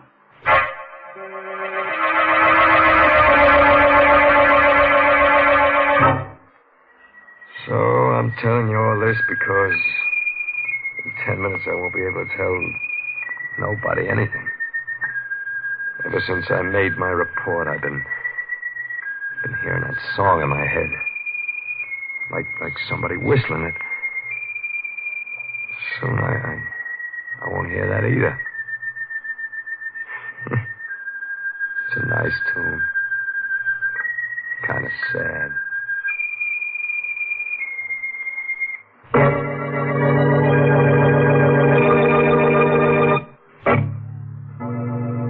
The moral for tonight's story is never quarrel with your wife. Avoid strife. If that doesn't work, get a carving knife. Now, there's the perfect formula for domestic bliss. Don't you think so, Mary? I do not. Oh, well, then I'll give you another one. You'll love this one. Beat her till she's black and blue. Break her arms and legs in two. Then tell her to brew a cup of Lipton tea for you. Oh, I give up. All I can hope is that folks don't pay any attention to all these peculiar things you say about Lipton. And I guess they don't. The proof is that more people drink Lipton tea than any other brand. But if any of you folks haven't tried Lipton's, then why don't you do so now before Mr. Raymond says a word more about it? Why not let that famous brisk flavor speak for itself? Well, now, if you weren't too cut up by tonight's story, let me tell you about next week's gory little tale. It's, about a beautiful woman who holds your hand, tells you about the future. Of course, she's kind of pessimistic. She sees a man with a knife stuck in his throat, the girl waving gaily from the gallows. And listen to this. Our star will be the glamorous motion picture actress, Wendy Berry. Let's make it a date, huh? Oh, by the way, this month's Inner Sanctum Mystery novel is The Lucky Sieve by Craig Wright. And now I guess it's really time to close that squeaking door until next week at the same time when Lipton Tea and Lipton Soup bring you another Inner Sanctum Mystery directed by Himan Brown. So until then, good night. Pleasant dream time.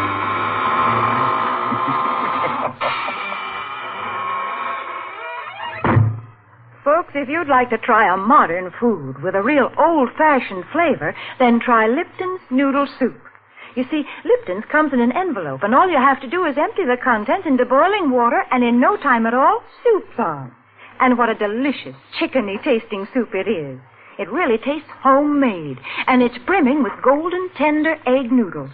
Lipton's is economical, too. It costs less and makes more than canned soups. So, folks, don't forget to try Lipton's Noodle Soup. And don't forget to tune in next Tuesday night for another Inner Sanctum Mystery. This is CBS, the Columbia Broadcasting System.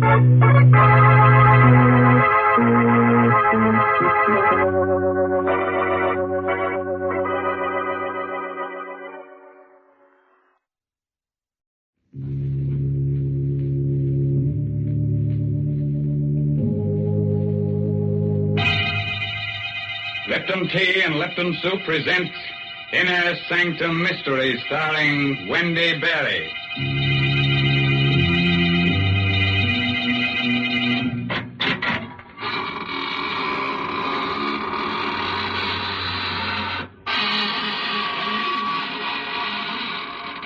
Good evening, friends of the Inner Sanctum. This is your host, Raymond, inviting you through the squeaking door for a grisly little party. Well, now for our weekly news summary of events from the other world. Slash. The Galloping Ghost defeated the marauding murderers in the opening game of the Ectoplasmic Baseball League last week. An invisible crowd of 20,000 saw the contest. Slash. The Slimy Spooks Union is considering a strike to charge people for overtime when they scare them during the day. And, oh yes, a fake medium was arrested for saying he could get in touch with humans. Well, that's very funny, Mr. Raymond. Now, that's what I like, when you say amusing things instead of scary ones. Oh, thank you very much. Well, they have a very amusing time in the other world. The other day, they held a masquerade ball, and everyone came disguised as people. Well, that's very interesting. Did they serve refreshments? Oh, yes, they served Lipton tea. Everybody loved it. Why, to count all the cups of tea they drank, you'd have to be a teetotaler. Well, then the other world must be pretty much like this one, because folks here feel the same way about Lipton tea. Why, more people drink Lipton's than any other brand. And they don't just serve it at mealtimes either. Yes, sir, Lipton's is an around-the-clock drink. It helps lots of housewives through their work day, and it's a grand beverage to serve your friends when they drop in of an evening. And, of course, there's one big reason why Lipton tea is so popular. It's because of that famous brisk flavor. That word brisk means that Lipton's always tastes tangy and full-bodied. It's never flat or wishy-washy. Yes, folks, you just don't know how good tea can be till you've tried Lipton's. Friends, while you're trying things, try on this rope for size. Huh? Oh, didn't I tell you we're going to hang a very attractive lady tonight? Our story is called The Girl and the Gallows. It all adds up. It's an original radio play by Milton Lewis, and our star is that glamorous motion picture actress, Wendy Berry, who'll play the role of Karen.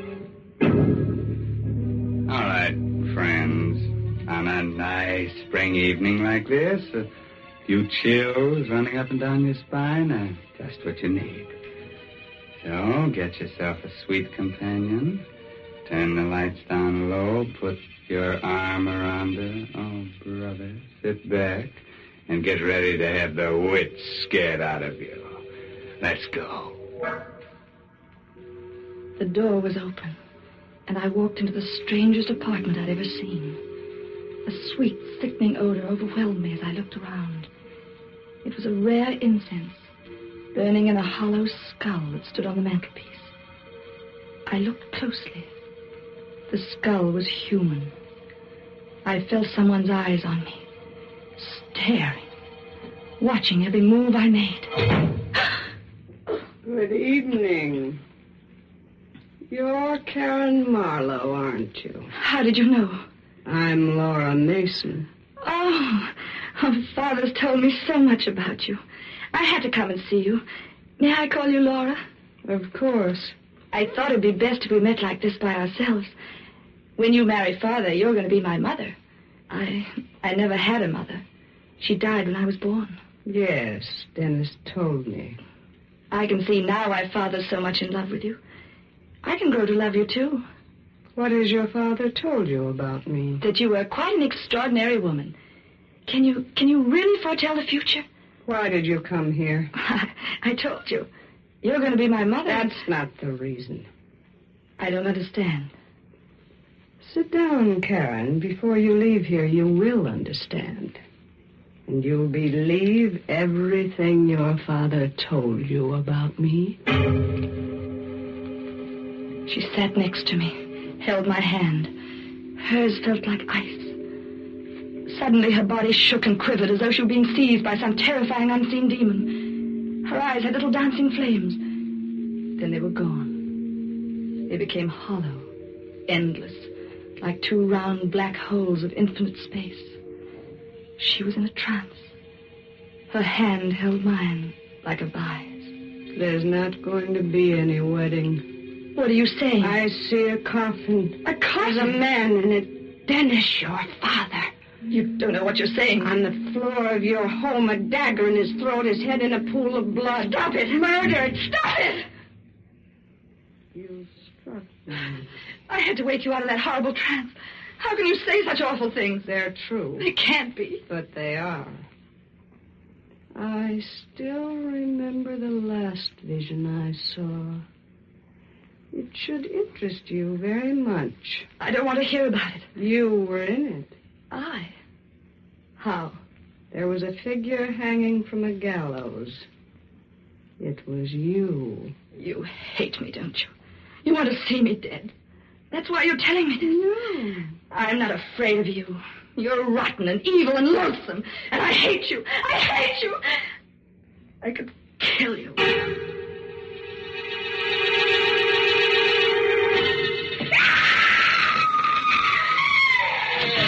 What's wrong, sister? Father. You Karen Marlowe? Just as she said. The dagger in his throat. Murdered. Oh, Father. Don't look at him again. But he's been murdered. Yeah, I know it. Here, drink this. But shut up and drink it. Thanks. Who are you? Rulark. Homicide. The police? Yeah. We got a tip. But how? Someone called in. This is awful. Yeah. It's tough on a kid like you. Feel well enough to talk? Yes. Okay. When'd you see him last? Tonight. At 7. Here. Then where'd you go? To see a woman named Laura Mason. Laura Mason. Was she home? No. She arrived a minute after I got there. She predicted this. What? She said this would happen when I saw her. Oh, yeah? Did you know what was in your father's will? No. No, he never told me. He left all his dough to you and Laura Mason. If either one of you dies, the other gets it. How'd you find out? We get around. 7:30, a neighbor heard him scream. 7:15, a dark-haired woman in a red coat was brought up here by the elevator boy. She was very attractive. Do you know anyone like that? Yes. Laura Mason. You sure? Yes. Mm-hmm. Who made that head of your father? Oh, a sculptor in Paris many years ago. Why? Because your father mentioned it in his will. How? Well, he said that under no circumstances must it go to you. It was to go to Laura Mason or be destroyed. Well, what made him do a thing like that? I don't know. Father was a strange and brilliant man. She killed him. I know she did. Who? Laura Mason. You know she did it, too. Now, take it easy. Feel well enough to go out? Yes. Okay. Take me to Laura Mason.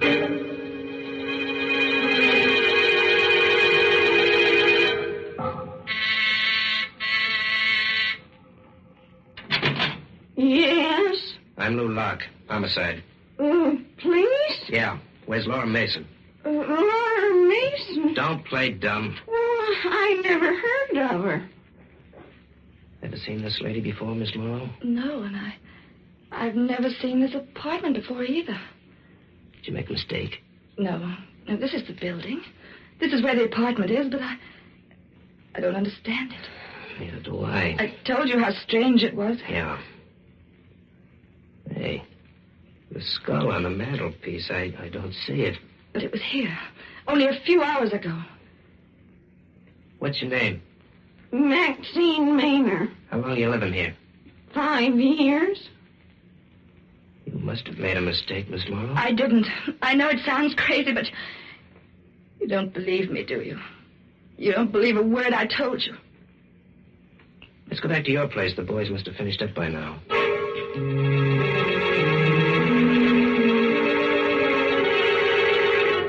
You'll be okay here tonight, Miss Morrow. Are you leaving? Yeah, I gotta get back to headquarters. You still don't believe me.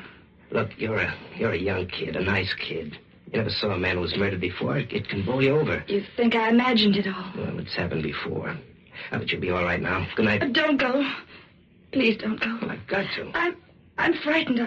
I don't want to be here alone. There's a cop in the corridor. If you want him, call. I don't want to be in this apartment by myself. I've hardly ever been without my father. Don't go. Please. Easy, kid. I'll come back if I can.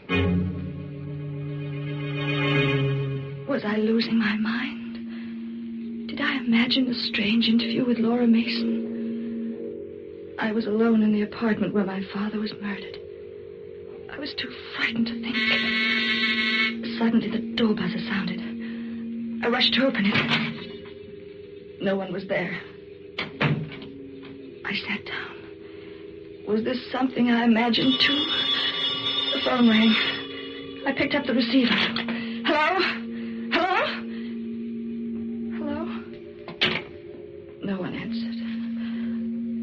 Was it all imagination? Had something happened to me? I went to the window, opened it. I heard the traffic far down in the street. Jump? Why not? Father was dead. My life was a nightmare. I couldn't go on like this. Yes, jump. It'd be all over. The torture, the fear, the madness, all gone. I leaned over the ledge. One move would be all over. I would jump. Come back here. Let me go. Let me go. No, you don't. You don't understand. Never mind what I don't understand. You're just lucky I came back. It'd been better if you hadn't. Something's happened to me.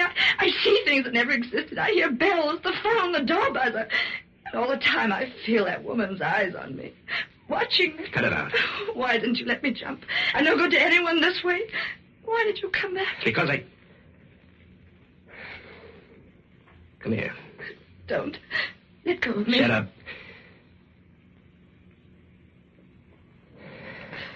You kissed me. Yeah. That's why I came back. You... Let's not talk about it now. Oh, but why? Because you're beautiful. I wanted to do that ever since I saw you. You still want to jump now? No. Okay. I'm going to take you to a good doctor. You think there's something the matter with me? We'll let him decide. But I did see that woman, just like I told you. We've been checking. We can't find any trace of a Laura Mason. Why'd you jump like that? The door buzzer. You did hear it ring, didn't you? That was the door buzzer. Sure, I heard it. Oh, thank heaven someone else heard it. I'll open the door. What's the matter, Karen? Oh, it's her. Standing in the doorway. It's Laura Mason. Good evening, Karen.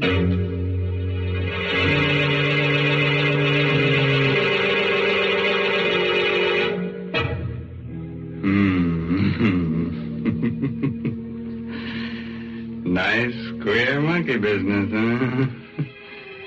Say, I wonder what happened to that apartment with the burning skull on the fireplace. Oh, that'd make a cozy little place for a vampire. She could invite her friends up and have a few drinks. Oh, now, Mr. Raymond, I just can't stand the thought of vampires. Oh, well, tell the truth. I feel the same way, Mary.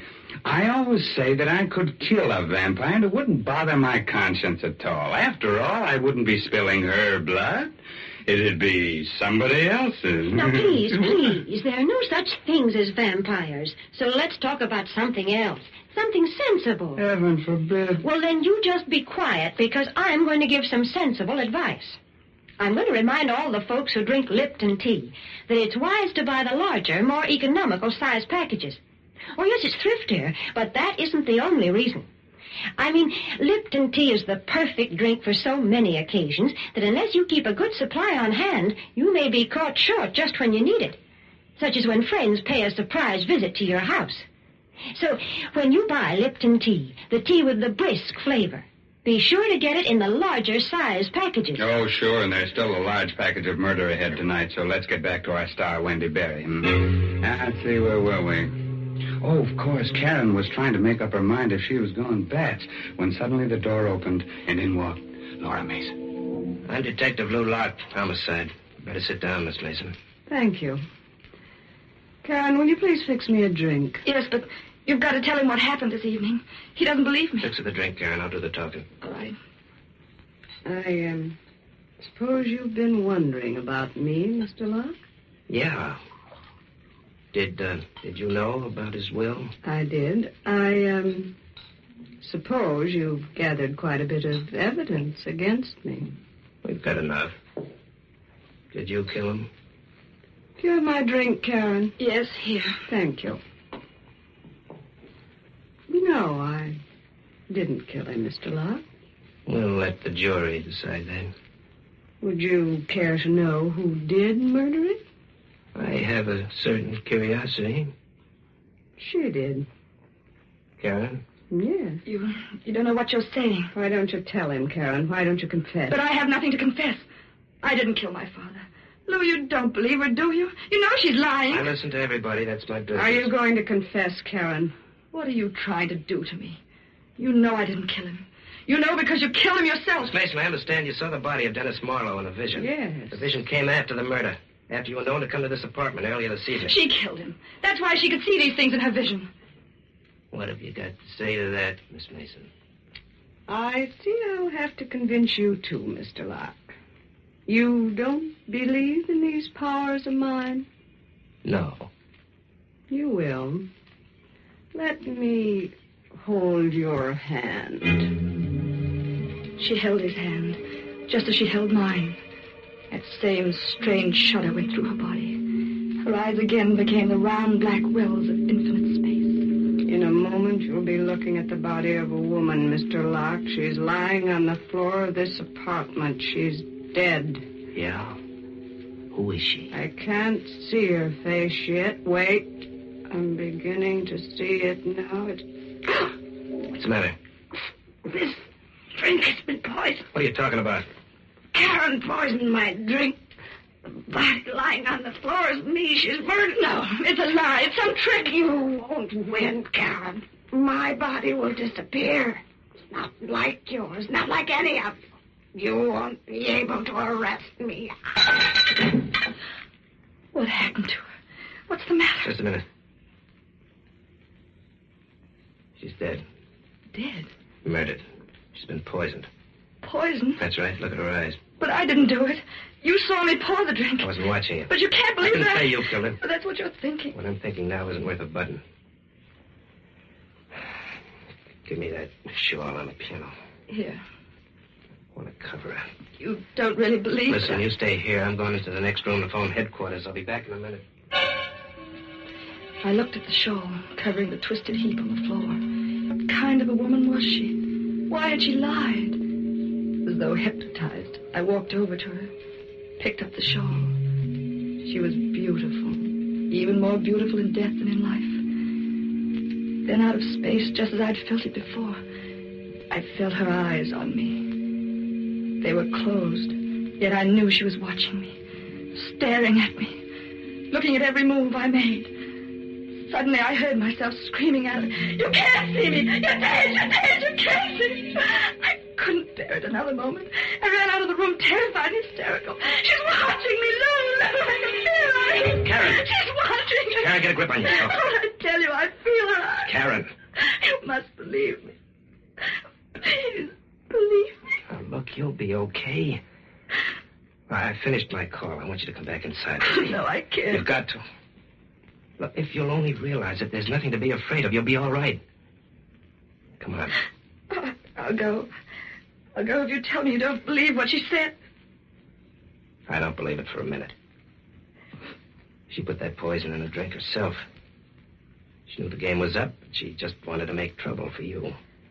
The whole thing was an act. Here's the... Lou, look. The shawl's on the floor, but Laura Mason... Laura Mason has disappeared.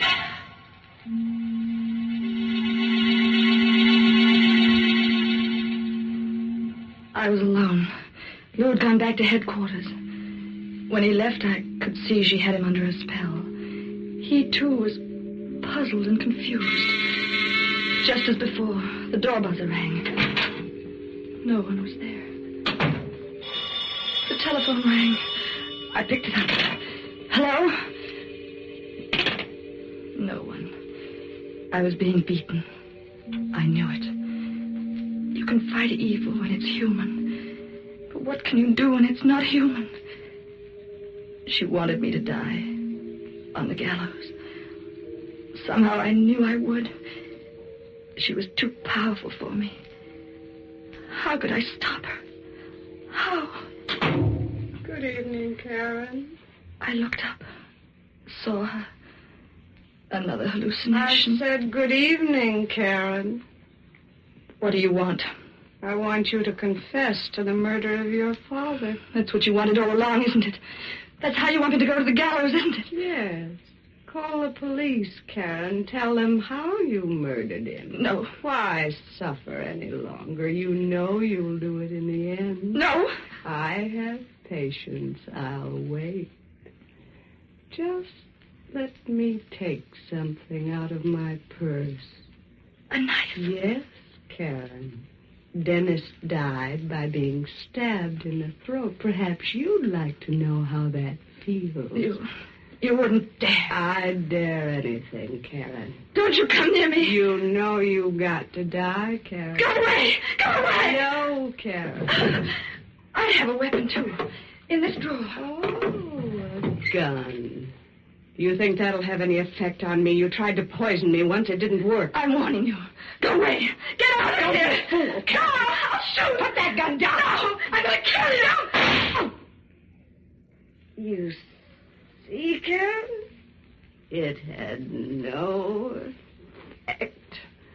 No effect. Blood. You're bleeding. You are human. You won't disappear again. Not this time. And I won't see you again. Ever. Ever.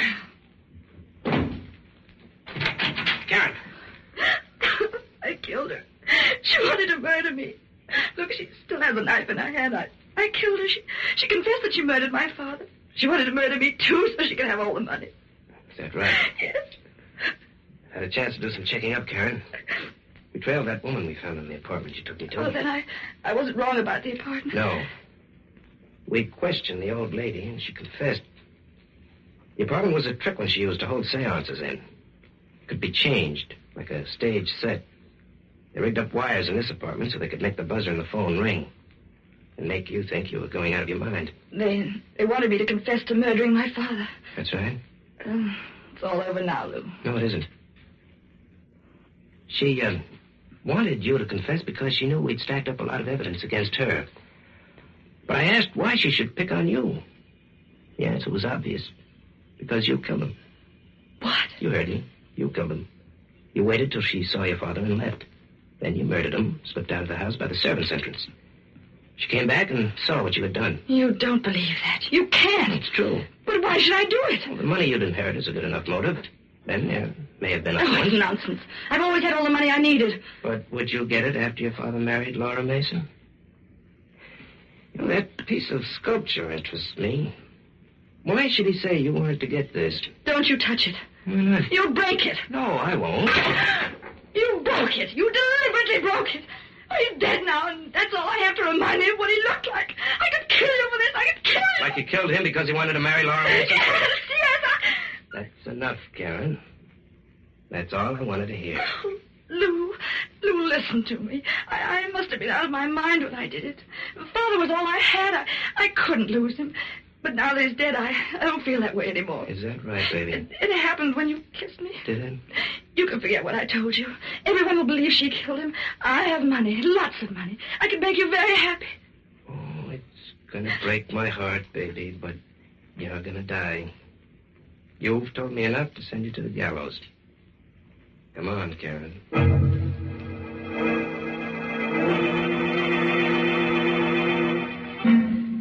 I pleaded temporary insanity. It failed.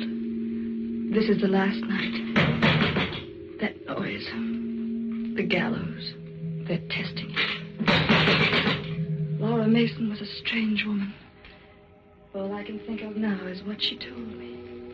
It seems so long ago. There was a figure hanging from the gallows. It was you.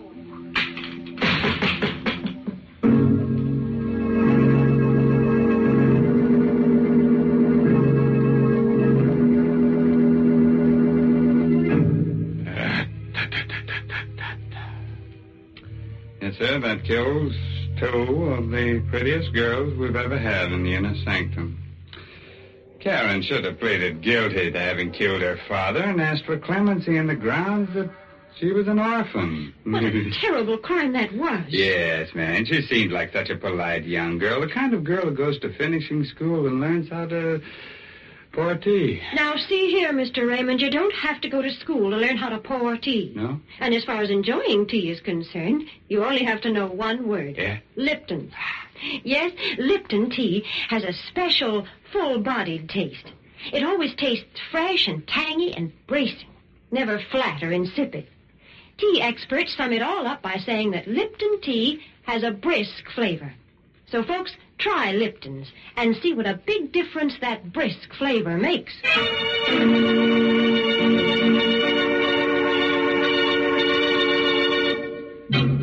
A word of advice, naturally. If you wake up in the morning and feel like stretching, and go hang yourself, bud. By the way, this month's Inner Sanctum Mystery novel is The Lucky Stiff by Craig Rice. Oh, yes, and next week's Inner Sanctum Mystery story directed by Himan Brown and brought to you by Lipton Tea and Lipton Soup. Next week's story will be about a pair of young lovers who don't think two can live as cheaply as one. So they murder a rich old man. Oh, isn't that ducky?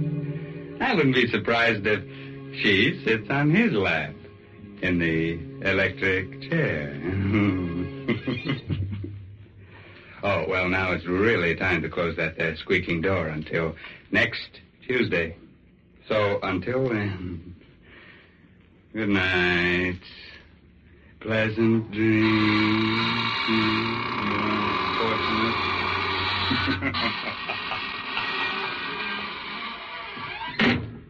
Folks, these busy days, we all want to save time when we prepare meals, and yet we don't want to sacrifice that good homemade taste. Well, that's just the time to serve Lipton's noodle soup. Lipton's is quick and easy to prepare because it comes in an envelope. You just empty the contents into boiling water, and in no time at all, soup's on. And Lipton's has a real homemade chickeny flavor. It tastes just like the chicken noodle soup you'd make right in your own kitchen. It's economical, too. Lipton's costs less and makes more than canned soups. So don't forget Lipton's noodle soup. And don't forget to tune in next Tuesday night for another Inner Sanctum Mystery. This is CBS, the Columbia Broadcasting System.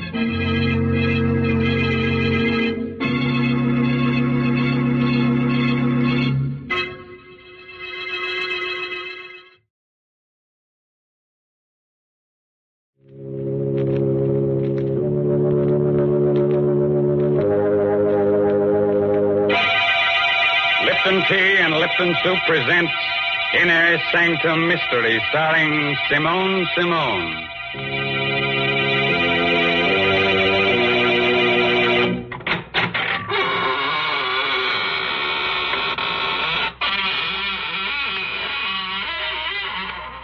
Good evening, friends of the Inner Sanctum.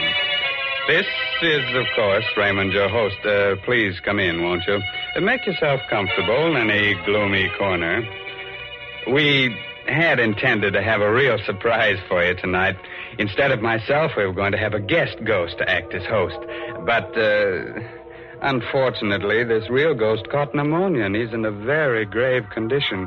The doctors have given up all hope. He's, going to become alive.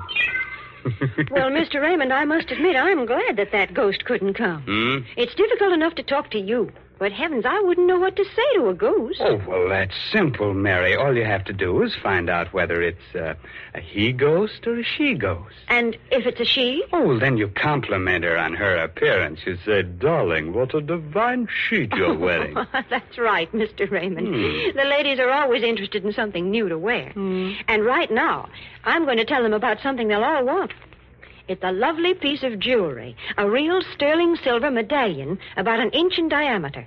It's the kind of jewelry you find at those smart shops on Fifth Avenue in New York. But the only way you can get it is from Lipton's. The medallion is decorated with a Chinese inscription, and it's hung on a narrow black rayon satin ribbon. That's the height of fashion this year, you know. And here's how you get the medallion. Just send 25 cents and the box top from a package of Lipton's, the tea with the brisk flavor, to the Lipton Tea People, Box 92, New York City. Yes, that's Box 92 in New York City. And now it's time to begin. Our story is called The Black Art. It's an original tale by Milton Lewis. And our star tonight is that glamorous motion picture star, Simone Simone, who'll play the role of Claudine. So, gather close and get ready to hear a sweet little tale that'll make you wake up screaming for at least the next 2 weeks. You all set? Now remember, if you don't want your hair to stand on end, get someone to sit on your head. Okay? All right, now let's hear Larry Gifford tell you his story in his own words. Wish I never heard that scream. I wish I never saw a body lying there. Blood all over the room. The knife on the floor near her throat. I'll never forget it. I'll never forget how I picked up the knife. I'll never forget the sweat that came creeping out all over me when I heard the door slam. Stand where you are. You make a move, I'll blow your head off. Don't shoot, Copper. Drop that knife. Okay. What's your name? Larry Gifford. Look, I'm from Chicago. Stranger, huh? Yeah, what of it? What's her name? Her? I don't know. I never saw her before. Look, you don't have to frisk me. I haven't got a gun. Shut up. Listen, I know it looks bad, but you see, my room's downstairs. I heard a scream, and Give me back that wallet. Your hands up. Roll papers. What of it? So I'm an ex-con, so what? You don't know her, huh? No, I don't. What have you got there? Just a picture I found in your wallet, mister. Picture of her. To Larry. With all my love, Nancy. Reckon you forgot about this, huh? Yeah, but look, I didn't kill her. Shut up. I think I heard that scream and came up here. Hold out your hands. Sure. You can have them. Here. Come back here. Come back.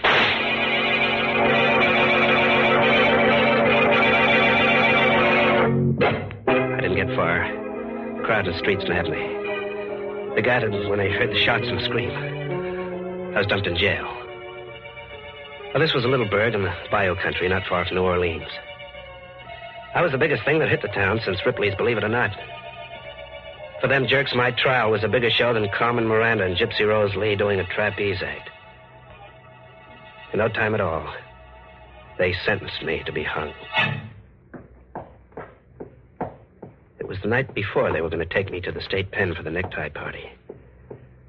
I was sleeping, dreaming I was in Africa. They were beating them drums.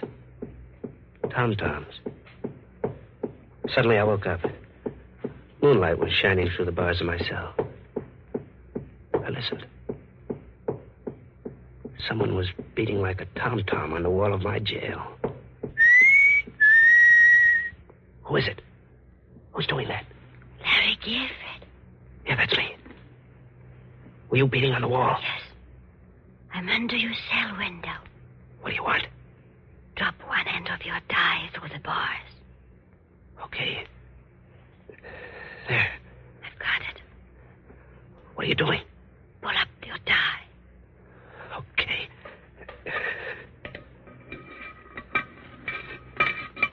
Got it? A gun. Yeah, I got it. Good luck. Goodbye. Thanks, baby. Whoever you are. What's going on there, Gifford? Oh, nothing. Why? I heard talking. Oh, I was talking in my sleep. You never done that before. I never was going to be hung before. What's you holding there? Come here, I'll show you. What's that? A gun? Yeah, and it's got enough bullets to fill your head with lead. Go there. Open that door. Open it or I'll give it to you between the eyes. Go on. Don't shoot. Okay. Now take your gun.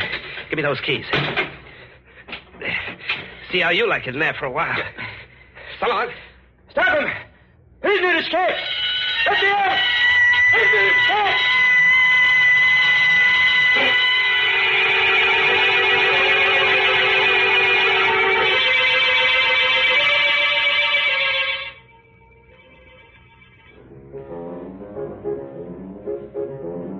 The Blue Bottle Bar.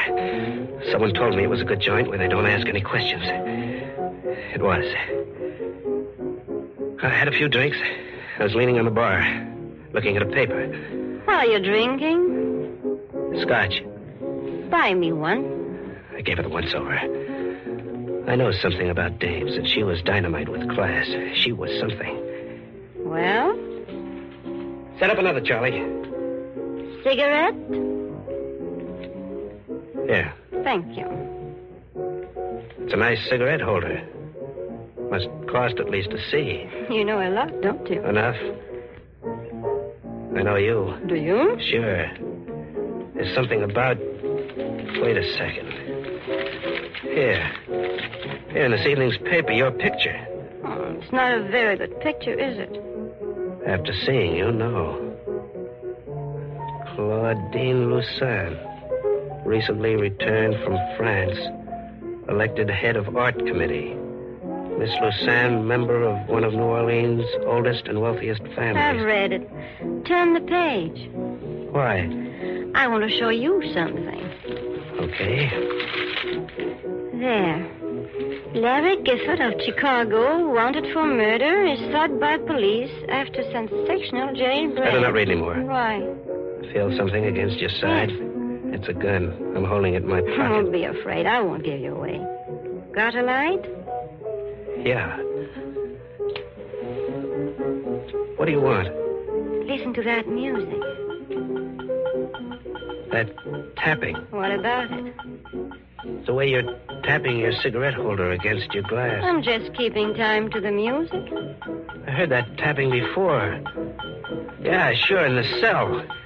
And I heard your voice before. Did you? You gave me the gun. Now let me hear you. What's this all about? You'll find out. Relax. I can't. I guess I had a few too many. My head, I feel like I'm spinning around, getting dizzy.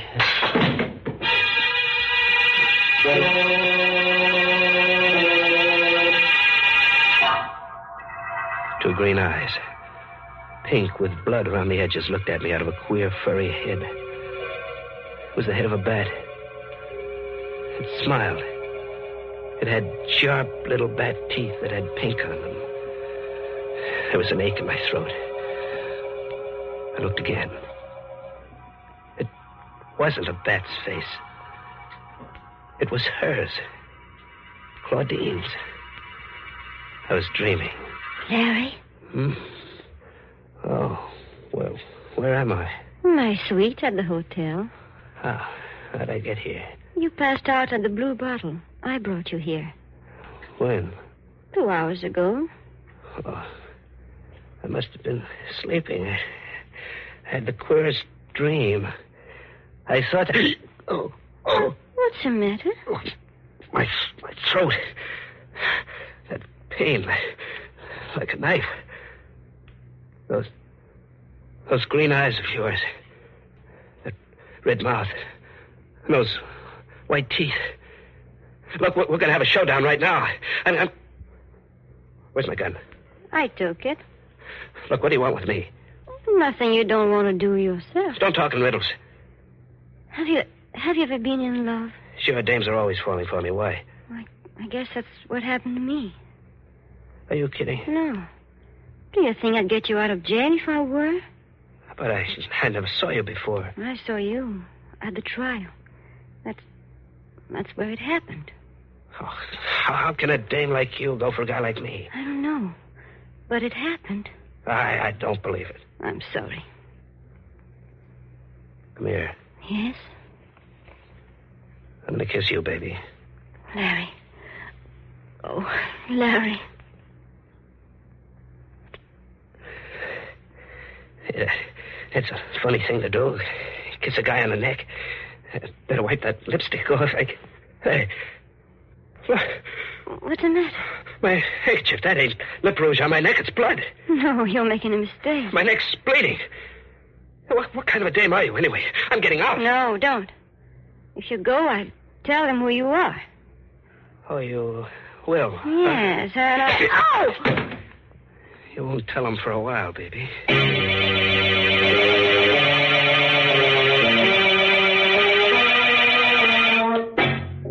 Grady's joint in the old city of New Orleans was just a place. She'd never find me in that dump. Nobody'd ever find you there. I got a room.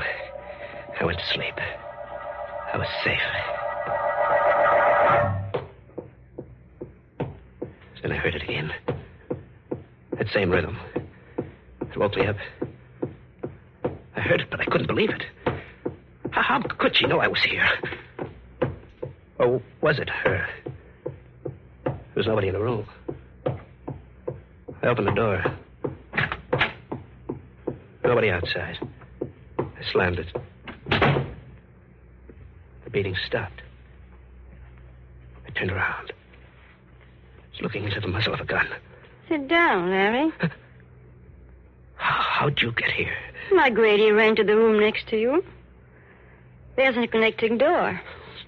What's the idea of the gun? Can't you guess? You gonna kill me? Maybe. Well, you're going to a lot of trouble to bump off a guy who's going to be hung anyway. Do you want to die? No. There is a way you can live. How? By coming with me. Yeah? What else have I got to do? Marry me. You're out of your head. You hate me? No, I don't. I don't hate you. I'm scared of you. Yeah, I've never been scared of anybody the way I'm scared of you. Scared enough to do as I say? Maybe. I had hoped you would love me. Maybe I do. You're lying. No, baby. It's no use. Look, what are you going to do? Kill you? No, put the gun down. Give me a break. Don't.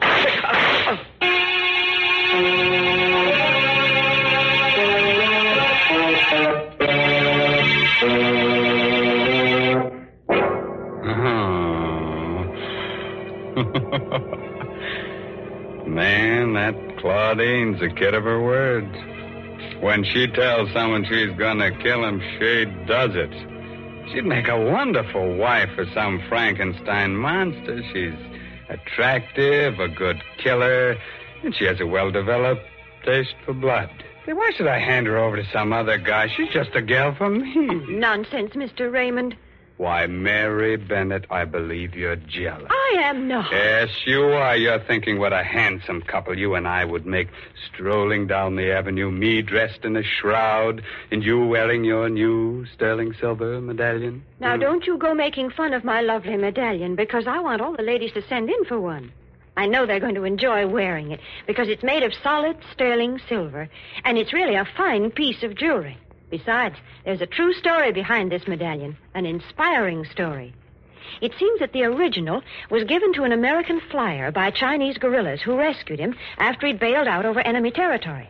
The flyer was told that the Chinese characters on the medallion would identify him and bring him safely through the lines. Well, he did get through, and only then did he learn that the medallion said, "Good luck," in Chinese. Now, there's a story to tell your friends. And to get this good luck charm, just like the one the flyer carried, all you have to do is send 25 cents and the box top from a package of Lipton's, the tea with the brisk flavor, to the Lipton Tea People, Box 92. That's Box 92, New York City. Now, let's get back to our star, Simone, who seems to be making life hard for a guy named Larry. The last time we looked in, she had just shot him. But I've got a tip that that's only the beginning of his troubles. How about it, Larry? What happened then? I went down in a heap when she fired. The bullets caught me in the thigh. I lay there. I made out like I was dead. Larry. She fell for it. She bent over me, the gun in her hand. Larry, are you... Oh! Take it easy, kid. Let go of my hand. How do I get that gun? Let go. Let go. Get that gun if I have to break your arm. No, don't. Oh. Okay. I've got it now. You shot me in the leg, but I'm still strong enough to get rid of you. Larry. I'm no angel, baby, but you're worse. Here's something I heard about, but I never believed. How'd you know I'd be here? How'd you know I'd be in the blue bottle? Go on, answer me. I've got nothing to tell you. No, you don't have to. It was magic. Black magic. Somebody nobody'd believe if I ever told him. There's only one thing to do with you. Yes? Kill you. But I ain't taking any chances like you did with me. When I kill you, you're going to stay dead. Those tom-toms are going to stop forever. You think so, Larry? I know it. Come here. Larry, Shut up. No! I knocked her out cold. She lay on the floor. I put the muzzle of the gun to her temple. She was so beautiful it made you shiver. I pulled the trigger. I looked. What I saw nearly made me pass out. A little blue vein on her temple was beating. There wasn't a scratch on her. A little curl of red hair was twisted around her ear. Was I seeing things? I aimed the gun at her heart. Nothing. Not a speck of blood. I stuck the muzzle between her eyes. Shot till the gun clicked empty. I looked. The white skin on her face looked more beautiful than ever. I had to get away. Out of the same city where she was, out of the same state, the same world.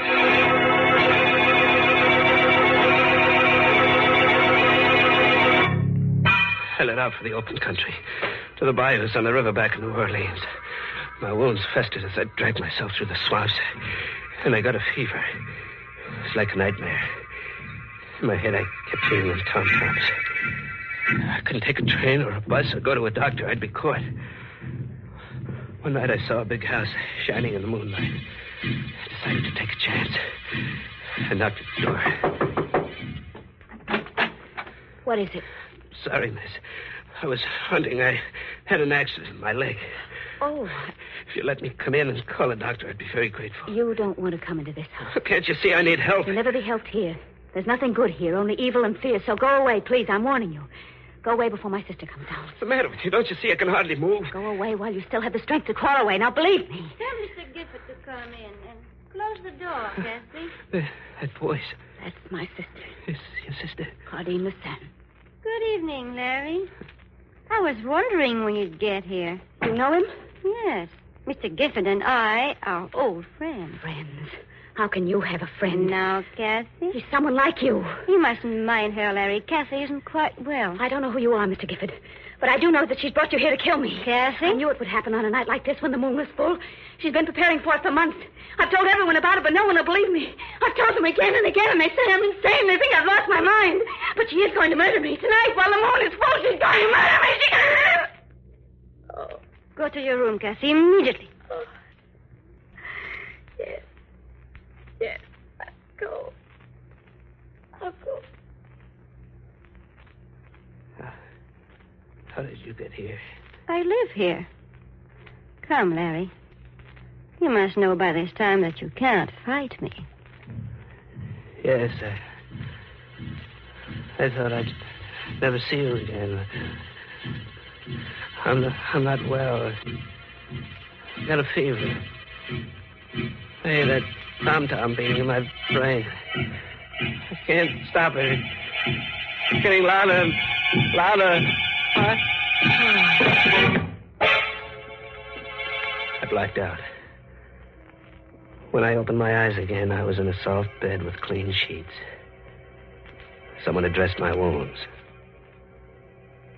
The moonlight came into my room like a living yellow ghost. Then I heard it. Scream. Just like the one Nancy made when she was killed. I limped out of bed, went to the room next door. It was Kathy on the floor, murdered. The knife was still in her neck. And I heard it again. The tom-tom. Queer sounding this time. I felt myself beginning to sway to the rhythm like a dancer. Then I did something I couldn't stop myself from doing. I put my hands down, drew out the knife.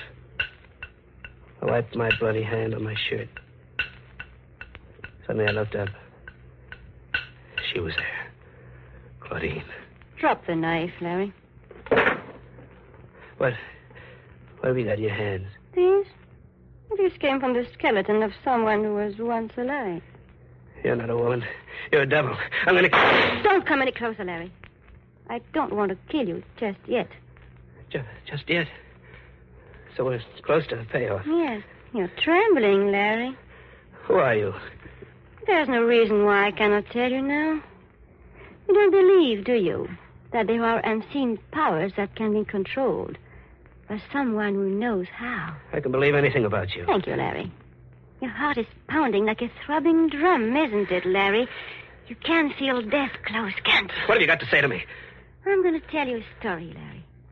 The story of a child who was brought up on this estate by a strange old woman, a conjure woman. In her head were all the black arts of the world. She taught me. Why are you telling me this? It amuses me to watch you, a murderer, helpless and terrified. So terrified you can hardly breathe. I find it very exciting. Then it was blood I found on my handkerchief. Yes. It is one of the ways to gain complete power over a person. And a tom-tom. Another spell to make you do what I want. And the murder of your sister? You want me to be the patsy for that? You're beginning to understand. You see, Cassie and I inherited the estate. There's really not enough for both of us. You'll tell him I did it. Yes. And that I killed you in self-defense. What are you looking at me that way for? I was remembering something. Remembering? Oh. That kiss, baby, wasn't it? You're a devil, but still a woman, ain't you? You didn't forget that kiss, did you? No. Well, what are you going to do? Come here. Closer. Well? Don't move. There. You going to let me live? Well, it's my life against yours, you fool. I'll put that gun down. When I'm finished. Please, give me a break. I'm begging you. Begging you? I'll do anything you say. Just give me a chance, please. Here it comes, Larry, between your eyes.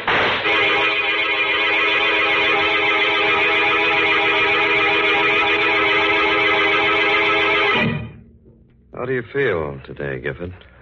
Much better, officer. Leg's healing fine. We checked that crazy story you told us. It's all true. Tell me something. How'd you know to come to the Lucerne place when you're dead? You arrived just in time. A second later, and she would have killed me.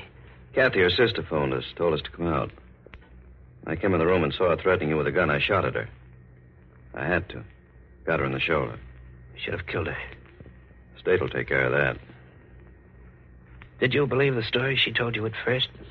That I killed her sister and she was killing me in self-defense? No. You see, Gifford, we'd found out that you weren't a murderer. You didn't kill Nancy Warren. The man who did that confessed. That made her whole story false. How did she do it, Captain? How did she find out where I always went? Police psychiatrist said she did it by post-hypnotic suggestion. She told you where to go while you were asleep, and you never realized that you were always doing just what you wanted. But the bullets, when I shot at her and tried to kill her, how'd she do that? It was all carefully planned. The first shot she fired at you were real bullets. The others in the gun were blanks. She wanted to get you so thoroughly under her power that you think she couldn't be killed. You see, all this so-called black magic has an explanation. Has it? I wonder. Oh,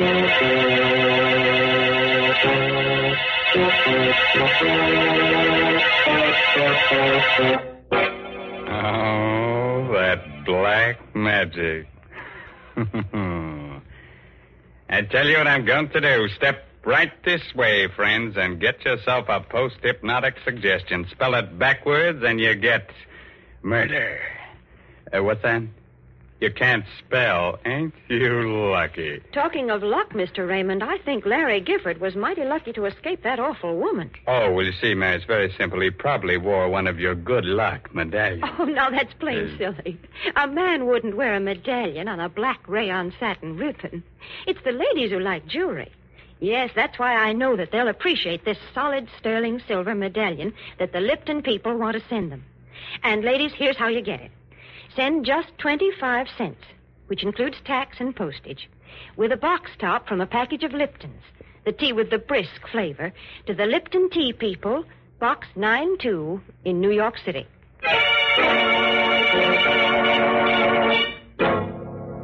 The moral for tonight's assault on your nerves is never marry a dame who sucks blood out of your throat.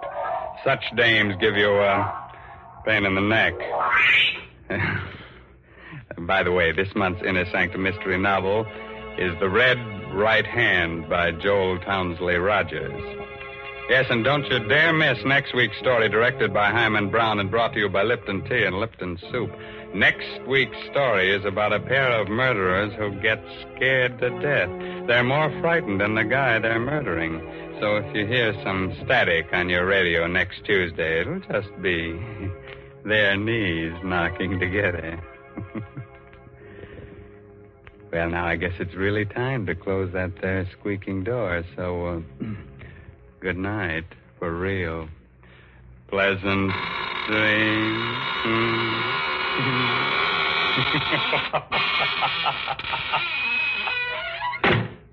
Folks, the next time you send a box of food to your boy overseas, be sure to include a package or two of Lipton's Noodle Soup Mix.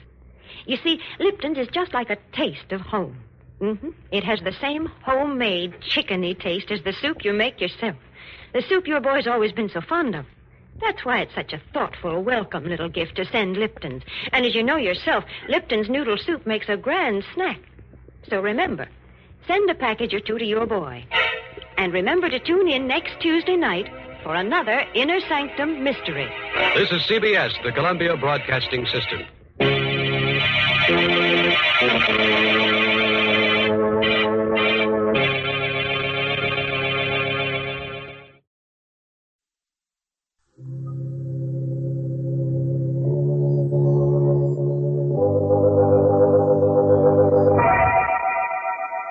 Lipton Tea and Lipton Soup present Inner Sanctum Mysteries.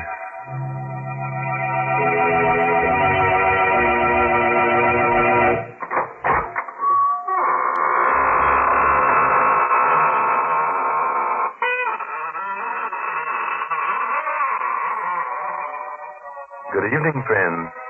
This is your host of the Inner Sanctum, welcoming you again through the squeaking door for an hallucinating good time. Why am I smiling? But I always smile when I open the squeaking door on Tuesday night. You see, each week when I say good evening, I think to myself, a good evening for what? And of course, there's only one answer to that question. A good evening for murder. A fine thing to say. You wouldn't feel so chipper about it if you were going to be murdered. Why, Mary, there's no bigger thrill than to be murdered. Why, it happens only once in a lifetime. Well, I know something else like that. Now, don't tell me that Lipton tea... No, I'm not thinking about Lipton tea. I'm talking about that solid sterling silver medallion that the Lipton tea people are offering to the ladies. Yes, ladies, it's the chance of a lifetime to get a lovely piece of jewelry. The kind you find at those smart shops on Fifth Avenue in New York. Now, let me tell you about the medallion. It's made of real sterling silver. It's about an inch in diameter, and it's decorated with a Chinese inscription. The medallion is hung on a narrow black rayon satin ribbon, so it can be worn as a necklace, a choker, or you can simply add it to your charm bracelet. And here's how you get the medallion. Just send 25 cents and the box top from a package of Lipton's, the tea with the brisk flavor, to the Lipton Tea people, Box 92, New York City. Yes, that's Box 92 in New York City. And now it's time to begin. Our story is called Dead to Rights. It's an original spine tingler by Sigmund Miller, and our stars tonight are two radio favorites, Elspeth Eric and Santos Ortega. So relapse in your chair, settle down for a half hour of alarming but charming entertainment. Why not get really reckless tonight? Go the whole works. Turn off the main switch in the cellar. The darker it is, the more strange things you'll see. Lou Dunn is nervously pacing his room in a dingy boarding house near the East River in Manhattan. His wife, Dottie, is looking at an old newspaper. That's him, Dottie. You see for yourself. That's Jensen, that Quiro guy. Lives upstairs with $20,000. Mm-hmm. That's him, all right. All that money. Only a floor above us. According to this paper, William Jensen was found wandering through the streets in a semi-conscious condition due to lack of food. The police discovered $20,000 in $100 bills mixed with crusts of bread in his pocket. He's being sent to Bellevue Hospital for observation. That newspaper's more than a month old. Jensen's been back for 2 weeks. Hey, Dottie. Must be somewhere we can get that money. There is. You mean rob him? Rob him. Maybe kill him. Kill him? If you're not scared. Scared? Well, I ain't scared of anything. I know you. You always talk toughness about all. I'm not scared. We could knock him off. Make it look like suicide. You really want to do it? Yeah, sure. I'd like to put my hands in that $20,000. Boy, what we couldn't do with that money. It'll be easy. If we do it smart. Very smart. Sure. Maybe you could sort of visit him. Just before he goes to bed. Turn on the gas. That'd make it look like suicide. Then we could go back and pick up the money. Not all of it. We'll leave half of it so it won't look like robbery. Sure. He's a crazy guy. It's natural for a crazy guy to knock himself off. Mm-hmm. When do we do it? Well, if we're going to do it, we got to do it right now. We'll never have the guts to do it later. Now, you're sure you want to do it, Lou?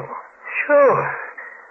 Sure I do, Dottie. Mrs. Scully was going to the movies. What time's it now? It's, 5 to 10. She won't be back till after 11. That only gives us about an hour. Oh, you got plenty of time. Jensen goes to bed just about this time. You go on up, stay with him until he's in bed. And then, on your way out, you turn on the gas. Not too much, because that'll make a lot of noise. And keep your finger off the spigot. Use a stick or a glove or something. Yeah, I understand. Well, okay. What are you waiting for? You want me to go now? Well, what do you want to do? Die of heart failure worrying about it? Go ahead.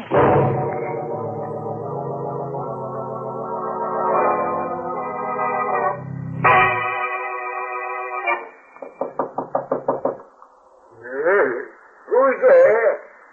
It's me. Lou Dunn, the guy that lives right under you. Oh, just a minute. I was just about to get to my bed. Is there anything special you want? No. I just had a little argument with the wife. Oh. I don't want to go back right now. Uh-huh. You're going to teach her a lesson. That's right. Yeah. All right. Come in. You can talk to me while I get into bed. Thanks a lot, Mr. Jensen. I won't stay long. You going to bed right now? Yep. Yeah. Would you mind helping me take off my shoes? Sure.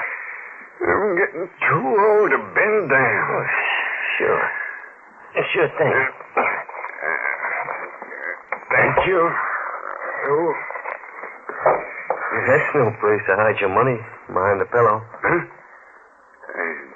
That ain't no money. It's just a lot of pictures. That's all.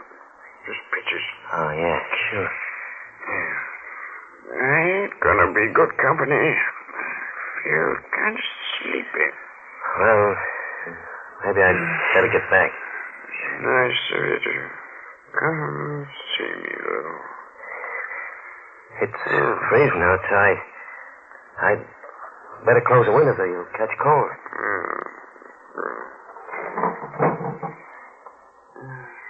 Well, good night, Mr. Jensen.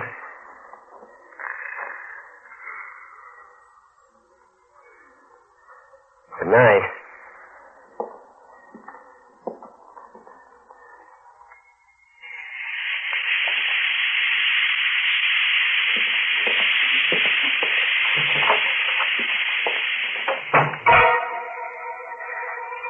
Oh, it's beating like a drum.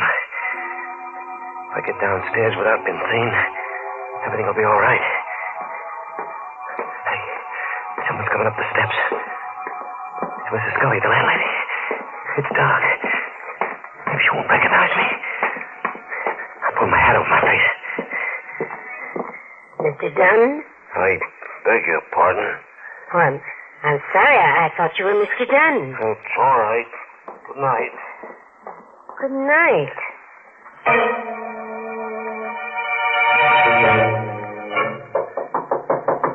Who is it?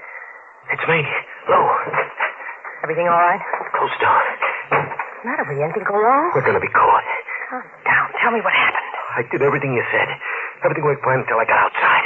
I met Mrs. Scully in the hall. I pulled my hat over my face. She recognize you? She called my name, but I disguised my voice. Nothing to worry about. I'm sure she knew it was me. We're going to get caught. Did you come right down here? No. I went outside for a few minutes in case she was watching me. That's good.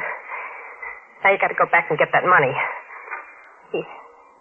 He's dead by now. I can't go back. You gotta go now before the gas leaks into the hall and everybody knows about it. I can't do it. All right, I'll go myself. Where'd you say the money was? The pillow under his head. Stay here till I get back. Maybe we ought to forget it. No. Not after we've gone this far.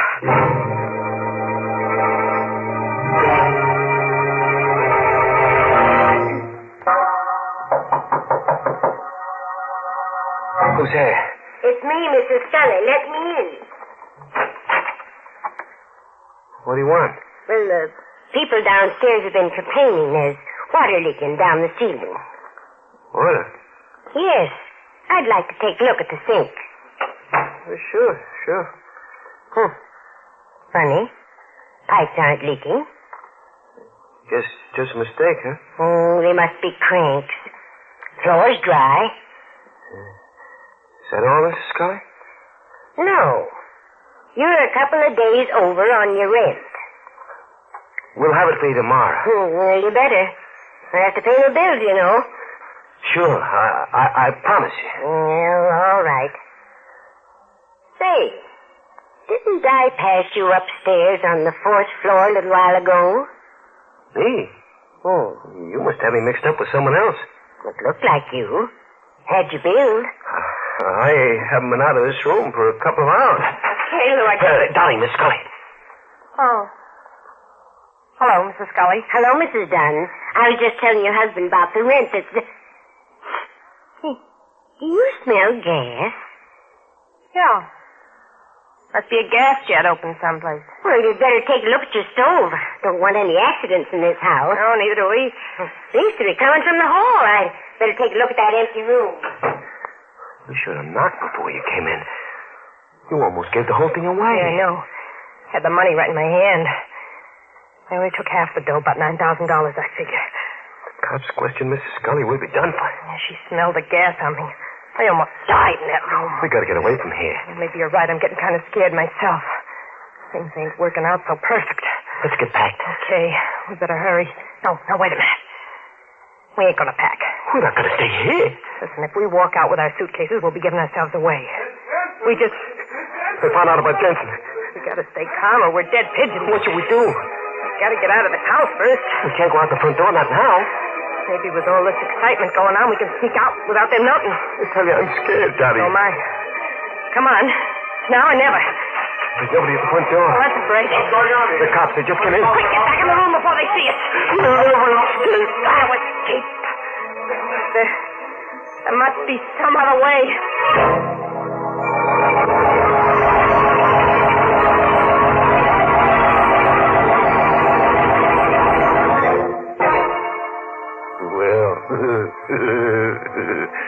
Dottie and Lou are in bad shape. My only hope is that they don't die of heart failure before the end of the program. That would be very embarrassing. Sometimes I wish the characters in our stories would show a little more nerve. They all get so flustered.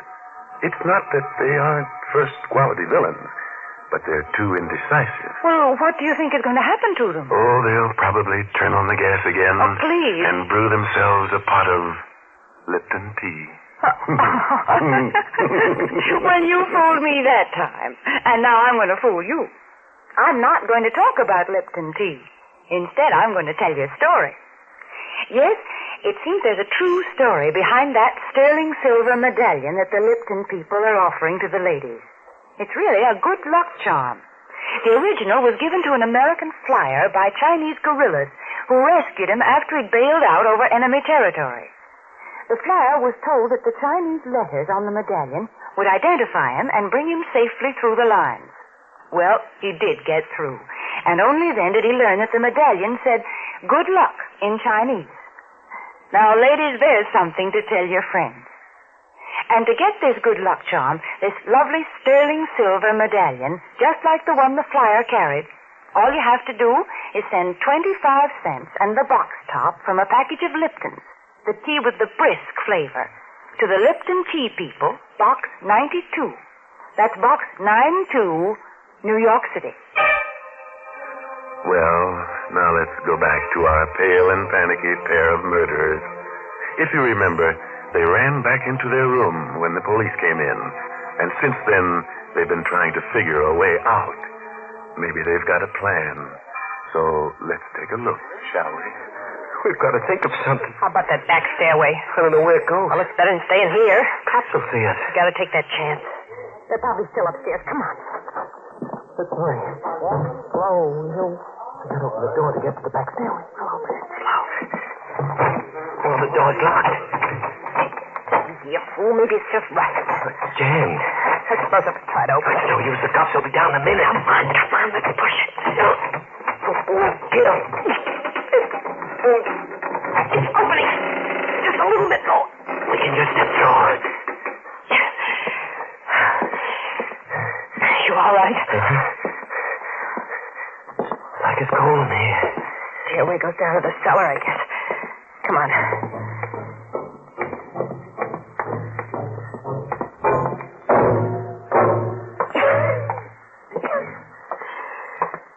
Dark down here. It's choking me. There must be another exit that leads out into the alley. Listen, that's the cops coming down to look for us. They're coming from the hallway stairs. We've got to hide. Here. Get behind this old sofa. Lie down on the floor. There's nothing you'll find down here. I hope you don't mind, lady, but we'd like to look over the premises. Look, this dust is killing me. I'm going to sneeze. No. I can't do it. It's just a waste of time looking for anything here. All right. Let's get out. Too much dust here.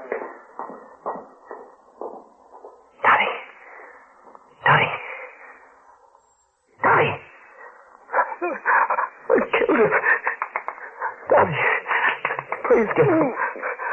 Oh, I'm glad you're not dead. You tried to kill me. I had to put my hand over your mouth. You'd have sneezed. We'd been caught. Let's get out of this dusty hole. We get these browns away, we can get out through the alley.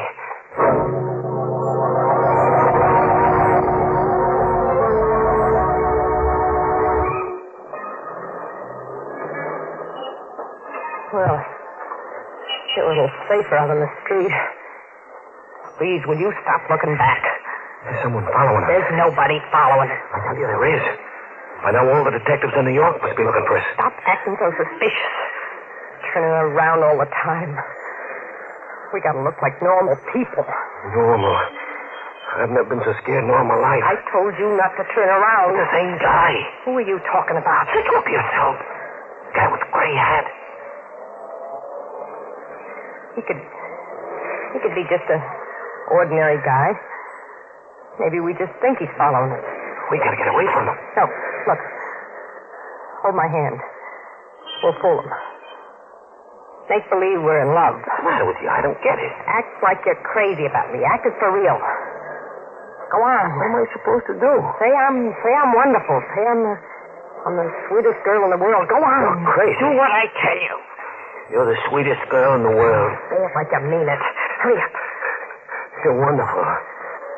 I love you. Put your arm around my shoulder. I ain't gonna do any good. Now, walk slow. Act like we don't care where we're going. You'll catch up to He us. can always catch up to us. We gotta make him think we're the wrong people he's following us. Keep talking love to me.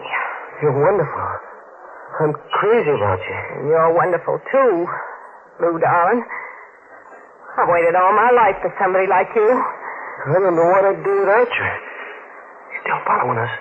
Yes, sweetheart. Look, we gotta figure out something. Maybe we can give him the slip in the subway. Yeah. Look, I'll go in the subway first. You go in the cigar store. He'll follow you.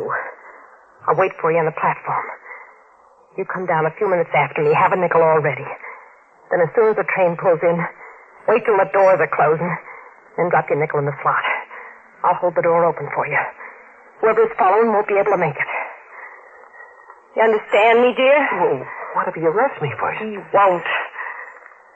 Look, here's where I go down the subway. You go into the store. Kiss me. Okay. Darling? Don't forget to wait until the doors are closing.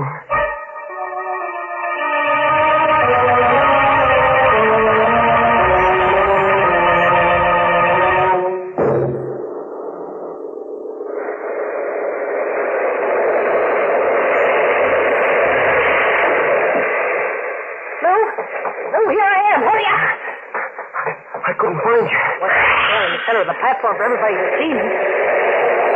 I thought you'd run out of me. Maybe I should have. You had. I'd give myself up. Yes, you would. Where are we going? Next station. We'll get a bus going to New Jersey. Maybe we ought to ride on the plane.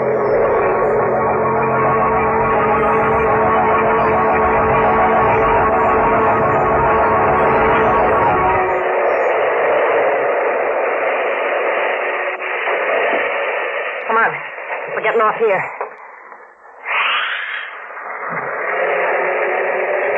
What are you hanging around? Wait a minute. We gotta hide this money so they won't have anything on us in case we get caught. Yeah. That's a good idea. We can come back with it later, huh? Hide it right underneath the platform. Yeah, that's a good spot. No one in the station. Let's do fast. Here's the money.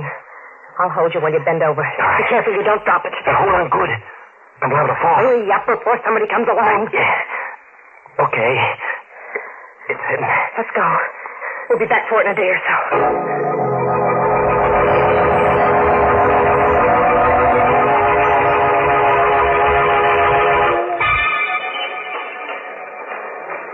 Now put your arm around me while we go up into the street. I can't do it anymore. You don't do it, I'm leaving you. No, don't. That's better. Sweetheart. Yeah. I guess you're the best girl for me. You just wouldn't know what to do without me. Would you, darling? Don't turn around. There's nobody following us. There's a cop right behind us. They must have radioed a description of us. Cops don't follow people. They arrest them if they think they're guilty. Well, maybe he ain't sure. Maybe he's watching us first. We'll turn the corner without hurrying. You do love me, don't you? I love you more than anybody else in the world. I love you, too. You're right, we are being followed. What are we going to do? There's a factory up ahead. We'll make believe we're going in on the night shift. That ought to throw him off the track. We'll get caught in the building. Well, it's worse out here on the street. When the cop sees us go into the factory, he'll think he's made a mistake and he'll leave us alone. Now hang on to me tight and walk slow.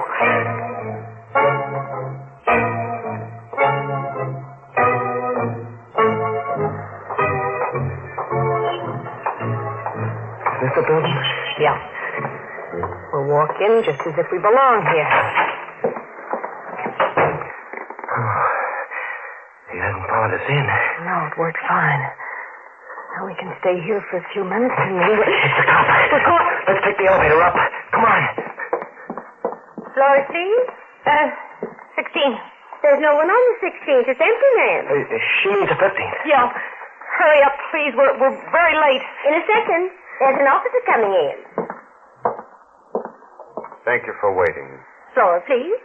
Just take these people wherever they're going. Yes, sir. Watch the door.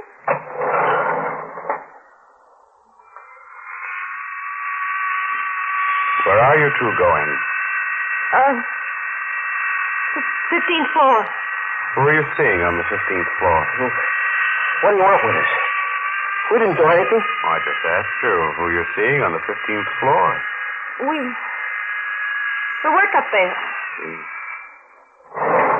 15, please. Come on, Lou. Just a second. Run, Lou. Run. Around the corner. He'll shoot at us. Hurry up. Good killer. Stop or I'll shoot. There's the freight elevator. It's open. If we can make it, we can slam the door and run it ourselves. Wait a minute. Hurry up, Lou. As fast as I can. Quick. Stop. The elevator. Stop. You get...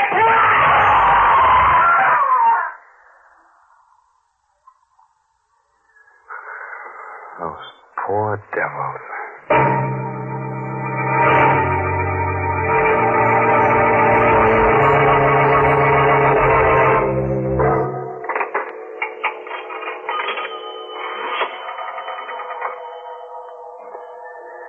Operator. Get me precinct 23. Oh, hello, Lieutenant. This is Officer Malone. I want to report a double suicide. Their names are Lewis and Dorothy Dunn. I knew they were going to do it, and I tried to stop them. I saw him in the subway station. The man was trying to jump off the platform, but the woman was holding him back. He changed his mind, and they went upstairs. It looked like a lover's suicide pact to me. I saw them holding each other around, kissing on the street. I followed them from the subway into this building, and when I asked them a few questions, they got frightened and got off on the 15th floor. Well, I did.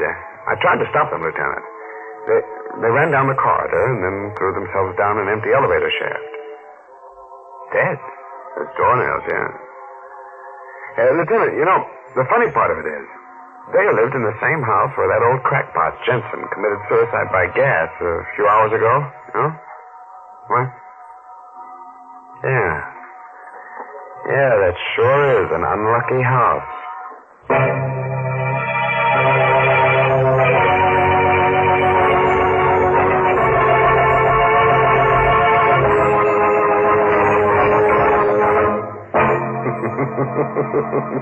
Well, that's one way of getting rid of the duns, making them throw themselves down the elevator shaft.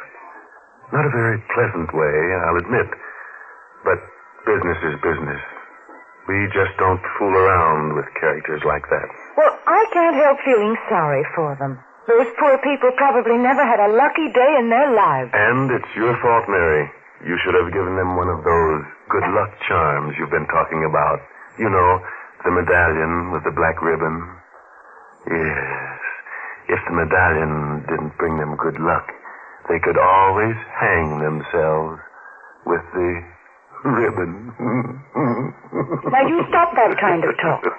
Because Lipton's sterling silver medallion on its black rayon satin ribbon is a lovely piece of jewelry. But you may never own it if you don't act now. The Lipton tea people make it easy for you. Listen, just send 25 cents and the box top from a package of Lipton's, the tea with the brisk flavor, to the Lipton Tea People, Box 92, New York City. The 25 cents includes the full cost of packing and postage.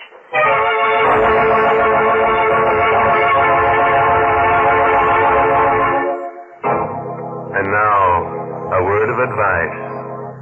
If the elevator service is bad and you're in a hurry, just throw yourself out of the window.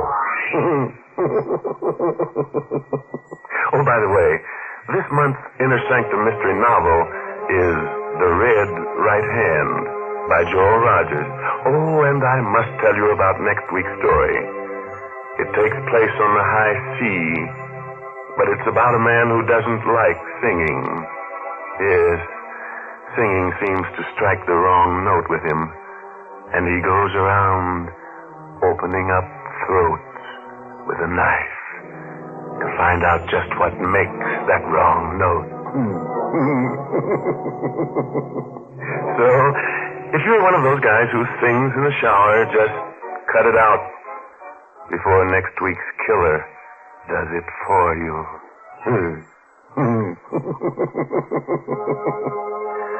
Now it's time to close the squeaking door until next Tuesday, when Lipton Tea and Lipton Soup present another Inner Sanctum Mystery, directed by Himan Brown.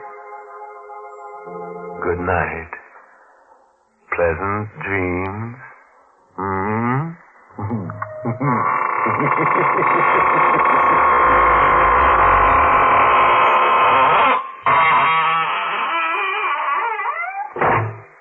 Folks, it's wonderful how quick and easy cooking is these days. I guess lots of you remember when it used to take half a day to make a pot of chicken noodle soup. But now we have Lipton's noodle soup mix. And what delicious chickeny tasting soup it is. Yes, Lipton's has an old-fashioned homemade flavor, and it's brimful of tender golden egg noodles. Lipton's is economical, too. It costs less and makes more than canned soups. Of course, sometimes it's hard to get in some stores these days, but there's lots of good things scarce in wartime. So, folks, remember to ask for Lipton's noodle soup. And remember to tune in next Tuesday night for another Inner Sanctum Mystery. This is CBS, the Columbia Broadcasting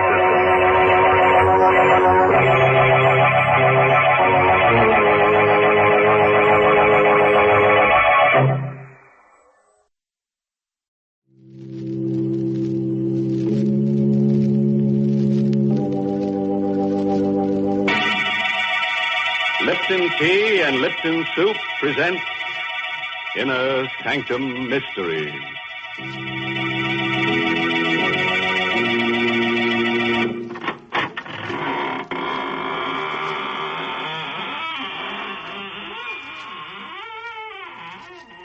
Good evening, friends. This is your horror host, at the squeaking door of the inner sanctum. Come in, come in. Hang your hats on the torture rack over there and get cozy. Tonight, we've got cadenzas and cadavers, murders and melodies. Oh, that's all I can tell you now. No sense putting the cart before the hearse. Is there? From the way you're talking, I guess we're going to have music on the program tonight. I think that's real nice. So do I, Mary. I've always loved music. Even as a child, I used to play the death rattle. Now, please, I'm being serious. You know, I once won a prize for playing the piano. Yes, they gave me a... Wait, don't tell me. Let me guess. They gave you a lovely sterling silver medallion, didn't they, Mary? No, they didn't. You know very well that the only way you can get that sterling silver medallion is from the Lipton Tea people. And, ladies, it's solid sterling silver, and it's just the right size, about an inch in diameter. It's the kind of jewelry you find at those smart shops on Fifth Avenue in New York. The medallion is decorated with a Chinese inscription, and it's hung on a narrow black rayon satin ribbon. It's just what you want to brighten up your simple silk dresses and your dressy suits. And here's how you get this handsome medallion. Just send 25 cents and the box top from a package of Lipton's, the tea with the brisk flavor, to Lipton Tea, Box 92. That's Box 92, New York City. Send for yours tonight. Give me a pen, Mary. I'll send them a check immediately. And what's more, I'll write it in blood. There'll be plenty spilled here tonight. The title of our story is Musical Score. It's an original radio play by Christopher Mayle. And our star is Barry Kroger, who plays the role of Grasso. It's the story of a simple melody and of a killer who, as our story opens, is fighting desperately and alone against a raging storm off the coast of Maine. The lifeboat he is in is half foundered, and the man's wild rowing does little good. I'm a murderer! A murderer! I killed to be free! And I am free!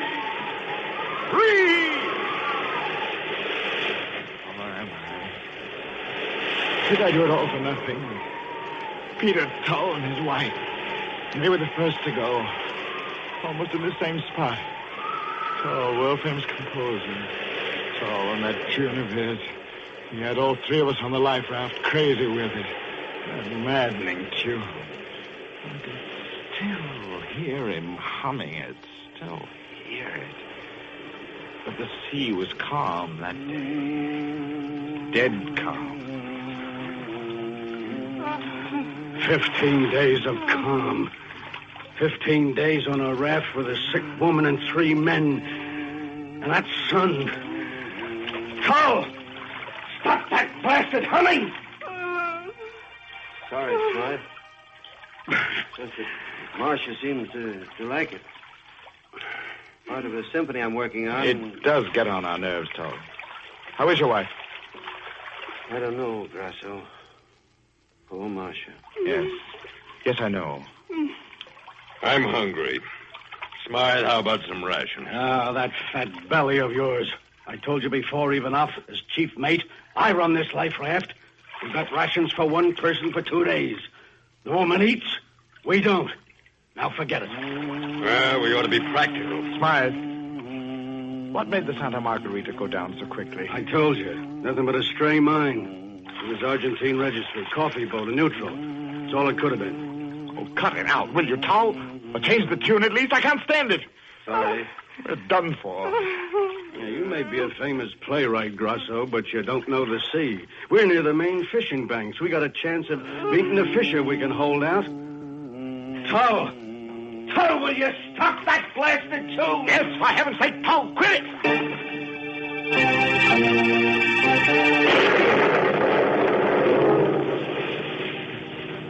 What a trio.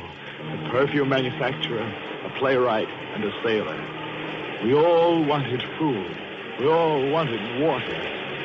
Sleep. An end of Tull's humming. Well, I wanted all that more than the others did. Without Marcia Tull, I could eat a little.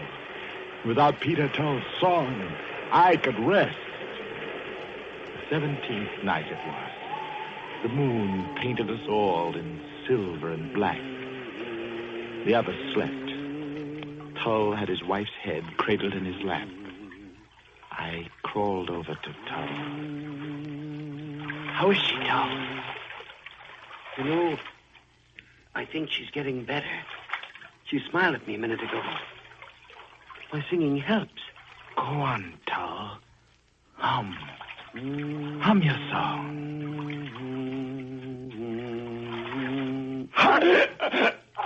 Hum, you little fool, for the last time. Hum. I cut off his infernal song, cut it off with my fingers, digging into the yielding flesh of his throat.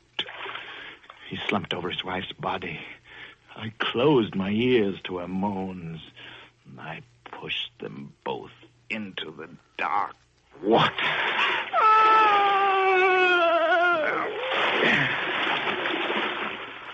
I was a murderer.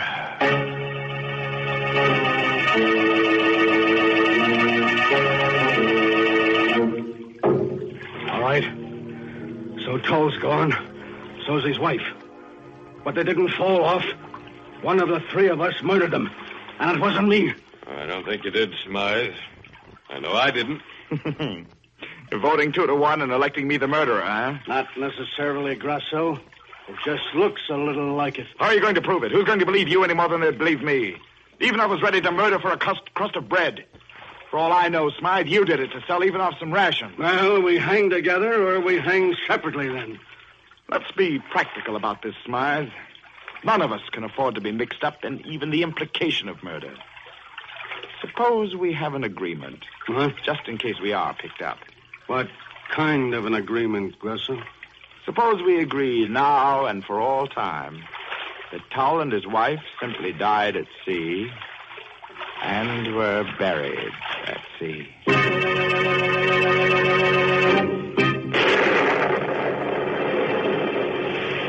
On the 21st day, the rations were gone. And the song, we could all hear Tull humming it from the bottom of the sea. We watched each other like animals. On the 23rd day, a fishing boat picked us up, half dead, cooked alive. But we lived. I lived to fear and to kill again. Fear began with a little scene in the Portsmouth hospital where we were being treated. Well, you got your belly full of food even now? Yes. No more hunger pangs, Smythe. How about you, Grasso? Pretty normal now, I guess. Oh, by the way, a friend of mine, second mate on another ship, was in to see me yesterday. Yes? Yeah. They picked up a couple of survivors from the Santa Margarita before we were rescued. Not interested, eh? They were a man and his wife. Well, don't be such a dramatic ass, Smythe. Was it... No, not poor Marcia and Peter Tull, but the friends of theirs, the Abraham Davises. You know him? Davis? The symphony conductor? Yeah, that's him. Wouldn't he like to know about the Tulls, huh? You've got a flair for the dramatic, Smythe. Sometimes it's dangerous to be so talented. I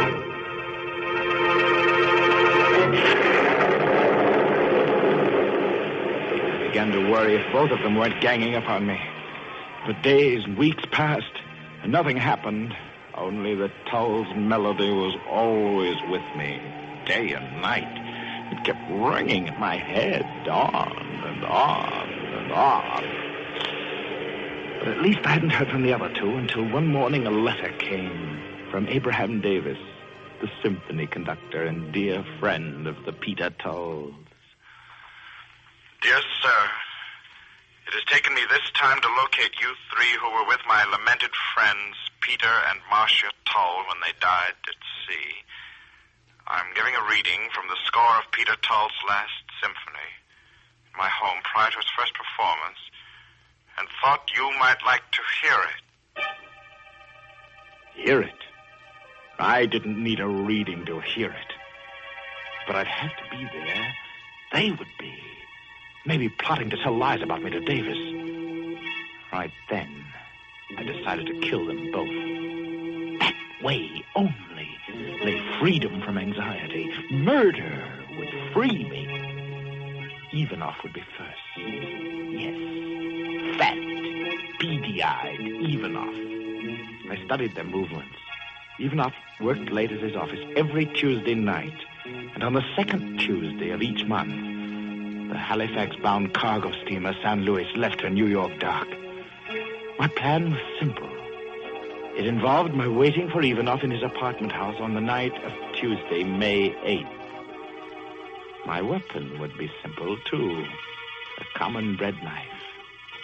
Simple and so satisfying. Good night, Mr. Ivanov. Thanks for the bottle of perfume. My girl's crazy about it. That's yours. When you get married, I'll give you a quart of it. Thanks.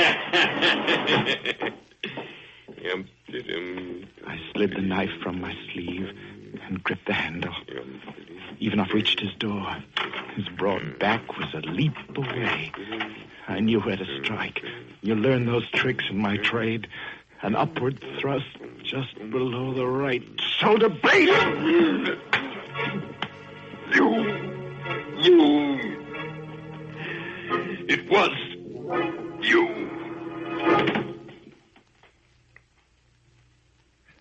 I watched him gasp out his last, feeling no remorse, no pity, just relief that I had nothing more to fear from Ivanov, at least.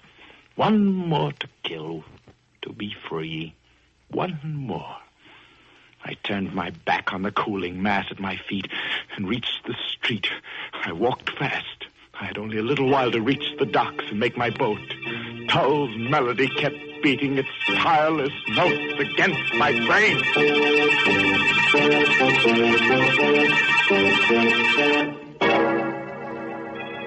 Well, dear me and glory be. That's my idea of a real song plugger. Oh, speaking of music and murder, did you ever hear of the fiddler with a violent temper? He murdered his wife because she was always harping at him. Oh, yes, and because she had a cellist disposition, too. You're certainly full of musical puns tonight. Good heavens, what have you got there? It looks like a Chinese gong. It is, Mary. I got it from an auctioneer. You know, those fellows always say, going, going, gong. Well, what are you going to do with it? Oh, I've always wanted to kick the gong around. Besides, if you're going to tell that Chinese story about the medallion, I ought to accompany you on the Chinese gong. Well, I'm not going to tell it in Chinese, so suppose you put that thing away. But, ladies, there is a story behind that sterling silver medallion that the Lipton tea people want to send you. And what's more, it's a true story. It seems that the original of this handsome medallion was given to an American flyer who was rescued by Chinese guerrillas after he'd bailed out over enemy territory. The flyer was told that the Chinese letters on the medallion would identify him and bring him safely through the lines. Well, he did get through. And only then did he learn that the inscription said, "Good luck," in Chinese. Now, there's a story to tell your friends when they're admiring your medallion on its smart black rayon satin ribbon. And to get this good luck charm, just like the one the flyer carried, all you have to do is send 25 cents and the box top from a package of Lipton's, the tea with the brisk flavor, to Lipton Tea, Box 92, New York City. How about hitting that gong now so they'll remember? Yes, that's Box 92 in New York City. All right. Now let's go back to our murderer who's being haunted by a song. Remember what happened? A composer named Tull and his wife Marcia were thrown off a life raft and drowned by one of 3 other men on the raft. The killer has been telling us his story as he fights the sea in a lifeboat. You remember that he just murdered Ivanov and is now heading for a Halifax-bound cargo ship.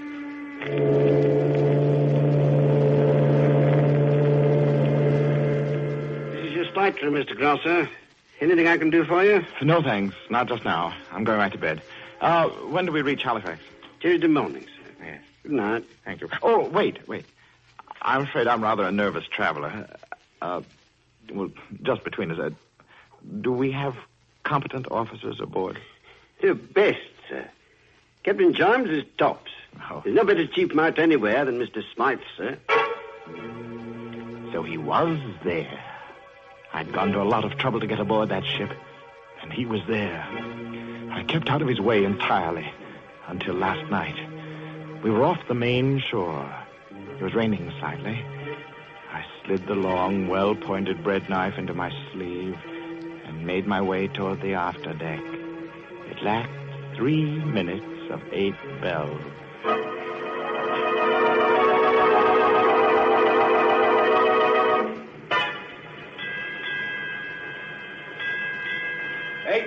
Skipper, I'm going after a smoke. There he was, just where he had been every night, smoking, leaning against the rail near the small lifeboat. I could barely see him. It was so dark. But I stole toward him a foot at a time. Now I held my breath. I was so close. Slowly, I brought my arms straight to my side, flexed my muscles, tensed for the thrust. I calculated the lunge. The cigarette told me where his mouth was. Then he turned his head a little, his cigarette flared and lit his face, and his eyes were on me. I thought you'd look me up if I came to the same spot each night. Turning out to be quite a killer, aren't you? How did you guess? Can you still hear me smile? Now nobody knows what happened on the life raft. Nobody. I'm free. You fool. You'll never be free. The song will...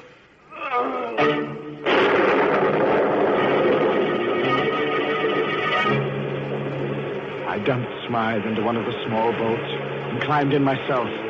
I pushed out on the davits and lowered the boat to within a couple of feet of the water, and then climbed down the supporting ropes to it. I cut the ropes, and the black hull of the ship slid past. We were alone, just Smythe and me, and Smythe was dead. So I threw him overboard, and I was alone and free. And tonight, I'm alone and free. Hear me, Tom! Hear me! No. Am I going crazy? There can't be a light. Not a light. It is. It's land. Rocks ahead. And the surf breaking against them. Look, I'm close. Too close. I'm going to crash into them. The surf's picking up the boat and throwing me down the rocks. I'll be killed. No!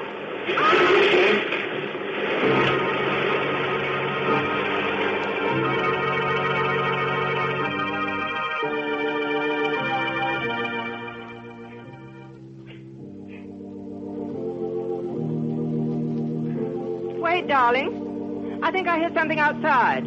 What? Stop a minute. I think I hear something. You don't have to shout. What is it there? Listen. Isn't that our door? Don't you hear pounding? How could it be? This is a lighthouse. Who would come out to an island in this storm? Just the same, I'm going to see. All right, I'll go with you. Good heavens. What did he... No. Not you. Stay away, Towel. Leave me alone. You're dead. It's mated, Marshal. Here, give me a hand. We'll put him in the living room bunk. Peter, Yes? how did he know our name? What did he mean by what he said? He's changed a lot since we saw him last. Since I saw him last. He was on the life raft with us. The Santa Margarita? Yes. If I'd know him better than you would. You were ill. His name's Grasso. His was the last voice I heard before we fell overboard.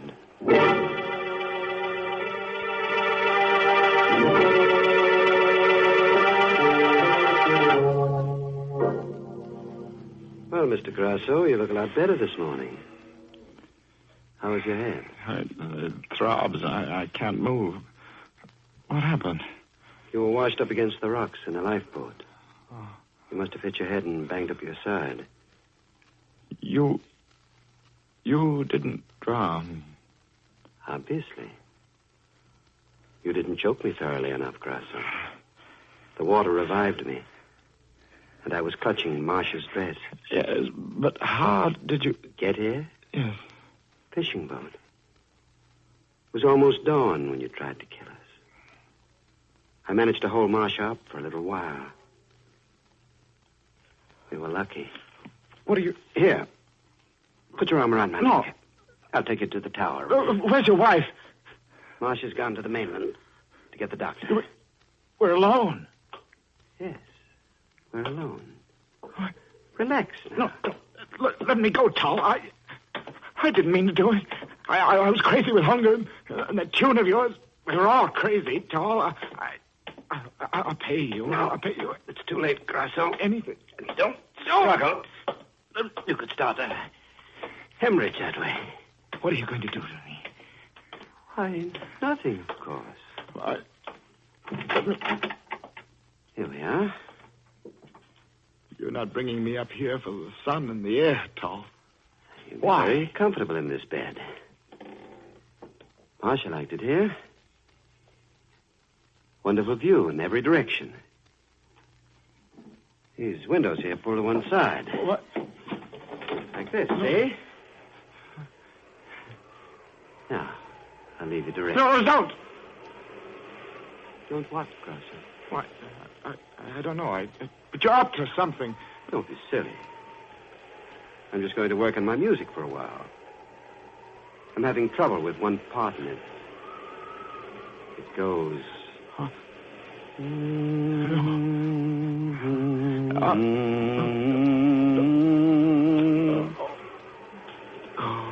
Remember it, Grasso? Oh, that's it. I see it now. Why, you... You'll be safe here. I have this barred metal door here to keep saboteurs out. If you want anything, just talk. The acoustics are wonderful down these stairs. You can hear everything. Talk? No, my head. I'll do anything. Anything. Only don't... By the way, Grasso, I heard about Ivanov's murder on the radio the other day. All right. I did it. I tried to kill you and your wife. I killed Ivanov. I killed Smythe. Get the police, but don't play that song. In the top drawer of the table next to the bed is a loaded revolver.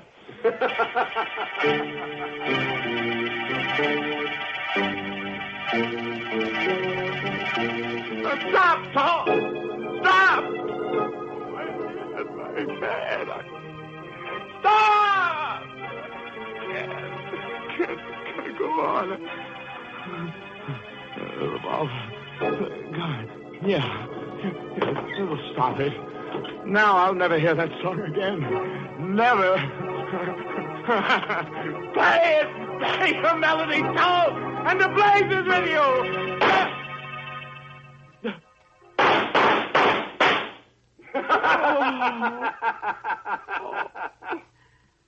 I forgot to tell you, Grasso. The gun is loaded with blanks.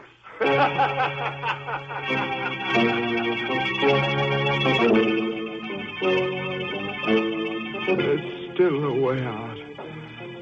There's still a way out. All right. Tom, you win.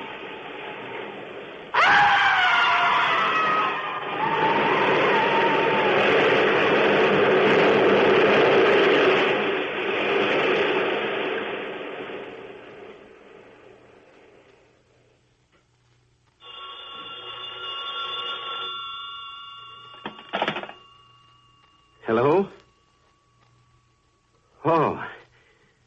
Hello, Marcia, darling. No, everything is fine now. Yes, there is something you can do for me.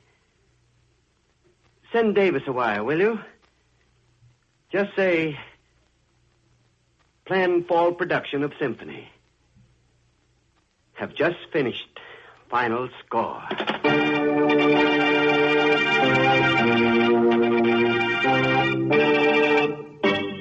Say, how would some boogie-woogie sound to you right now, I'd settle for a nice, cozy fife and drum corpse. Now, stop that funny kind of talk, because I've got something important to say. Folks, tonight the Lipton Tea people have asked me to remind you that the goal of this 7th War Loan Drive is $14 billion. I guess sums like that are just too big for you and me to understand. But every one of those dollars has a purpose behind it, and that purpose is to end the war in the Pacific as quickly as possible. Yes, that $14 billion is needed to move our soldiers halfway around the globe, to build new ships and faster planes. We've promised our fighting men the very best weapons that can be made. That's the least we can do. And we're helping to fulfill that promise when we buy war bonds, when we support the 7th War Loan Drive with every penny we can spare. So, folks, please buy all that you can when the Victory Volunteer comes to your house. Sure, we got a moral for tonight's story. If you're thinking of marrying a musician, insist on a big house. Don't go in for this light housekeeping stuff. Oh, by the way, this month's Inner Sanctum Mystery novel is The Right Red Hand by Joel Rogers. And listen to this. Our star next week will be the famous dramatic actor of stage and screen, Raymond Massey. He will appear in a story about a man who plays chess. Nice, quiet little sport, Except that our friend uses human beings for his chess pieces. And by the time the game is over, those pieces are just too dead to move. Now it's time to close the squeaking door until next Tuesday, when Lipton Tea and Lipton Soup bring you Raymond Massey and another Inner Sanctum mystery story directed by Himan Brown. So, until then, good night. Pleasant dreams.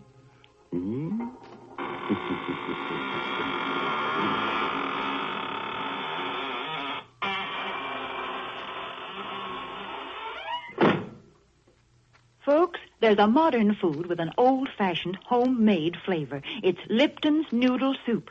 Yes, Lipton's does taste homemade. It's got that same chickeny taste as the chicken noodle soup you make right in your own kitchen. Lipton's has got the same good herbs and flavoring, the same tender golden egg noodles. But listen, Lipton's Noodle Soup Mix comes in an envelope, and it only takes a few minutes to prepare. Of course, sometimes it's hard to get in some stores these days, but there's lots of good things scarce in wartime. So remember to always ask for Lipton's Noodle Soup. And remember to tune in next Tuesday night for another Inner Sanctum Mystery. This is CBS, the Columbia Broadcasting System.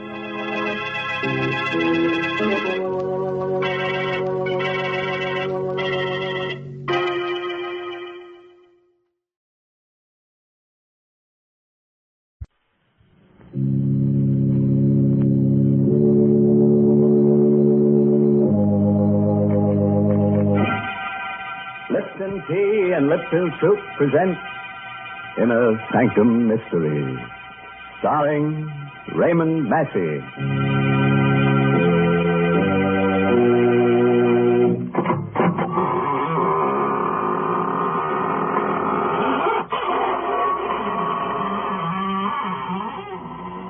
Good evening, friends. This is your host of the Inner Sanctum, welcoming you to another half hour of gore galore. Come in, won't you, and sit down. No, not there. You'll sit on Ezekiel. He wouldn't like that. Besides, you probably find him pretty cold. We've been keeping him on ice for about 6 months now. What? That noise? Oh, that's just his teeth chattering. No, not because he's cold, but because he's just finished going over tonight's story and, well, I guess you could call him a scared stiff. Goodness, is the story really going to be so scary? Do you mean that lots of people are going to be murdered? Yes, Mary, but don't worry. We're only killing people who've never been killed before. Well, I guess then that all the characters in the story will need plenty of Ho Suet. Oh, Suet? What's that? Chinese for Lipton tea? Well, you're half right. It's Chinese. Ho Suet means good luck. And that's what it says in Chinese characters on the sterling silver medallion that the Lipton people are offering to the ladies. Yes, ladies, the medallion is a Chinese good luck charm. But more than that, it's a really lovely piece of jewelry. It's made of solid sterling silver, and it's hung on a narrow black rayon satin ribbon. That's the fashion this year, you know. Yes, this handsome medallion is the kind of jewelry you find at those smart shops on Fifth Avenue in New York. And to get it, all you have to do is to send 25 cents and the box top from a package of Lipton's, the tea with the brisk flavor, to Lipton Tea, Box 92. That's Box 92, New York City. All right, friends. Now get ready for a surprise. Tonight's story is called Death Across the Board. It's an original radio play by Robert Newman. And our star is that famous dramatic actor of stage and screen, Raymond Massey, who will play the role of John Strang. You like to play games. Your life, but even your soul on one throw of the dice or the turn of a card. You don't care for such high stakes, eh? Well, did it ever occur to you, by living, you're playing such a game, and that your opponent was death? Tonight, I'm going to tell you a story about a man who sat in death's place, playing with human lives, and of what happened to him. It is about 10 o'clock on a sultry summer evening, and Dr. John Strand is standing in front of the window of a pawn shop in the oldest part of the city. On a sudden impulse, he pushes open the door. Good evening, sir. Good evening. Is there anything I can do for you? No, thank you. If you don't mind, I'd just like to look around. By all means. I just thought that there was something in particular. Oh, I really didn't have anything special in mind. I just thought... Hello. Ah, my chess set. Yes, a very interesting set. And a very interesting game you're playing.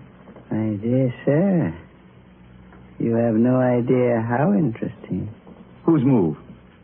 White's. Then White should win in 6 moves.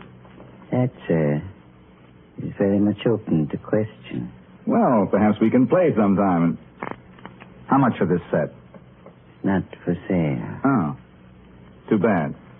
Yes. However, if you're interested in chess and chessmen, I know of a set that I think might appeal to you. It's an Arabian set. 12th or 13th century ivory. The white pieces are Saracen warriors, and the black pieces are crusaders. Do you have it here? Unfortunately, no. It's not very far away.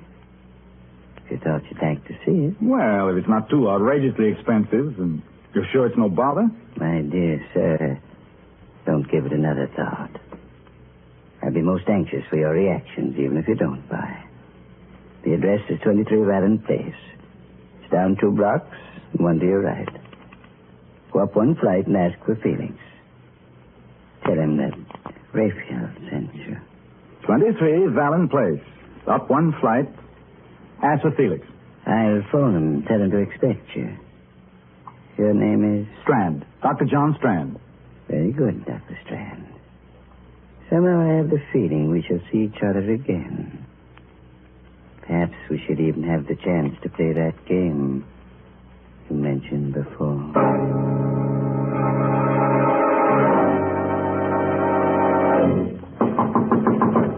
Who's that? Who's there? Felix? I said, who's there? My name's Strand. Raphael sent me over here. He said he'd phone you and... Just a second. How do you do?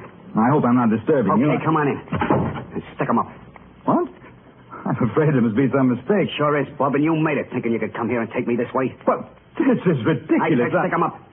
Keep 'em up or I'll let you have it right now. What for? Because I said so, that's what for. Let go of me. Let go. Drop that gun. Or drop it, do you hear? Fire it. Fire. Sure. I'll let you have it right away. Oh. Okay. Now get up and tell me what this is all about. I said get up and... Felix. Dead. He's dead.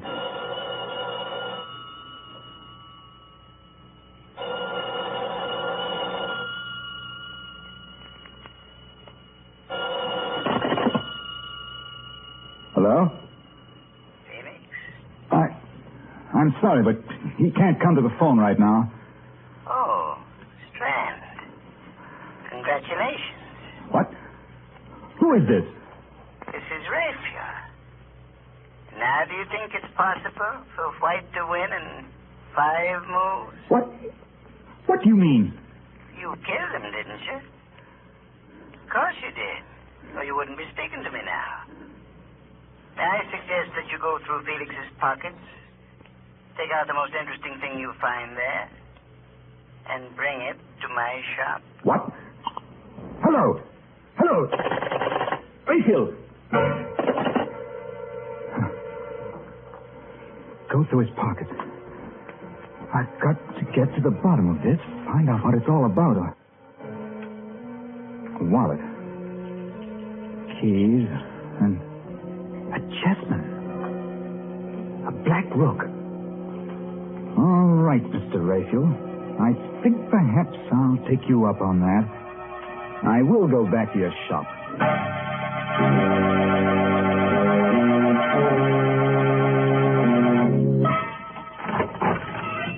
Good evening, sir. Can I help you? Yes. Where's Raphael?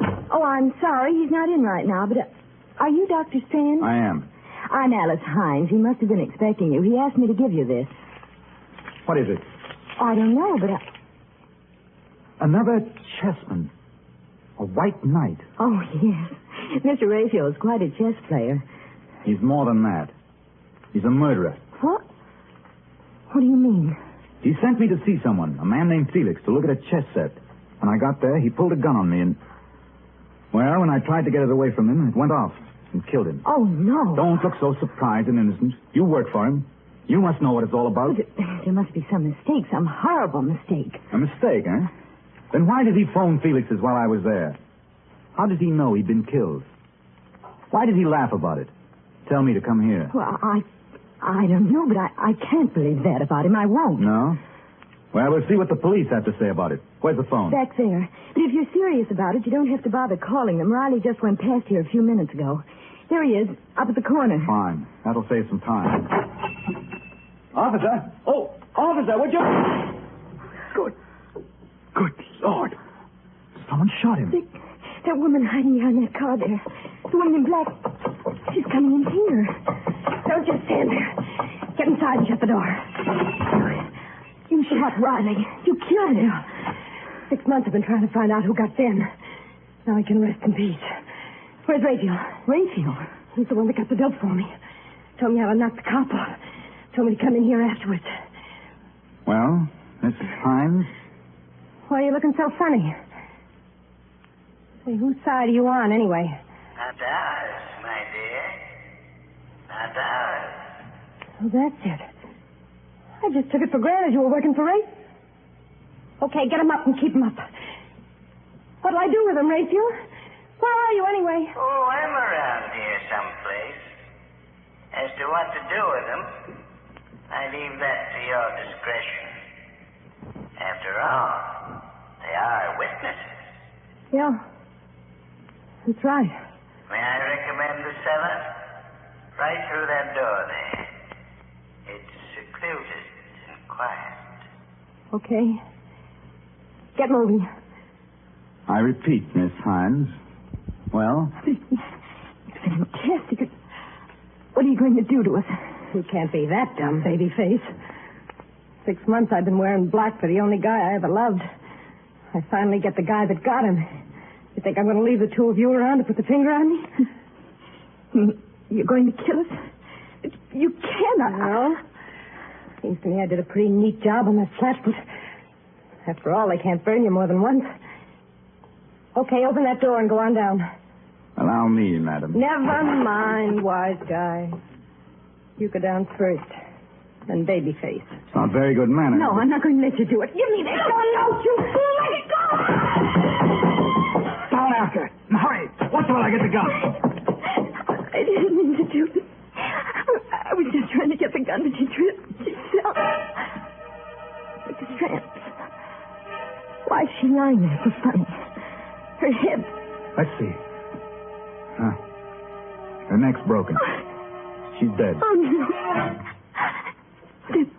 That means I killed her. Not any more than it means I killed Felix. Look. There, lying next to her. Isn't that another chess piece? The Black Queen. Why, he gave me one just like that when I first came to work for him. Only it was a white one. What? Black Queen, White Queen, White Knight, and... No. It's impossible. And still... You thought of something. It's too incredible.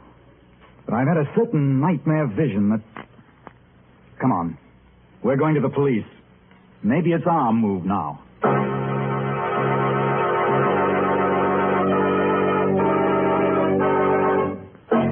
Well, live and learn. I always had an idea that I wouldn't like chess, that it was a pretty slow game. But here we've only been playing for about 15 minutes, and we've chalked up 3 corpses already. Yes, this kind of chess is just like a divorce. Why? What do you mean? Well, it's a good way to get rid of your wife. That is, if she's a stale mate. Well, I assure you, most men don't want to get rid of their wives. Is that so? Didn't you tell me that a man had written in to ask for that Lipton sterling silver medallion on the black ribbon? Yes. And didn't he say he wanted to put it around his wife's neck as a choker? Oh, dear, you don't understand. A choker is just one of the ways in which you can wear this medallion. Of course, you can also wear it as a necklace or... Well, here's what one of our listeners says she does. I put the medallion on my charm bracelet. I just took it off the narrow black rayon satin ribbon on which it's hung and then slipped it on my bracelet. The medallion was just the right size. Yes, ladies, and no matter how you wear it, the medallion is really a smart piece of jewelry. It's made of solid sterling silver, and it's about 1 inch in diameter. So send for your medallion tonight. The Lipton people are making it easy for you to own one. Just send 25 cents and the box top from a package of Liptons, the tea with the brisk flavor, to Lipton Tea, Box 92. That's Box 92, New York City. It's better right now, friends, while your hands are still steady enough to address the envelope. Well, let's go back to our game of chess. And our star, Raymond Massey, who's playing the role of John Strand. It's about a half hour later now. Dr. Strand and Alice Hines are sitting in a bare, quiet room, the chief's office at police headquarters. For the past 10 minutes, Strand has been talking steadily, describing everything that has happened. So you each bumped someone off, eh? And you come to give yourselves up. We certainly did not come here to give ourselves up, Chief. I told you that in both cases it was self-defense. We're here because there's a madman loose, a homicidal maniac. And you... guy that just goes around bumping people, or rather gets other people to do his killing for him. No, there's more to it than that. Much more. Yeah? What? It just came to me a little while ago. There was something strangely familiar about this Raphael, and... Did you ever hear of Raphael Norbert? No. He was one of the greatest chess players the world has ever known. About 5 years ago, he disappeared. Well, he's playing another chess game now. The maddest game that ever was. Is there a map of the city around? Right there on the wall. Let's see. Now, here's Raphael's shop, and... Yes, this would be it. This section of the city here is 8 blocks each way. This is his chessboard. And human beings, people like Alice and I, are his chessmen. What? John. I know it sounds fantastic, but I think it's true. When he sent me to Felix's, he told me to go down 2 blocks and 1 to the right. That's the move of the night. In other words, he had cast me as one of the white knights in his crazy game. Alice was the white queen. He himself was the black king, and so on. He just lined up all these people. Said, you play this piece, you play that, no. And... That was the beauty of the game. The fascinating, exciting part to him. No one knew that they were playing in it but he. For instance, Felix didn't know that he was a black rook any more than I knew I was a white knight. But his black pieces were all criminals of some sort who wouldn't hesitate to kill. And it was by killing that one piece took another. You see, that was the ultimate refinement. The thing that made this the greatest game Norbert had ever played. He could plan a move, but he had no way of telling which piece would take which. For instance, I killed Felix instead of his killing me. In other words, he was not only playing his game against law and order, against society, but he was matching his brains against that of every piece in the game. Against law and order, eh? I got this in the mail a couple of weeks ago, without any letter or anything. How would it fit in with your theory? The White King. Of course. He's cast you in the role of the White King. In other words, he's playing this game principally against you. Now do you believe this, Mr. Adams? Do you? I don't know. It's possible, I suppose. We've been having a funny kind of crime wave lately, killings without any apparent motive. Hello? Hello, Chief. Valenti speaking. I'm down at the corner of 3rd and Sycamore, and there's something kind of screwy going on. Hello, Valenti. What's the matter? One of our detectives calling from 3rd and Sycamore. Said there was something screwy on, and then, well, sounded like somebody got him. I'll make sure about this before you answer, but would this be part of what you were talking about? Let's look at the map again. 3rd and Sycamore. That would be in the area that's Rayfield's chessboard. Yes, I think it is. Okay, come on. We're going down there.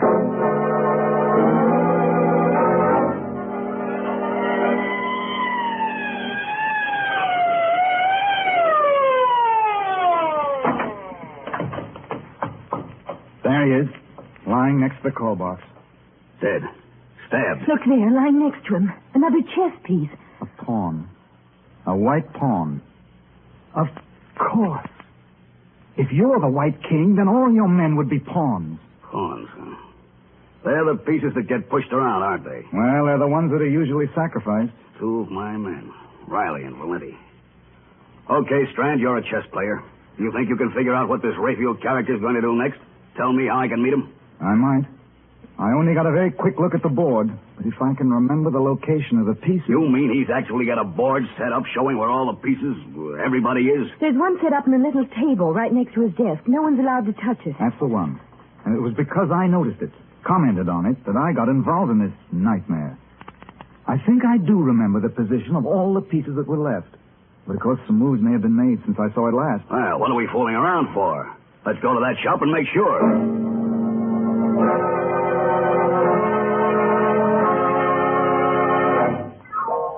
All dark. Doesn't look as if anyone's in the store. Locked, all right. You got a key, haven't you, Alice? No, Raphael never gave me one. He always locked up himself. Well, what do we do? 2 of my men killed, and you ask me something like that. Look out. Okay. Where's the light? Right here. There's the chessboard over there. I know. Let's take a look at it. This all there is to the place? Except for the cellar. Oh, she must still be down there. That woman in We'll black... go down there later. Well, Strand? Well, at the moment, black seems to have the edge on us. Several moves have been made, and we've lost several pieces. But we've still got a fair The devil's chance... winning that game.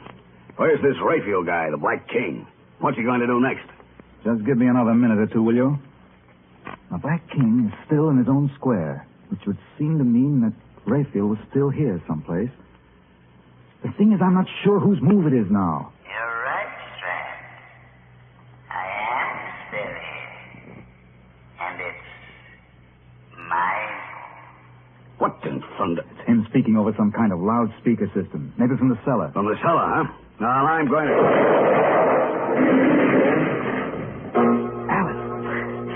Alice, where are you? Over here. Are you all right? I think so. What was it? What happened? He must have had the place mined or set a booby trap, and when Adams went to open the cellar door, he... Where is Adams? What? I'm not sure, but I think he's over there. I must have some matches someplace. Here. Under that beam. There. Help me lift it off. Adam! Is he... No, but he's pretty badly hurt. Just let me get a few tourniquets tied on him. And we better get him to a hospital.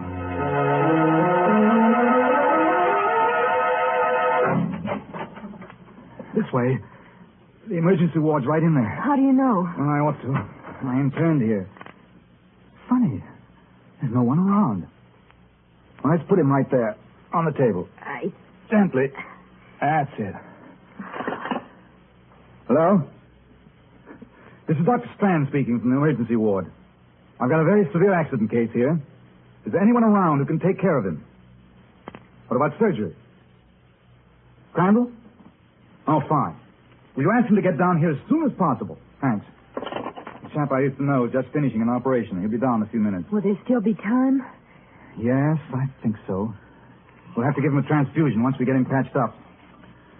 I'll start scrubbing up myself in case Crandall needs a hand. Isn't there anything I can do? Just keep your eye on him. The tourniquets particularly.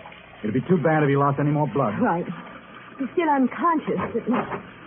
Oh, hello, Crandall. That was quick. Awfully glad you were here. It's a pretty serious case. Adams, the chief of police. An explosion. Oh? If we don't work fast, we may lose him. Shock. Possible concussion. Right axillary artery severed. I got a tourniquet on. I'll be finished scrubbing up in a minute and give you a hand. Take your time. No hurry. I'll just... What are you doing? Removing the tourniquet. Wait, I'm not ready with the ligatures yet. You're not Crandall. You're Rachel. Right, Strand. Rachel Norbert. Dr. Crandall is still in surgery. Locked in, as a matter of fact. I put on this mask and gown not because I thought it would fool you. Because, somehow it just seemed appropriate. But it can't be you. You were in the shop. No, Strand. You're thinking of my voice. It was coming over a loudspeaker system from next door. If you're thinking of my position on the board, you forget. I hadn't made my move yet. Raphael, I don't know why you've done all this, and I don't care why. But you've got to let us do something about Chief Adams. All that bloody... Yes, Rachel, for heaven's sake. Now don't move, either of you. I want to have to shoot. I sincerely hope it won't be necessary. After all, when the chief of police dies, the game will be over. And the most interesting game it's been. But haven't there been enough deaths? You're very sentimental, my dear. I'm afraid you never would make a good chess player. Pieces have been taken, that's all. Raphael, suppose we just give up. Say you've won. That's right, Raphael. We'll cede you the game. But let me do something about Adams. There's still time. I've got everything ready here. All the instruments. No, Strand. This is one game I won't have ceded. But I insist on having played out to the last move. That's the way you want it. All right. If I'm not mistaken, it's my move now. Eyes! I can't see. The formaldehyde won't help them any. Here's his gun, Alice. Watch him while I get these tourniquets back on Adams. You think you can still see? Yes. His pulse is weak, but I think we can still save him. As for you, Raphael, you made one bad mistake. You forgot that 3 of us came to your shop. The White King, White Queen, and White Knight. That would put you in check. Well, Strand, I felicitate and congratulate you. If I'm to lose, I prefer to lose in my own way. Watch him! Oh, he went through the window. There's a railroad underpass right outside. A drop of about 60 feet. I think that's game, match, and tournament.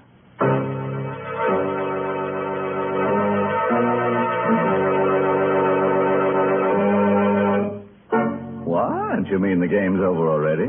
Well, that's impossible. We've still got some characters left, at least 3 of them that haven't been killed off. We've been robbed, and I think we ought to call for a return match. Let's take a vote on it there. All those in favor? 1, 2, 3. That's funny. It came out just the way it did for our friend Raphael. The eyes got it. Heavens, let's not have another game of chess. Yes, Mary. Now do you see why they call the pieces chess men instead of women? Oh, this game's too rough for women. It certainly is rough.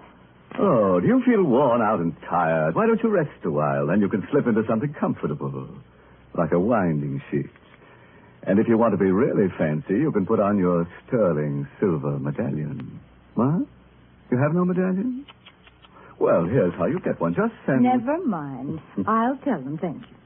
Ladies, if you want to own a handsome sterling silver medallion, just send 25 cents and the box top from a package of Lipton, the tea with the brisk flavor, to Lipton Tea, Box 92, New York City.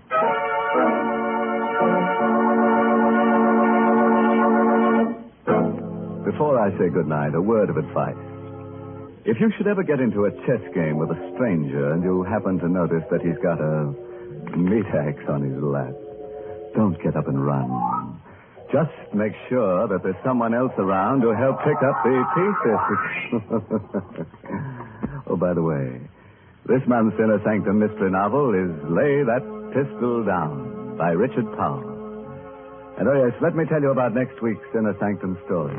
Directed by Himan Brown and brought to you by Lipton Tea and Lipton Soup.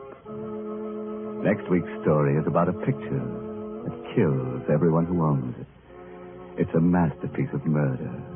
Yes, just as soon as a man hangs up this picture, the vice versa happens. The picture hangs him. And now it's time to close the squeaking door until next Tuesday. So, good night. Pleasant dreams.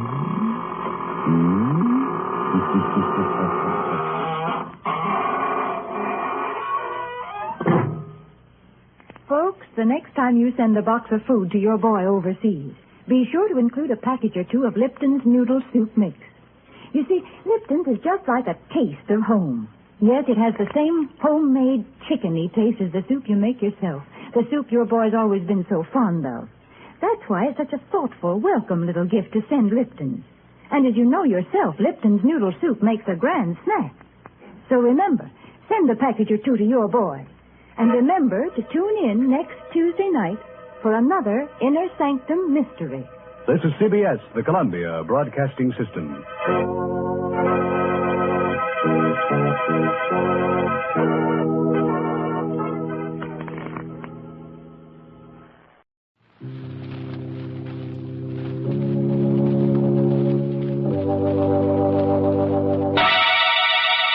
Lipton Tea and Lipton Soup present Inner Sanctum Mysteries.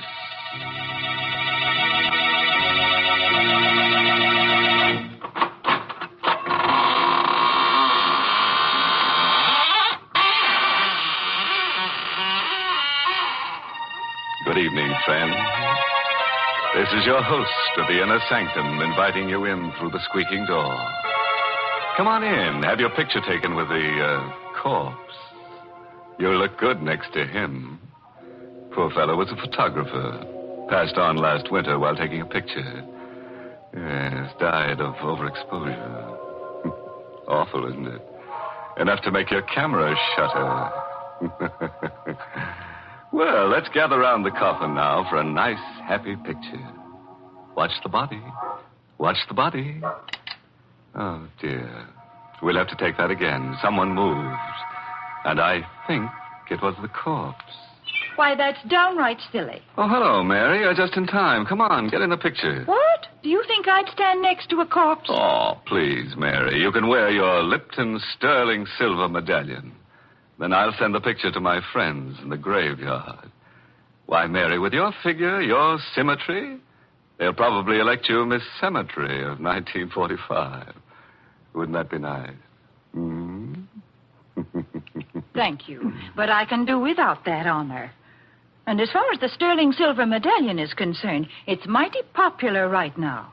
I've been getting hundreds of letters from ladies all over the country telling me how much they appreciate it. You see, the medallion is made of real sterling silver.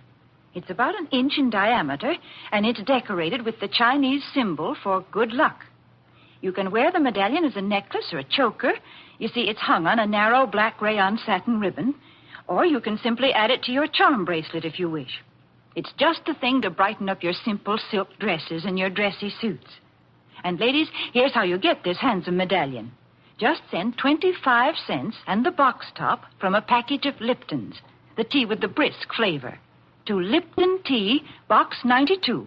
That's Box 92, New York City. You paint a pretty picture, Mary. Now let me paint one for you. Mine is called Portrait of Death. It's an original radio play by that ghastly ghostwriter, Robert Sloane.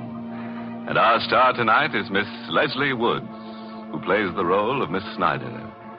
And listen, if you've never sat for a portrait, you'd better not sit alone for Portrait of Death. In the dim light of a misty old art dealer's gallery, a somber portrait has just been sold at auction to a man by the name of Mason. Magnificent painting, isn't it? There's never been anything like it, Mr. Mason. But if you don't mind my saying so, I think you paid a stiff price for it. I couldn't let that woman in the black dress outbid me. Look at those colors.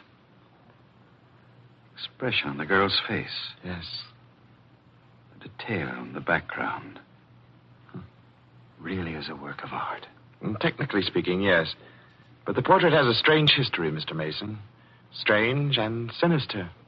What do you mean? Well, people say it's brought bad luck to every one of its owners. Oh, come now, Fräulein. Well, it may be just a story, but at least this much of it is true.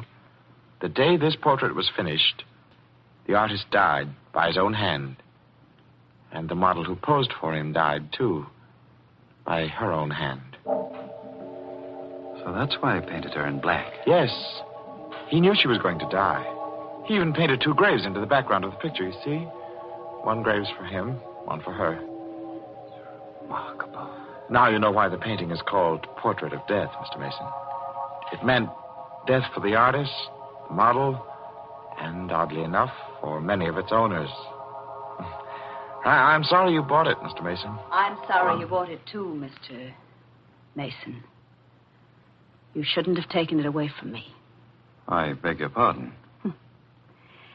Don't you remember me? Oh, yes. Yes, of course. You're the woman I was bidding against. I still want the painting, Mr. Mason. And I beg you to sell it to me at a price I can afford. I warn you, it can only bring you harm. I'm sorry, Miss Snyder. The painting is not for sale.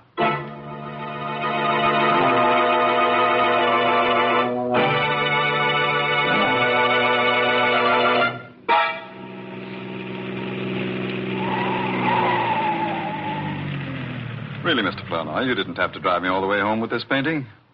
I could have managed it alone. Oh, no trouble at all, Mr. Mason. Here, let me help you carry it into the house. Oh, no, I'll get one of the servants. As you like. Oh, Parker. Parker. I'm afraid I'll have to go in. Will you wait for me? Oh, certainly. Oh, Parker. Mr. Mason? Yes, Parker. Tell Mrs. Mason to come down, will you? I've got a surprise for her. Mr. Mason, I think you'd better come in. Why, what's the matter? I have some very bad news for you, sir. Terrible news. Mrs. Mason is dead. What? It was her heart, sir. She died this afternoon while you were at the art gallery. No. I can't believe it. I tried to reach you, but you'd already left, sir. Dr. Simpson said... Excuse me, sir. Hello? Mr. Mason's residence? Is Mr. Mason there, please? This is Miss Snyder calling. Just a moment, please. It's for you, sir. Oh. Thank you. Hello?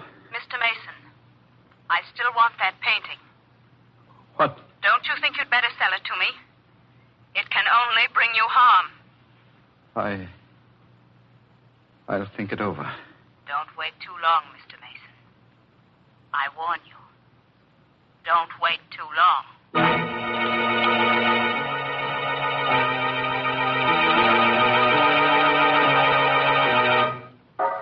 You ought to go to bed, sir. You haven't had any sleep for days. I'm all right, Parker. But it can't do any good to sit in this room and stare at that painting. Parker, doesn't the portrait look a little different today than it did when I brought it into the house? I don't think so, sir. The expression on the girl's face is a little deeper. A little more understanding. The background, Good heavens, Parker. What is it, sir? Look. The graves in the background. Weren't they there, sir? When I bought it, Parker, there were 2. Now there are 3.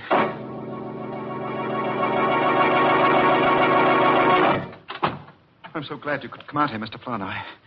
I had to speak to you. I came as soon as I could. Did you bring the catalog? Oh, yes, I did, Mr. Mason. What is it? What's wrong? Let me see a picture of that portrait, please. Yes, of course. Portrait. Here it is. Portrait of Death. There. I was right.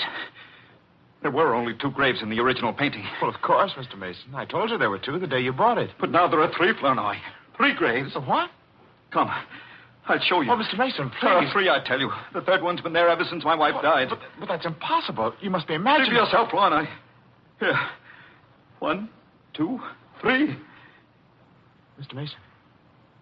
Why are you looking at me like that? You need a rest. A rest? What are you talking about? Don't you understand? There are only 2 graves in that portrait. The 3rd one is in your mind. You mean there isn't a 3rd grave on this painting? No. You've been under such a strain these past few days. I must be losing my mind. Oh, no, I'm sure it isn't as serious as all that. It's only natural for you to be upset about your wife. I want to get rid of the portrait. I want to sell it. Right away. Well, I don't know how soon I can dispose of it for you, Mr. Mason. Under the circumstances, it might be hard to arrange a That woman sale. will buy it, won't she? Who? That woman who's been pestering me for it.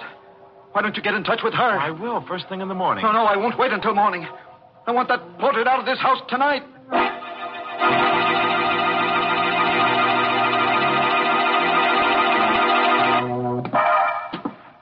Parker.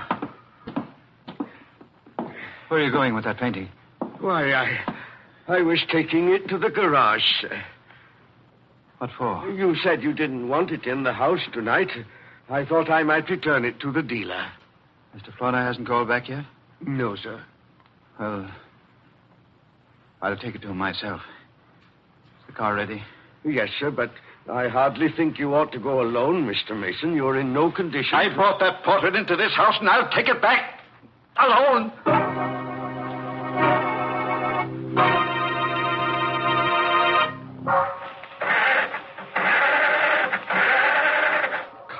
Come on. What the devil is the matter with this car? I should have had Parker take it out of the garage for me. Confound it. I'll get that painting out of here if I have to carry it out with my hands. Portrait of death. You are a portrait of death. You, with those searing eyes, that faint half smile. I'll never see your face again. Not as long as... No. Don't.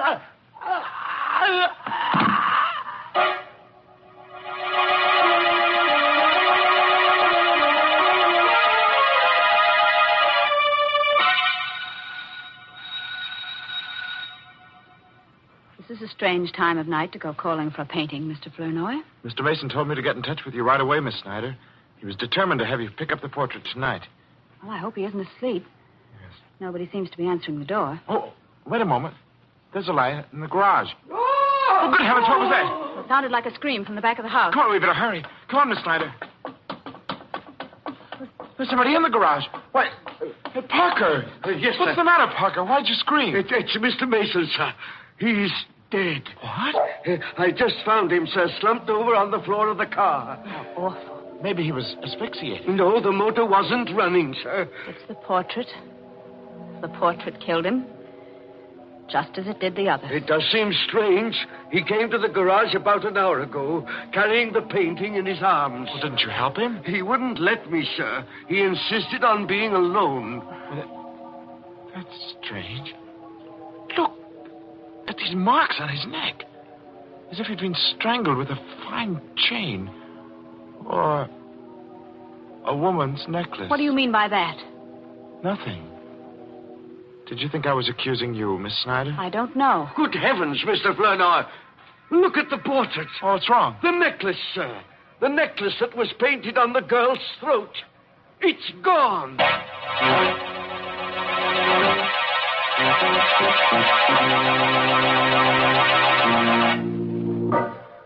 Well, You can breathe a little easier now.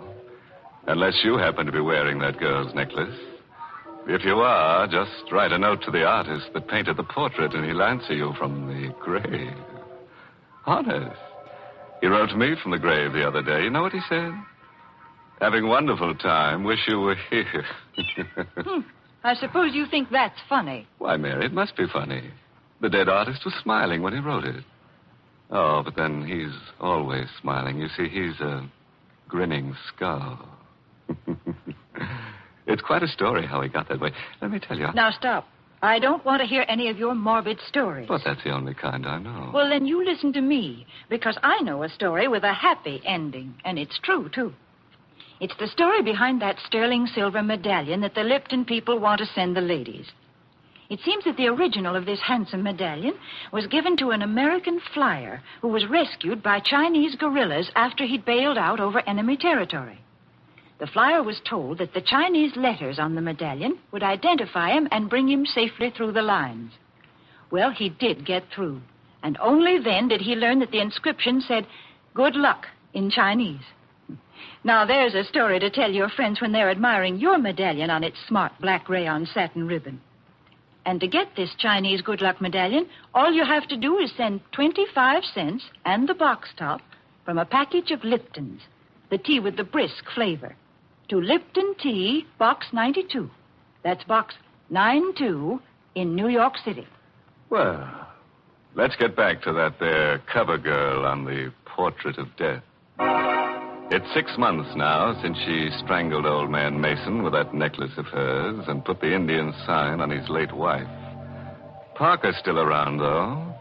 And so is that character Flanoy, who at the moment is disposing of the ill-fated portrait for Mr. Mason's estate. Mr. Davis, I believe you're the only man in the world who wants this painting. And I really can't see why you want it, knowing its history. Mr. Flanoy, that kind of history doesn't mean a thing to me. Oh. May I take it with me now? Oh, certainly. Parker. Yes, sir. Would you be good enough to help Mr. Davis with the painting? If you don't mind, sir, I'd rather not touch it. I haven't seen it since Mr. Mason died, and I don't care to see it now, sir. All right, Parker. I'll help you, Mr. Davis. Thank you very much. It's a very heavy frame, you know. It's really too heavy.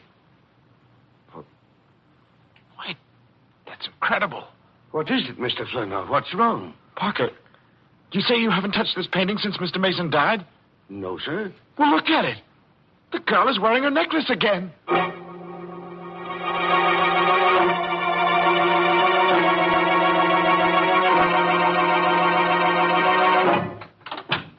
Miss Snyder, how do you do? We haven't seen you here at the gallery for some time. What's the meaning of this, Mr. Flournoy? Beg your pardon? Why did you let that painting go without telling me it was for sale?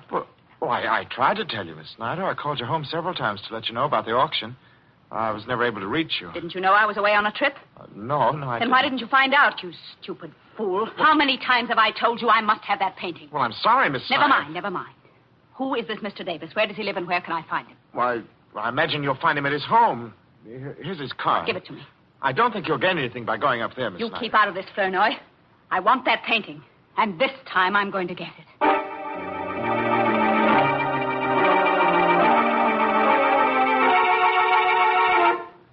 I'm very sorry, Miss Snyder, but nothing you can say will persuade me to part with the painting. Mr. Davis, your stubbornness may cost you your life, you know. I'm afraid I'll have to risk it. I'm very anxious to find out exactly how he died. And if he was murdered, I'm going to see that the killer is brought to justice. The killer is the painting, Mr. Davis. And you will find that out very soon, just as the others did. Are you threatening me? I am giving you one more chance to live. One more chance to sell me the portrait at the price you paid for it. If I refuse? If you don't sell it to me now, Mr. Davis, I will buy it after your death. Forgive me for not showing you to the door, Miss Snyder, but I hardly think... Never mind, I'll go myself. No, you don't have to. Parker. Yes, sir? Parker, what are you doing here? Oh, didn't you know, Miss Snyder? I'm Mr. Davis's new butler.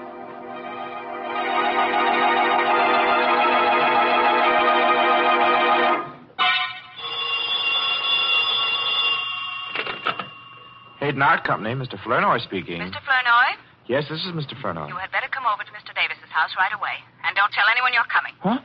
Who's this? It's important, Mr. Flournoy. Don't ask a lot of questions. Just come over. But who is this? Don't you know?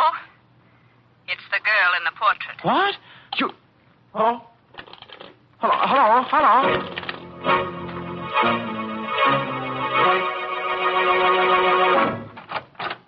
Come in, Mr. Flournoy. I thought it was you on the phone. Why didn't you tell me? I didn't want to mention any names. Come in, will you? All right. What's the hurry?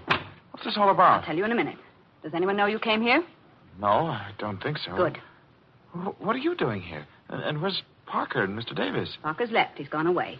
I found a note from him on the foyer table there. Well, what about Mr. Davis? He's in the library. Well... Wait a moment. Don't go in there yet.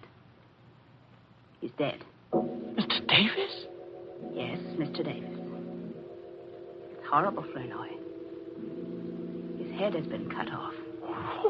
What do you mean? What happened? I don't know. I found him lying there on the library floor when I got here. He must have been killed with the axe from that suit of armor, you see. The armor's toppled over, and the falling axe must have landed on his neck. It would have to fall from a good height to sever his head, Miss Snyder. Well, the armor was mounted on a pedestal, and you can see for yourself how heavy that axe is. Yes, I see. You don't think I killed him, do you? I don't know. What are you doing here? I received a strange phone call telling me to meet Mr. Davis. When I got here, the door was open, and everything was just as you see it. Have you called the police? No, not yet. Why not? I wanted to speak to you first. You wanted to speak to me with a murdered man lying there on the floor? He wasn't murdered. It was an accident. The portrait killed him. I'll let the police decide that. Now, wait a minute, Mr. Flournoy. You are not going to phone the police until you've heard what I have to say. Go on, say it. I called you because I wanted you to help me. I want that portrait before it's passed on to Mr. Davis's heirs. What do you mean? I may never be able to buy it if it becomes part of his estate. But if you tear up his check and take mine, it doesn't have to become part of his estate. It will be mine, once and for all.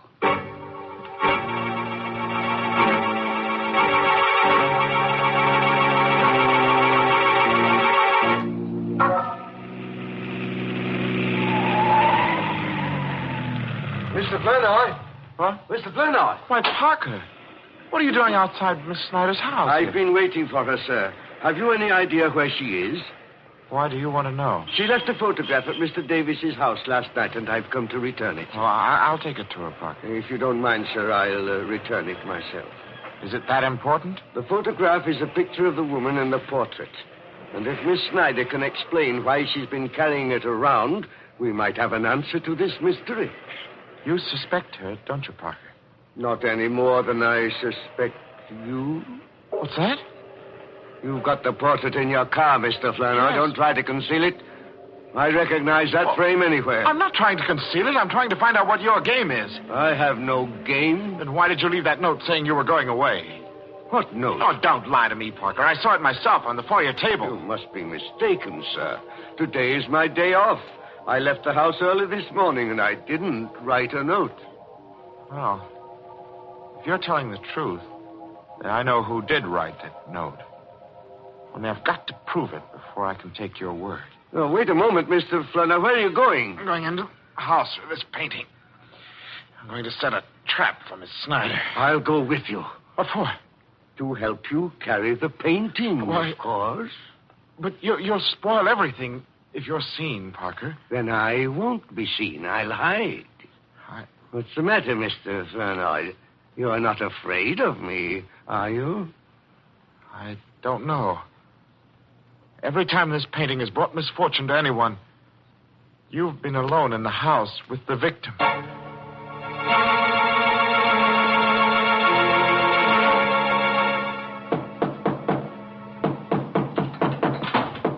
Is that you, Miss Snyder? Yes, where are you, Mr. Flournoy? I'm in your living room, hanging up the painting. I didn't ask you to do that. Take it down. Why? Take it down, I say. I don't want it in my living room. I don't want it in this house. Well, I don't understand. Then why did you buy it? Mr. Flournoy, I have been after that portrait for years. And now that I've got it, I'm going to destroy it. You're going to do what? There is a curse on that painting. There really is. You see, I know.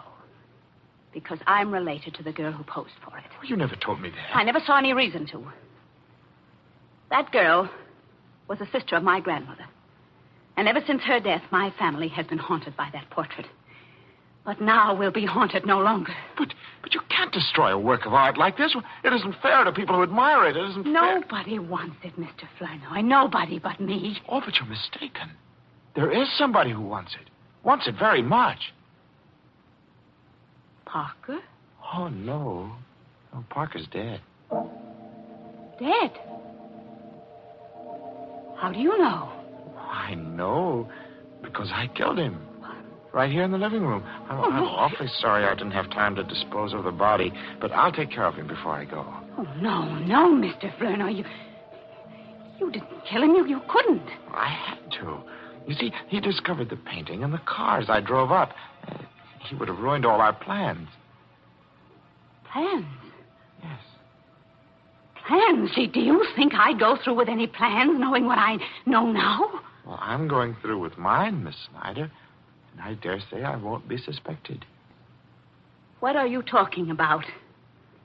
Nobody knows you stole this painting from Mr. Davis. Nobody knows but you and Parker. And I can trust Parker to keep the secret. You stay where you are. Don't be afraid. I've become an expert at the art of murder. It is an art, you know. Just as delicate as retouching old portraits, which happens to be a specialty of mine. You killed Davis and Mason and Mrs. Mason. Oh, no, not Mrs. Mason, no. Her death was only a coincidence. But it did give me the idea for the others. You see, I needed a series of deaths to completely destroy the value of that portrait. The legend was already there. All I had to do was help it along. Why? Well, I wanted the painting, Miss Snyder. I wanted it more than anything else in the world. An art dealer's clerk could hardly afford to pay for it. You're insane. Well, we're all a little bit insane, aren't we? Don't you come near me. Don't. Shut up, you. Don't. Shut up. Yeah. The knife is cut. Sure. But if you struggle, don't let me go. You make me miss my mark. You're not going to shoot. I can't. You crazy devil. Be still. No. Portrait. Flower on the wall. Frame. Group. Knife.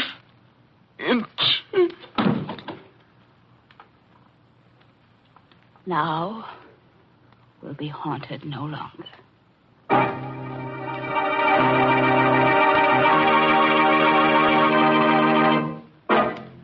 Poor old Flournoy, framed by a portrait. Still, it's better than being boiled in oils. But Davis is the guy who really had an interesting death. Yes, that armored axe did a smooth job. And the police might have thought it was purely accidental. That terrible picture. It was always changing around. I guess it wasn't what they call a still life. In fact, I'm surprised there's still life left in any of the people in the story. Well, drown me in a cup of Lipton tea if Mary didn't make a joke. So I did. But now I want to talk about something serious. Because this is a real occasion. A mighty important one, if you ask me. You know, folks, I heard just the other day that this coming Saturday, June 16th, is an anniversary for some people in the United States Army that deserve all the credit we can give them. They're the Quartermaster Corps. They make delivery under fire on all fronts. And they're 170 years old. Yes, think of it. The Quartermaster Corps was created in 1775 by the Continental Congress. You know, I'm a woman, not a businessman or a soldier. But I know what it is to keep every single little thing on hand that's going to be used by a whole army. It's hard enough to get food and matches and things for a family. But when you have to take care of a shopping list that has things on it like 11 million field jackets and 10 million blankets, 100 million pairs of shoes, trucks, and all of the good wholesome foods that keep our men in fighting trim, well, that's a real job. And the men of the Quartermaster Corps not only do all that work, but they do fighting, too. That's why these men are called the Fighting Quartermaster Corps. That certainly is a name to be proud of.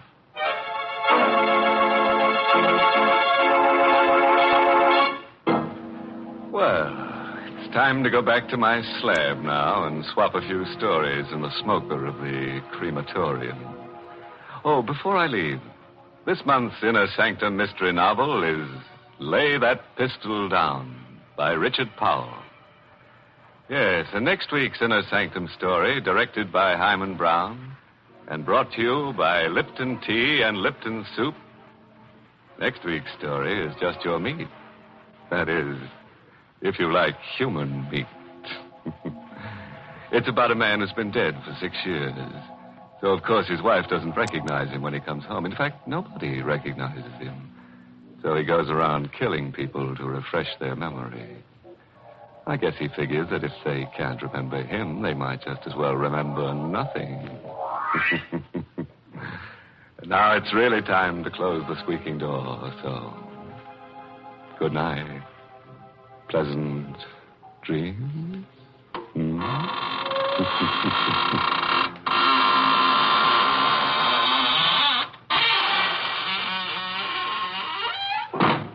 Folks, it's wonderful how simple cooking is these days. When I was a girl, my mother used to spend a good many hours making a pot of noodle soup. But now we have Lipton's noodle soup mix. When you use Lipton's, you just empty the contents of the package into boiling water, and in no time at all, soup's on. And what delicious chickeny tasting soup it is. Yes, Lipton's has an old-fashioned homemade flavor, and it's brim full of tender golden egg noodles.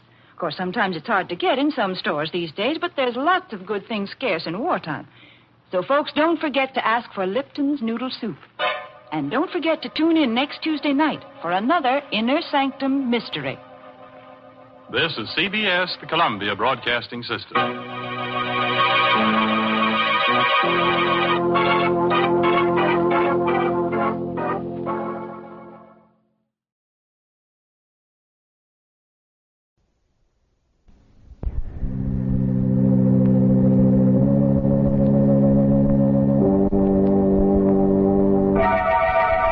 Lipton Tea and Lipton Soup present Inner Sanctum Mysteries.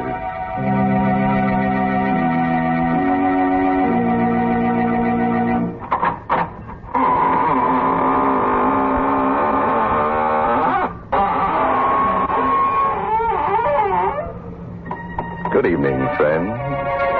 This is your host of the Inner Sanctum, welcoming you to another half hour of mystery and terror. Guaranteed to take 10 years off your life. Don't just stand there. Come on in. We've been fixing up the place, making it more homey. Yes, you see that beam over there with the rope hanging down? You just stand on the table, put your head through the noose, and, that's right. It's for the convenience of anyone who feels like hanging around after the broadcast. I wish you wouldn't say things like that. Oh, you're right, Mary. I'm a bad host. Here, I invite everybody to hang around, and there's only one rope. I guess we'll have to hang together instead of hanging separately. Now, please. Unless, of course, we want to hang ourselves with a black ribbon that comes with that Lipton sterling silver medallion. We've got plenty of them, haven't we, Mary? Well, I don't know. Thousands of women are writing in every day for that special sterling silver medallion.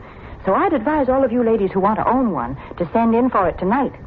Yes, they're going mighty fast, because this medallion is made of solid sterling silver, and it's decorated with the Chinese symbol for good luck. The medallion is just the right size, too, about 1 inch in diameter. You can wear it as a necklace or a choker, because it's hung on a narrow black rayon satin ribbon, or if you wish, you can simply add it to your charm bracelet. And here's how you get this handsome medallion. Listen.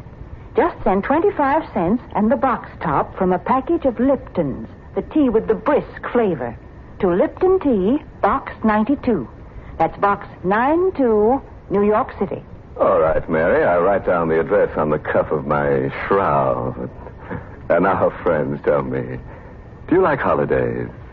Well, you won't after you hear tonight's story.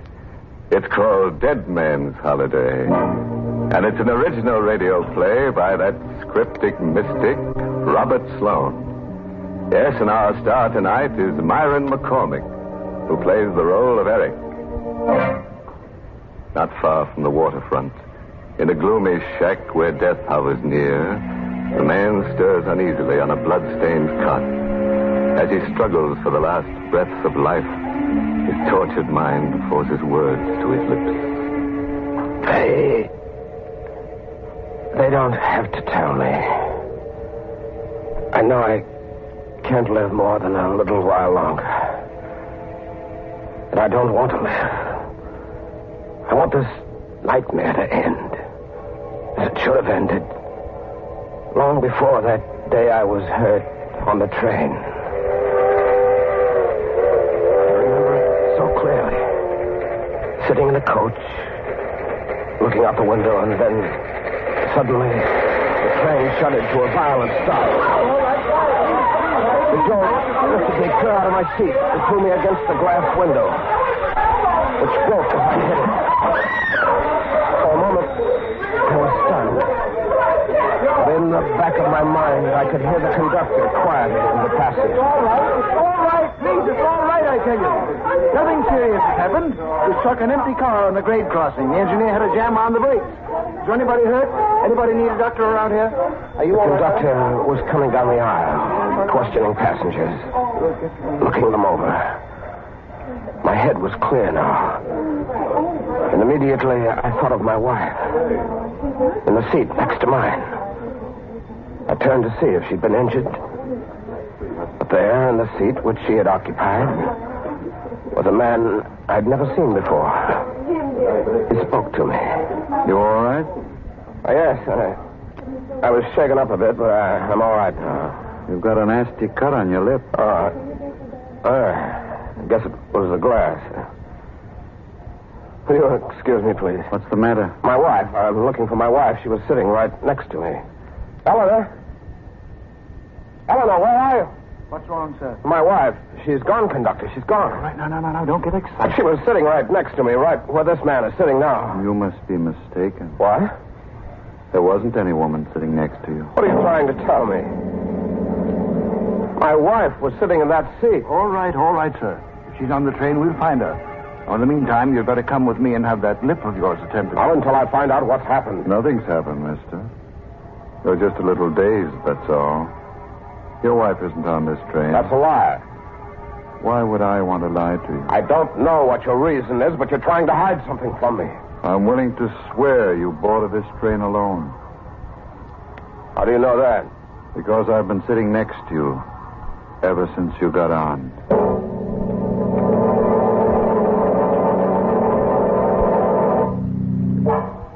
I was taken to a hospital and given an anesthetic.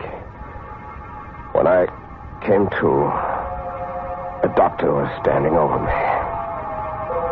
He said I was well enough to get dressed and leave, but when I mentioned the disappearance of my wife, he acted strange. You've had a severe shock, Mr. Keating, and sometimes an accident like this has a way of playing tricks on the mind. You don't believe that my wife was on that train? I don't see how she could have been. Any number of the passengers were questioned. They all told the same story. You got on the train alone. So you're in on it, too. I beg your pardon? You and the railroad and the man who was sitting next to me, you're all in on it. What are you trying to do to me? I don't know what you're talking about. Don't you? Are you sure this isn't some kind of a plot to try and drive me out of my mind? I think you need a rest, Mr. Keating. Just look at yourself in the mirror there. You see how drawn you are? I'm all right. Good heavens. Doctor. What's the matter? My face. What have you done to me? What's happened to my face? Why, nothing. I had to put a few stitches in your lip, but not my lip. It's my whole face. Hey, you've done something to it. It's different. Mr. Keating. It is, I tell you. You've changed my face.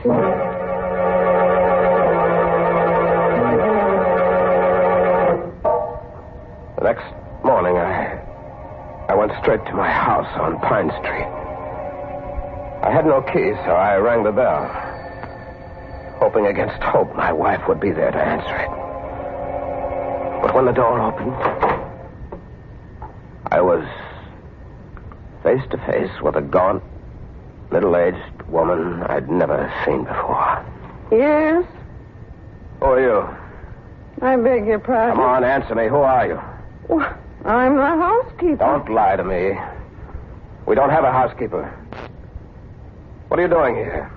I don't see why I should answer your question. You'd better answer them. I'm Mr. Keating. Who? Mr. Keating, I live here.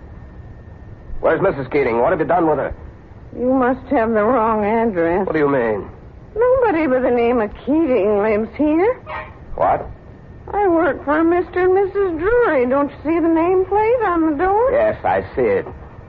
When did you put it there? Last night? You got the wrong address, mister. Oh, I have I? You see that picture over there?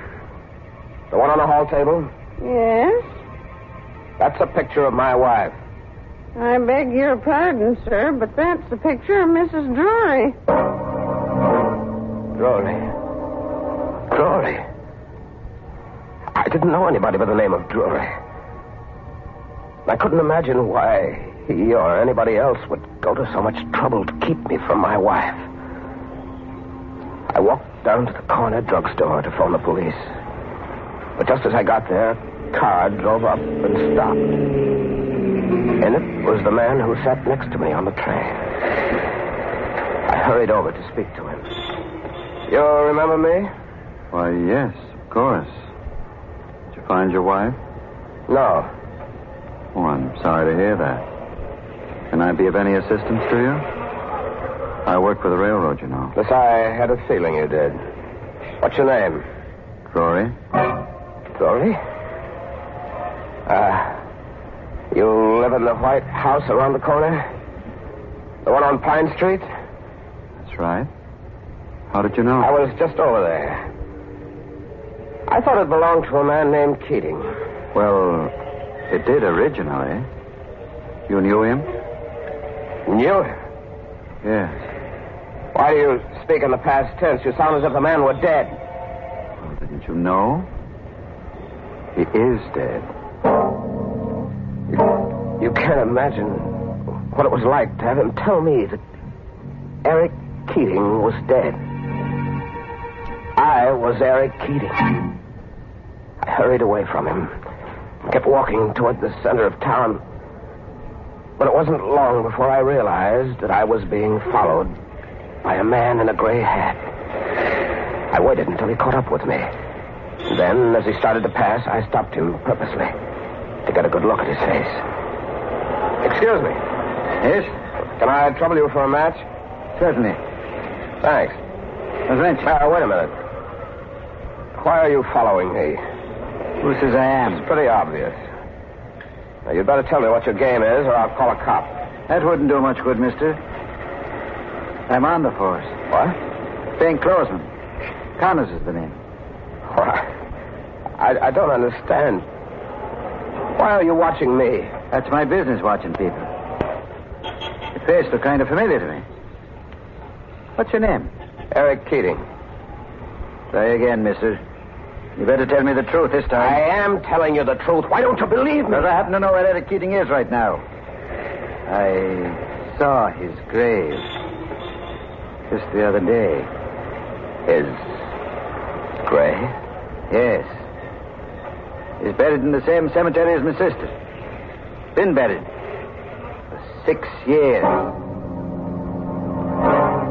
I had a feeling that Connors was lying. When he let me go a moment later, without proving my identity, I could have sworn he wasn't a detective. But I had to make sure. I had to catch him in a lie. I took a bus out to the cemetery. It was dark by the time I got there. But I had a flashlight, and with it, I saw the very thing I hoped I wouldn't find. A tombstone with my name on it. The shock was like a blinding light in the darkness, and for a moment I lost my senses. Insanely, I dug into the earth with a piece of sharp stone, determined to see the empty coffin. or the bones of the man who had been buried in my place. What you doing, mister? Connors. You better come with me, mister. Why, what's wrong? What have I done? Killed a man, maybe? What? Here. Look at this police circular. Wanted. For murder. That's right. The picture underneath those words is yours or your twin brother's. No, I'm not this man. I may look like his picture, but I'm not the man. Your fingerprints will settle that. We've got his on the circular. Now we've got to get yours. Any objections? Yeah. I won't go with you. Don't you hold it! Don't you!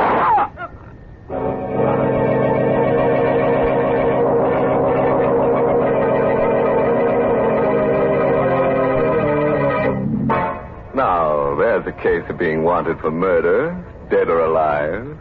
And this guy Keating seems to fit both conditions very well. I'd hate to see him get killed, though. It'd be like killing two birds with one stone. I'm really sorry for that poor man. He's so confused. I should say so, Mary. Imagine digging up a grave and finding yourself in it. Hmm?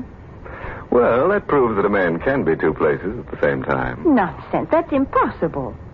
But you know, as far as killing two birds with one stone is concerned, that's easy. Any lady can do that just by sending in for the Lipton sterling silver medallion. What? Yes. You see, this sterling silver medallion is not only lovely, but it's a very useful piece of jewelry as well. It's just the thing to brighten up a simple silk dress or a dressy suit. And it can be worn as a necklace or a choker, or simply by removing the narrow black rayon satin ribbon on which it's hung, you can add it to your charm bracelet. And the medallion makes such a smart appearance. It's made of real sterling silver, and it's decorated with the Chinese characters that stand for good luck. So you might say the medallion is a Chinese good luck charm. And best of all, ladies, the Lipton people are making it easy for you to own one of these handsome medallions. All you have to do is send 25 cents and the box top from a package of Liptons, the tea with the brisk flavor, to Lipton Tea, Box 92. That's Box 92, New York City. Well, Mary, if the medallion really brings good luck, I hope our friend Eric Keating sends for one, because he's going to need it. When we left him, he was telling us how a detective named Connors was about to arrest him for murder. Eric resisted, and they struggled at the cemetery. Connors fired a shot. A bullet went through my left arm before I could reach Connors with the stone I had in my hand. I pounded it against his temple, and he dropped to the ground, unconscious. And I ran as fast as I could, holding one arm with the other, losing blood all the time. Somehow, I got away. I was exhausted by the time I staggered into the doctor's.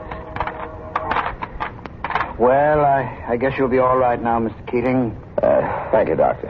Tell me, how did you happen to get this wound? I was carrying a jar, and I fell. Oh, you'd better not lie to me, Mr. Keating. The bullet was still in your arm. Who shot you? I don't know his name. Well, it would help a great deal if you did. I have to report this, you know. So you'd better tell me the truth. I will in a moment, Doctor, but first I'd like to ask you a favor. What is it? Do you know anything about fingerprints? No, not a great deal. Well, you must know something. Here, take a look at the ones on the circular. Mm-hmm. But why is the circular torn in half? Never mind about that. Just look at the fingerprints. Mm-hmm. Now, look at the ones on my hand. Yeah. Would you say they belong to the same man? Unquestionably. Of course, I'm not an expert. No, neither am I. But I can see that those are my fingerprints, all right. Somebody's done a perfect job of framing me. Either that, or I'm a murderer. Mr. Keating, suppose I just report my work to the police and let it go at that. I can't let it go at that. Don't you understand? I've been framed every possible way. And if I let it go, I'll be sent to the chair. No, not if you're innocent. I can't take the chance. Well, I'm very much afraid you'll have to. I reached for the paperweight on his desk. I crept a little closer. And then... Keating, put that down! You fool! I struck him hard on the side of the head. His body dropped to the floor, and I bent over him. My heart was pounding against my chest. Something in the back of my mind kept driving me on. A voice kept saying, kill him. You're a murderer. Kill him. I don't know why, but I struck him again. And again. And again. Until his lifeless body choked out its last breath. And then I knew I was a murderer. I hurried away in the darkness. Took a bus to a neighboring town. I hired a room in a boarding house. I stayed there 3 days, hiding, not going out on the street. Then, on the 4th day, the landlady paid me a visit. You'll have to get out of here. I can't take a chance of having you around anymore. Killing that doctor. Weren't you in enough trouble already? Shut up, I got a thing. Gotta get out of here. They'll be searching this place before you know it. Why? Because you were here before. I never should have let you come back. Come back? Now get your coat and beat it. Where'll I go? Take it easy. I never let anybody down yet. Here, this is the address of a shack I own over near the waterfront. You can hide out there for a while. Any food in that shack? Never mind about that. I'll get in touch with Ruth and tell her where you are. Ruth? Yes, go on now. Get out of here before it's too late.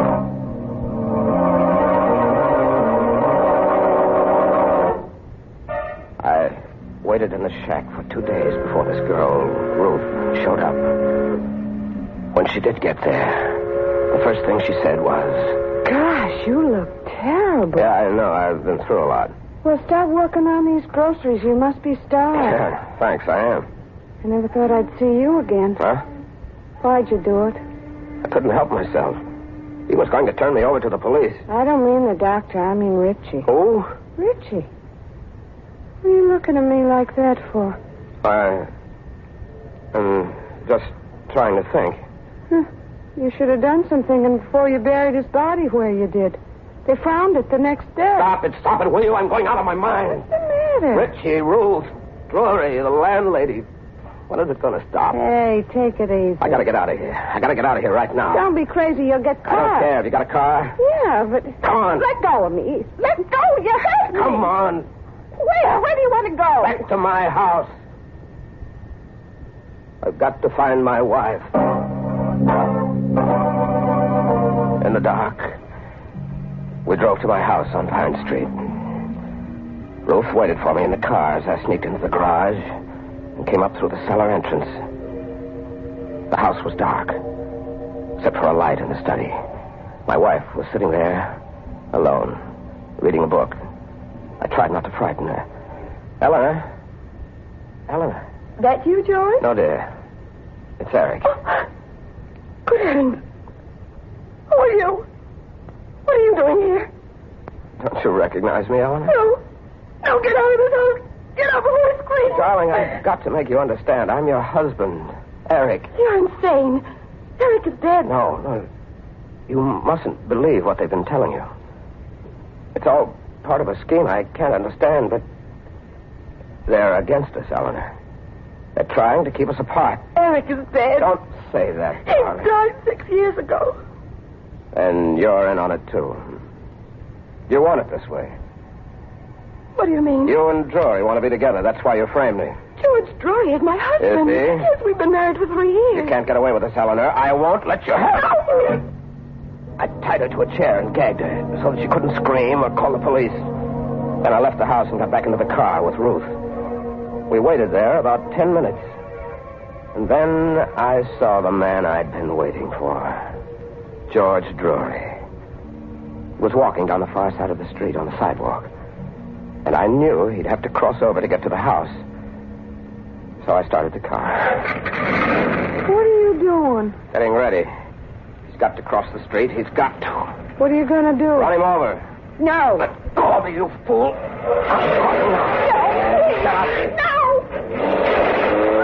I'll curse you in cold blood. Where are you going? Pick up the body. Stay where you are. I'll be back in a second.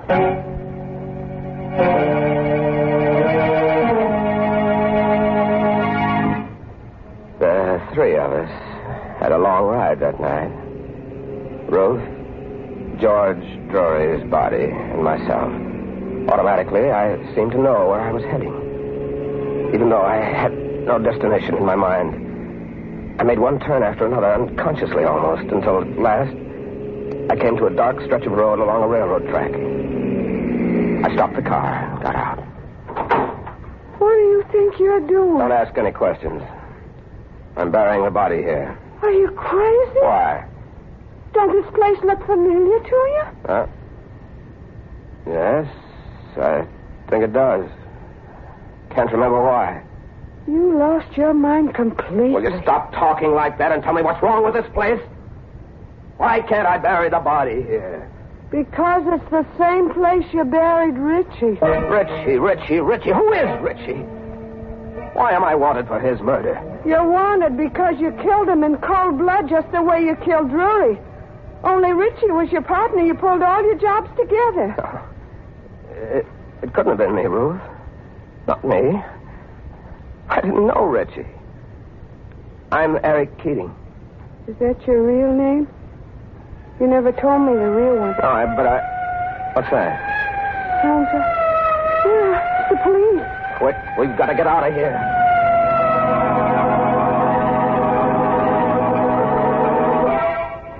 We left Drury's body near the railroad track and drove back to the hideout on the waterfront, where Ruth had met me earlier in the evening. There, I began to sew the threads of a horrible story which had been my life for the past 6 years. The first time I saw you was about 5 years ago. And I looked as I look now? Yeah, more or less. You just had a plastic surgery job done. You told me it was because your face was burned, only I didn't believe you. If that was true. My face was burned, badly. How? Yes, I'm beginning to remember. A railroad accident just about 6 years ago. The car I was in caught fire. I struck my head trying to climb out of a window. You mean you lost your memory from that blow? I must have. I must have wandered away from the scene of the wreck, not knowing who I was. And you began a new life with people like Richie, huh? Yes. I began to steal. But your wife and the railroad company give you up as dead. I can understand that. There were charred bodies in that wreck, charred beyond recognition. When I didn't show up, they must have listed me as one of them and buried another man's remains in my place. I wish it had been me. Oh, Eric, that's awful. All the while you were suffering from amnesia, your wife thought you were dead. I didn't believe her when she said she'd married this fellow Drury. Oh. Funny how I sat next to him on the train that day. The jolt sent my mind back 6 years. And I thought I was Eric Keating. Coming home from a trip. With my wife.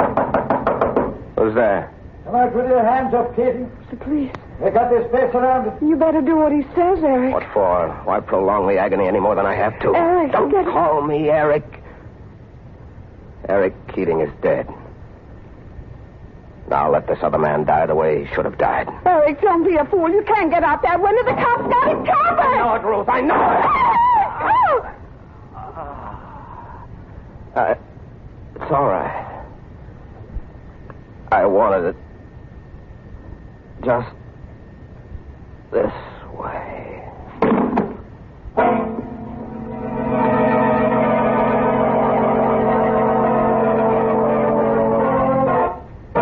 Well, they finally got him. And this time they'll give him a grave he can call his own. I just hope he stays put this time instead of wandering as a ghost. A guy like that might not remember where he was buried. I'm glad he's finally at rest now. Oh, don't be so sure, Mary. That guy needs a tag on him.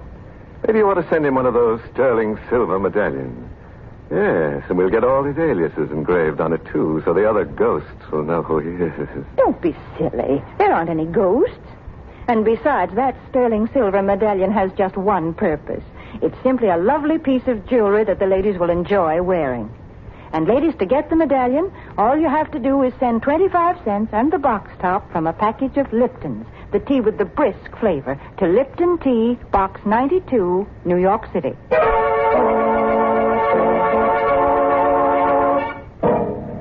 Well, it's time now to button up my shroud and start combing the catacombs. If you insist on a moral for tonight's story, try this. The evil that men do doesn't always live after them. Sometimes it catches up with them. Oh, by the way, this month's Inner Sanctum Mystery novel is Lay That Pistol Down by Richard Powell. And oh, yes, next week's Inner Sanctum story, directed by Himan Brown and brought to you by Lipton Tea and Lipton Soup. Next week's story is a real chiller-diller. It's about a man who owes a debt to society, and he tries to pay it in blood, only to discover that in so doing, he has to pay a stiff price. Well, now it's time to close the squeaking door. So, good night. Pleasant dreams.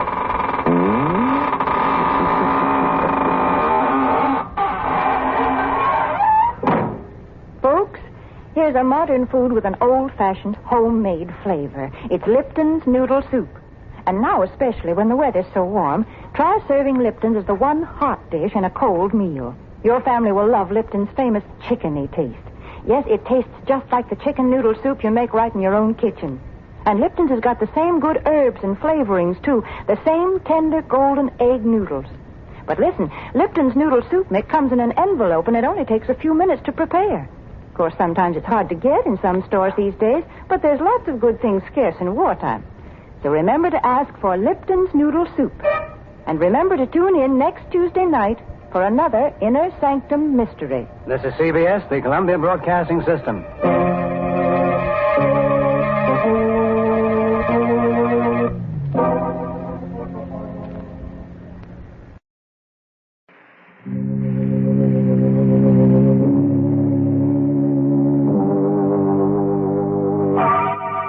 Lipton Tea and Lipton Soup present Inner Sanctum Mysteries.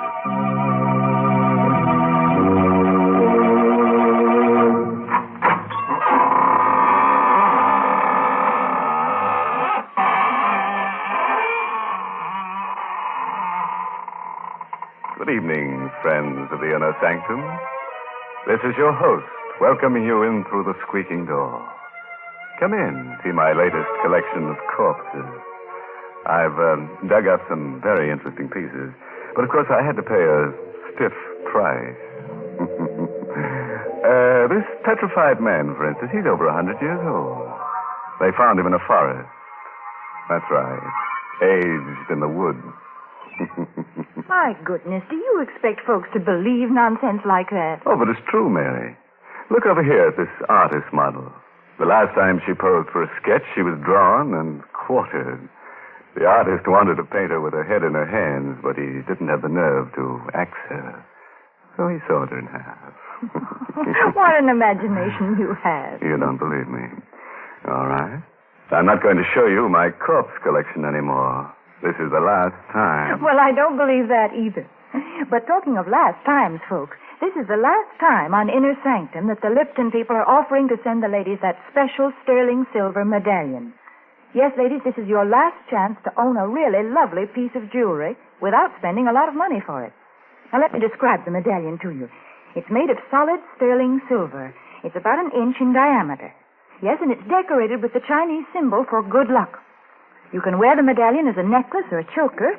You see, it's hung on a narrow black rayon satin ribbon. Or, if you wish, you can simply add it to your charm bracelet. And here's how you get this handsome medallion. Listen, just send 25 cents and the box top from a package of Lipton's, the tea with the brisk flavor, to Lipton Tea, Box 92. That's Box 92, New York City. All right, friend. Better write that address down on a dry piece of paper. Why do I say dry?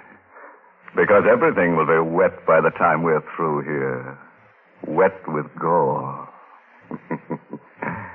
Tonight's story is called Dead Man's Debt. It's an original radio play by Robert Newman. And our star tonight is Joseph Julian, who plays the role of Danny.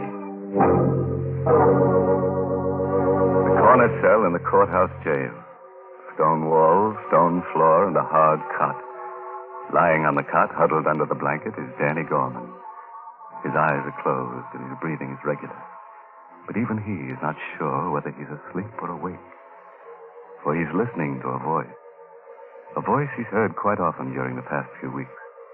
And a voice he shouldn't be able to hear. A voice of a dead man. Are you sleeping, Danny? Don't. It's a waste of time. A real waste. You'll be sleeping for a long, long time, very soon. When you're dead like I am. No. Yes, Danny. Did you think you were going to get away with it? You won't. You'll pay. And soon. No, I said no. Shut up, will you? What's the trouble in here? What are you making all that racket for? Better pull yourself together and get moving. Waiting for you downstairs, court's in session. All right, don't rush me.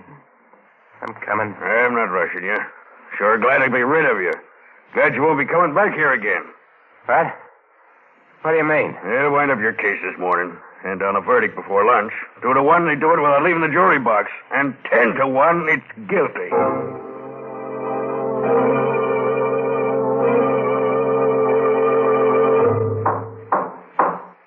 Gentlemen of the jury, have you reached a verdict? We have. Prisoner will rise and face the jury. Go on, Danny. Stand up. What is your verdict? Not guilty. Right. You mean? What a riot. I should have taken him up on it. 10 to 1 he wanted to give me that you were going to send me up. But I knew it. I knew you would. Order, Mr. Russell. You quiet your client? I apologize, Your Honor, but as you can imagine, he's been under considerable strain. Take it easy, Danny. Danny. Oh, Danny. Oh, Gail, hiya, baby. I knew it too, Danny. I knew they'd let you go. They had to.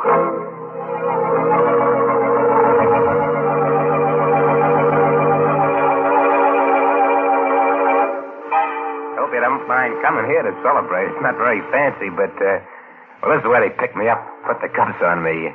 I'm kind of sentimental about it. That's perfectly all right. Here's to you, Russell. You did a swell job getting me off. Well, thank you. I had probably done better if I didn't have a conscience. How come? I was assigned to your case. I had to defend you. And I did the best job I could. But it was a little hard to put my heart in it when I knew you were guilty. Not of the murder you were charged with, but another one. What? Is that supposed to be funny, Mr. Russell? It's not, Gail. Danny was charged with the murder of Carson, a well-known jeweler, whose body was found a few miles from his country house. Danny was seen in the vicinity in the company of Stack Allen, a man with a long criminal record. Now, if you remember, there were just 3 things that saved Danny. 1, the fact that Carson was thought to have a valuable diamond on him. Danny didn't have the diamond, and it hasn't been found yet. 2, Carson was shot with a .45. Danny's gun was a .38. And 3, Stack Allen has disappeared.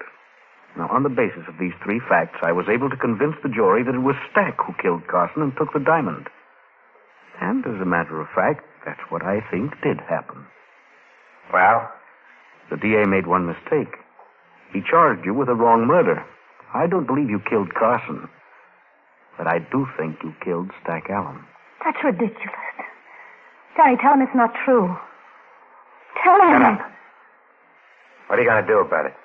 Nothing. I'm not a policeman. I'm an attorney. You're lying. No. You see, basically, I have great respect for the law. I believe that even though it sometimes makes mistakes, it generally corrects them. I think it'll catch up with you. In the meantime, well, that's the matter of my services. Since I saved your life, I figure you owe me a good deal. Don't worry about that. I'll pay you. Yes? How? Never mind that. I said I'd pay you. You don't have the money now. I know that. If you wanted me to, I could probably help you. I don't want any help from you or anyone else. I said I'd pay you, and I will. Come on, Gail. Let's get out of here.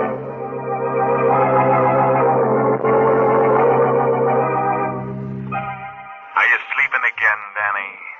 That's a mistake. A waste of time. You'll be sleeping for a long, long time when you're dead like I am. Stack, no, leave me alone. I can't, Danny. Not until you pay for what you did to me. And you will pay for that. And soon. Who's that? Who's there? It's me, Danny. Gail. Oh. Okay, just a second. Hello, Danny. Hi. Starting to get a little worried about you. You all right? Sure, I'm all right. What is there to worry about? Well, it's been a week since I saw you. I've been hearing things. That you were hanging around with the old gang again. With Frankie. So what? You mean it's true? Danny, you shouldn't. You know what almost happened would have happened if it hadn't been for Mr. Russell. Russell. You wouldn't be here now if it wasn't for him. Danny, you said you were going straight, and instead, he wanted to help you, remember? How are you, Danny? Russell, what are you doing here? Look, if you're worried about your dough, I told you I'd pay you. I never said anything about money, Danny. And I'm not worried about being paid. I'm a firm believer in balancing accounts. We pay for everything we do. What are you driving at? You killed Stack Allen for the diamond you took from Carson. But you never got the diamond. Suppose I help you find it. What? How do you know where it is? I don't know. I'm only guessing. But if you show me where you buried Stack's body, I think maybe we can find it together. You're just trying to trap me. Tag me with Stack's murder. I told you I was an attorney, not a policeman. Okay. Okay, I'll take a chance on it. Get your car, I'll show you.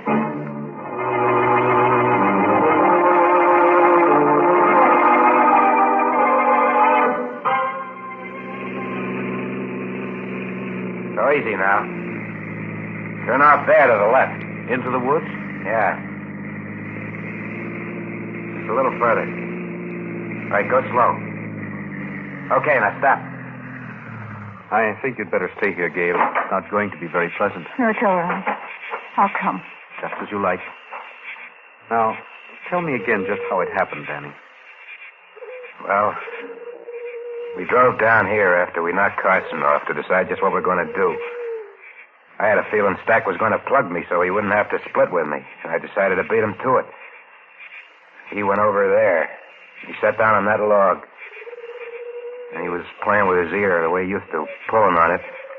I let him have it. I searched him, but I couldn't find the diamond. What did you do with the body?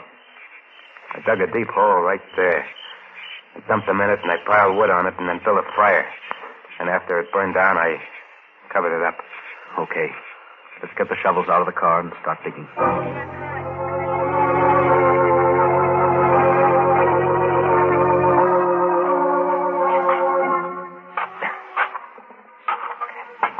Hey, my shovel hit something. I think it's him. Gail, will you go back to the car? No, I'm going to stay.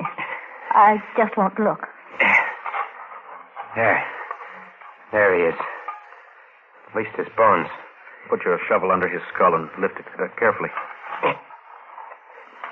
Hey, the diamond. The diamond's lying right underneath him. How did you know? I didn't. I told you I was guessing. You saw him take it from Carson, knew he had it with him, but you couldn't find it when you searched him. You mentioned that when he was thinking, he had a way of playing with his ear. His ear, of course. That was it. He hid it in his ear. Maybe he figured I was going to stick him up or something. Maybe. Anyway, I got it now.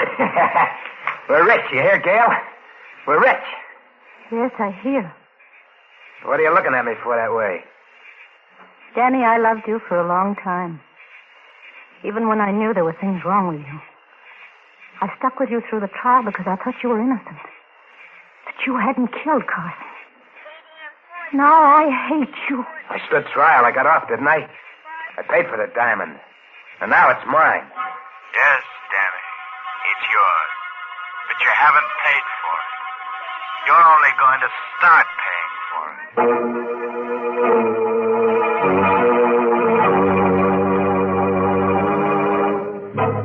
There's our friend Mr. Bones again.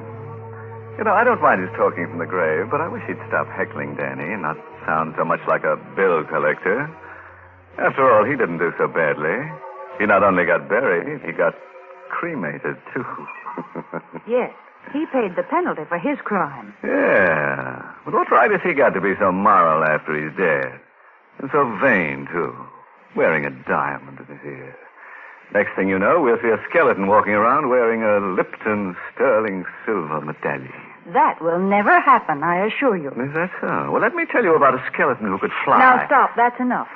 You let me tell you about a real flyer, an American pilot, whose life was saved by the original of that sterling silver medallion that the Lipton people are offering to the ladies. Now, listen, folks, because this is a true story. It seems that a year or so ago, an American flyer had to bail out over enemy territory. Fortunately, he was rescued by Chinese guerrillas, and they gave him a medallion with Chinese letters on it. They said that this medallion would bring him safely through the lines. Well, he did get through, and only then did he learn that the letters meant good luck in Chinese. Now, there's a story to tell your friends when they're admiring your sterling silver medallion on its narrow black rayon satin ribbon. And to get this Chinese good luck charm, just like the one the flyer carried, all you have to do is send 25 cents and the box top from a package of Lipton's, the tea with the brisk flavor, to Lipton Tea, Box 92. That's Box 92, New York City.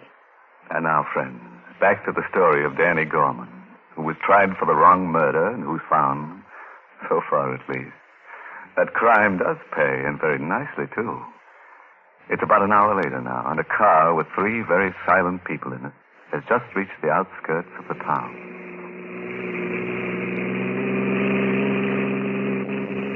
What's the matter with you two, anyway? What are you sitting there like a pair of mummies for? Why don't you say something? I said everything I had to there in the woods, Danny. I've got nothing to say. No, nothing at all. Don't try and pull a lily act now, Russell. Don't forget, you're in this as deep as... Hey, wait a minute. Stop right here. Yeah, that's right. In front of that hock shop. Where are you going? Inside to see a friend. Might just as well get the dough to pay you off right now. And I won't have to listen to any more of your double talk. Hello, Finney. Well, Danny. Haven't seen you in a long time. And I didn't think I'd ever be seeing you again. How come? Yeah, I thought that anybody who'd just beaten a murder rap would have sense enough to keep in the clear. Not get mixed up with anything hot. Or is this a social visit? Not exactly. Take a look at this. It's a very nice diamond. Very nice indeed. What's it worth? Well, you really want to know what it's worth? You want to know what I'll give you for it? What's the difference? A great deal. It's worth, let me take another look at it. Yes, it's worth $10,000, maybe $12,000. I'll give you $2,000 for it. What? Why, you, what's the idea? It's very simple, Danny. You were tried for Carson's murder, and you got off because you had a good lawyer and because there wasn't enough evidence. But if you were tried again, right now, you wouldn't do so well. Because this is the very best kind of evidence right here. You see, I happen to know that this is Carson's diamond. Yeah? Yes, Danny. That means that you wouldn't dare take it to anybody else. It wouldn't be wise for you even to take it out of this shop. And that's why it's very generous of me to offer you $1,500 for it. $1,500? But you just said... Okay, Finney. Take the diamond, give me the dough. It's very sensible of you, Danny. Come back tomorrow about the same time. Nothing doing. I'm taking a powder out of town. I want the dough right now. All right, Danny. Wait out there, and I'll get it for you.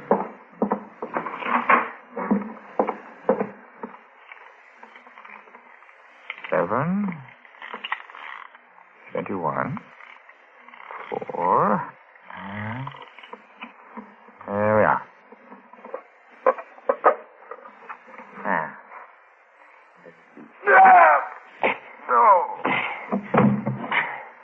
Sorry, it had to be a knife, Finney. Danny, you... Couldn't take a chance with a gun, not with my friends outside. Shouldn't have driven such a hard bargain. Because now I'm not only going to take the diamond back, I'm going to take every cent you got in the safe. After all, it won't do you any good anymore.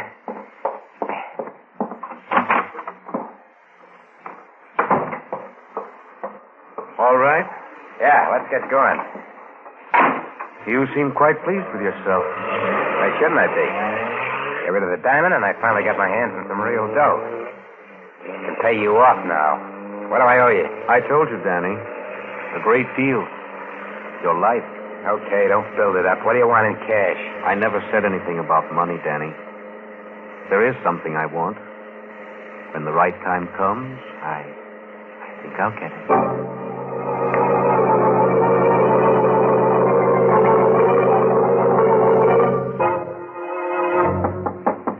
Yeah? Who is it? Me, Danny. Frankie. Oh, just a second. Hiya, Frankie. Fine. A little worried about how you were. Me? How come? That little job last night. Said you wanted to get in on it, and you never showed up. So maybe you were sick or something. Oh, that, No. Just that, well, I changed my mind. Yeah? Yeah, I kind of thought it over. I decided, I better stay in the clear. Go straight from now on. That's smart, Danny. Real smart. Yeah, I think so. How'd it go? Smooth as silk. We ended up with stuff worth, 3 or 4 G's anyway. Yeah, swell. Yeah. It's only after it was all over that we ran into something kind of funny. What was that? Well, the stuff was kind of hot, and we thought we ought to unload right away, so we went down to Finney's. You know, the fence. Yeah. We got there, it didn't seem like there was anyone around. I took a gander in the back room, and you won't believe this, but the safe was open. Cleaned out. And it was Finney, dead. What? Well, have any idea who did it? I don't know. But knifed. Whoever got him left in such a hurry they forgot to take the knife with them. I got it right here. Well, let's see it. No, don't touch it, Danny. You might get your fingerprints on it, and that'd be bad. I said don't touch it. Don't try any monkey tricks or I'll bash you for keeps. So you were going straight, eh? You merely mad double-crosser. Where's the diamond? What are you talking about? Don't give me that. Think I know your knife when I say it? There's only one reason you'd go to see Finney. Cash in on that diamond you and Stack took from Carson. Well, I want it. Okay. Okay, Frankie, you can have it. I've been having nothing but tough luck ever since I first laid eyes on it. It's over there in my bureau, hidden under my socks. I'll get it for you. You're starting to show some sense. Yeah, I think so. More sense than to let you leave here knowing what you know. Now, get my friend the lawyer down here. Everything will be hunky-dory.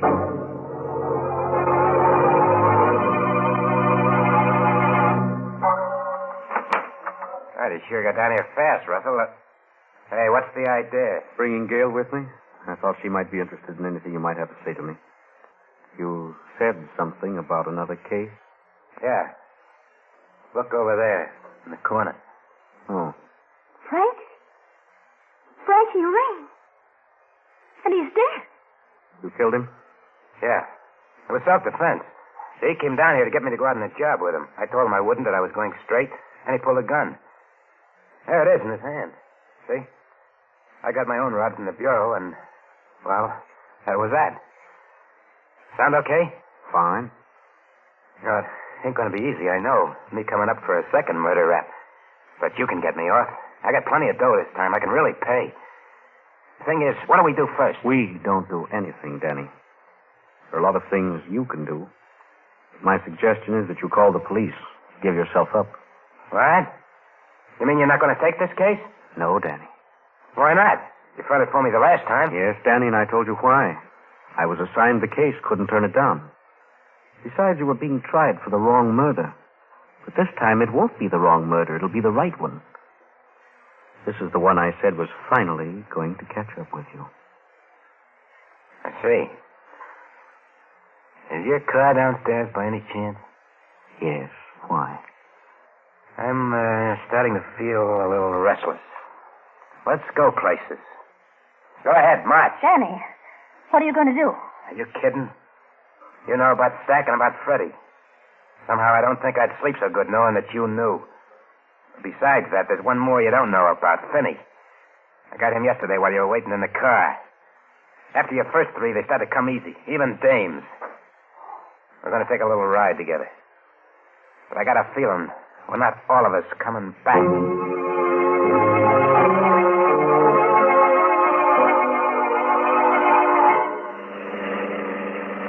Keep driving till I tell you to stop. Right. You're taking this awful quiet, the two of you. Maybe you don't think I'm going to go through with it. Oh, I think you intend to, all right. Whether you will or not is another story. So is the reason I'm taking it this way. Maybe this is as good a time as any to tell you a few things. Why I took your case in the first place. Well? It was because of Carson. He was my father's best friend. Kind of a second father. It's he who put me through law school. When he was murdered, I made up my mind to get to the bottom of it, find out who killed him. I didn't think it was you, and it wasn't. You were involved. And I knew that if I helped you get what the murder was committed for, the diamond, eventually you'd pay for the murder you committed. Well, now, you've got not one, but 3 murders to pay for. What are you stopping for? A railroad crossing. There's a train coming. Can't you hear the bell? Told you to keep going till I said for you to stop. Okay. Hey, what's the idea? You stalled the car. Yeah. To make sure it stays stalled, I'll just take these keys. Danny, we're right on the track. Yeah. This is it. You fell in love, see? You ran away together, smacked into the train. Now, don't try to do it. They're locked. I'll just wait over here and make sure everything goes the way it should. Well, Gail? Somehow I'm not frightened. And I don't care. Hey, my foot! My foot! It's caught in the train! Hey, it's not coming down your track. It's coming down this one! Hey, Russell! Get help me! Help!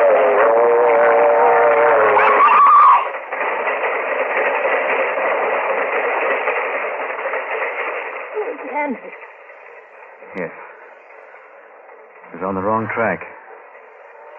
Then he's been on the wrong track for a long time. John, what was it you said before about why you took the case? Was it true? Yes.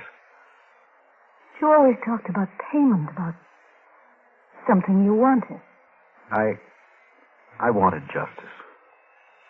And I also wanted something else. Someone Danny had at first and then lost. Someone he didn't deserve. John. Yes, Jess. That's right. You.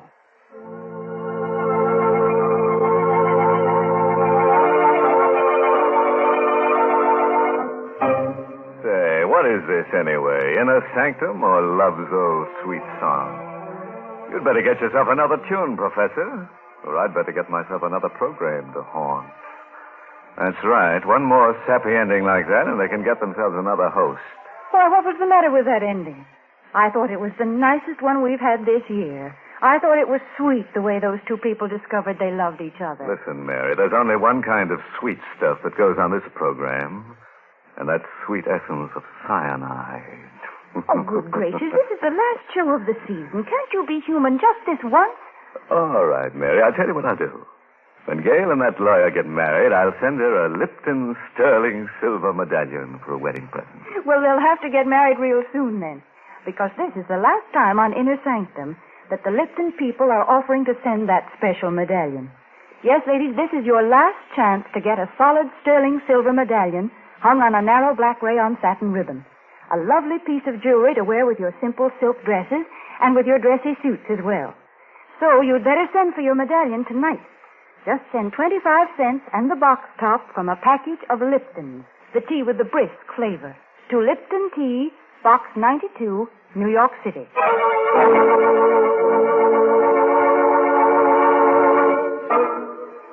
And now, a word of advice, friends. Don't let tonight's story, all this business about dead men's deaths, prey on your mind too much.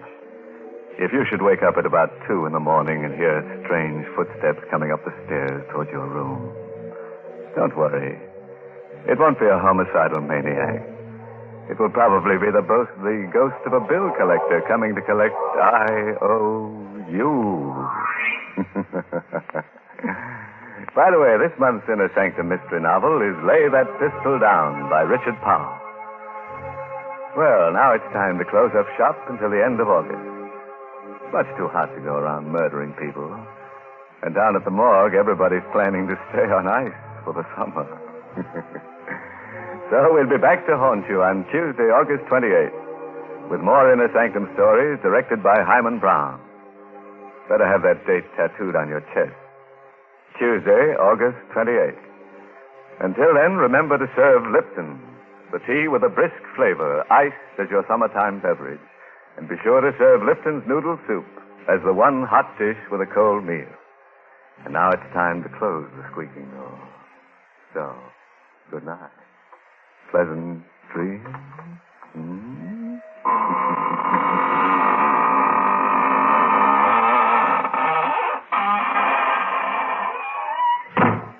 This is CBS, the Columbia Broadcasting System.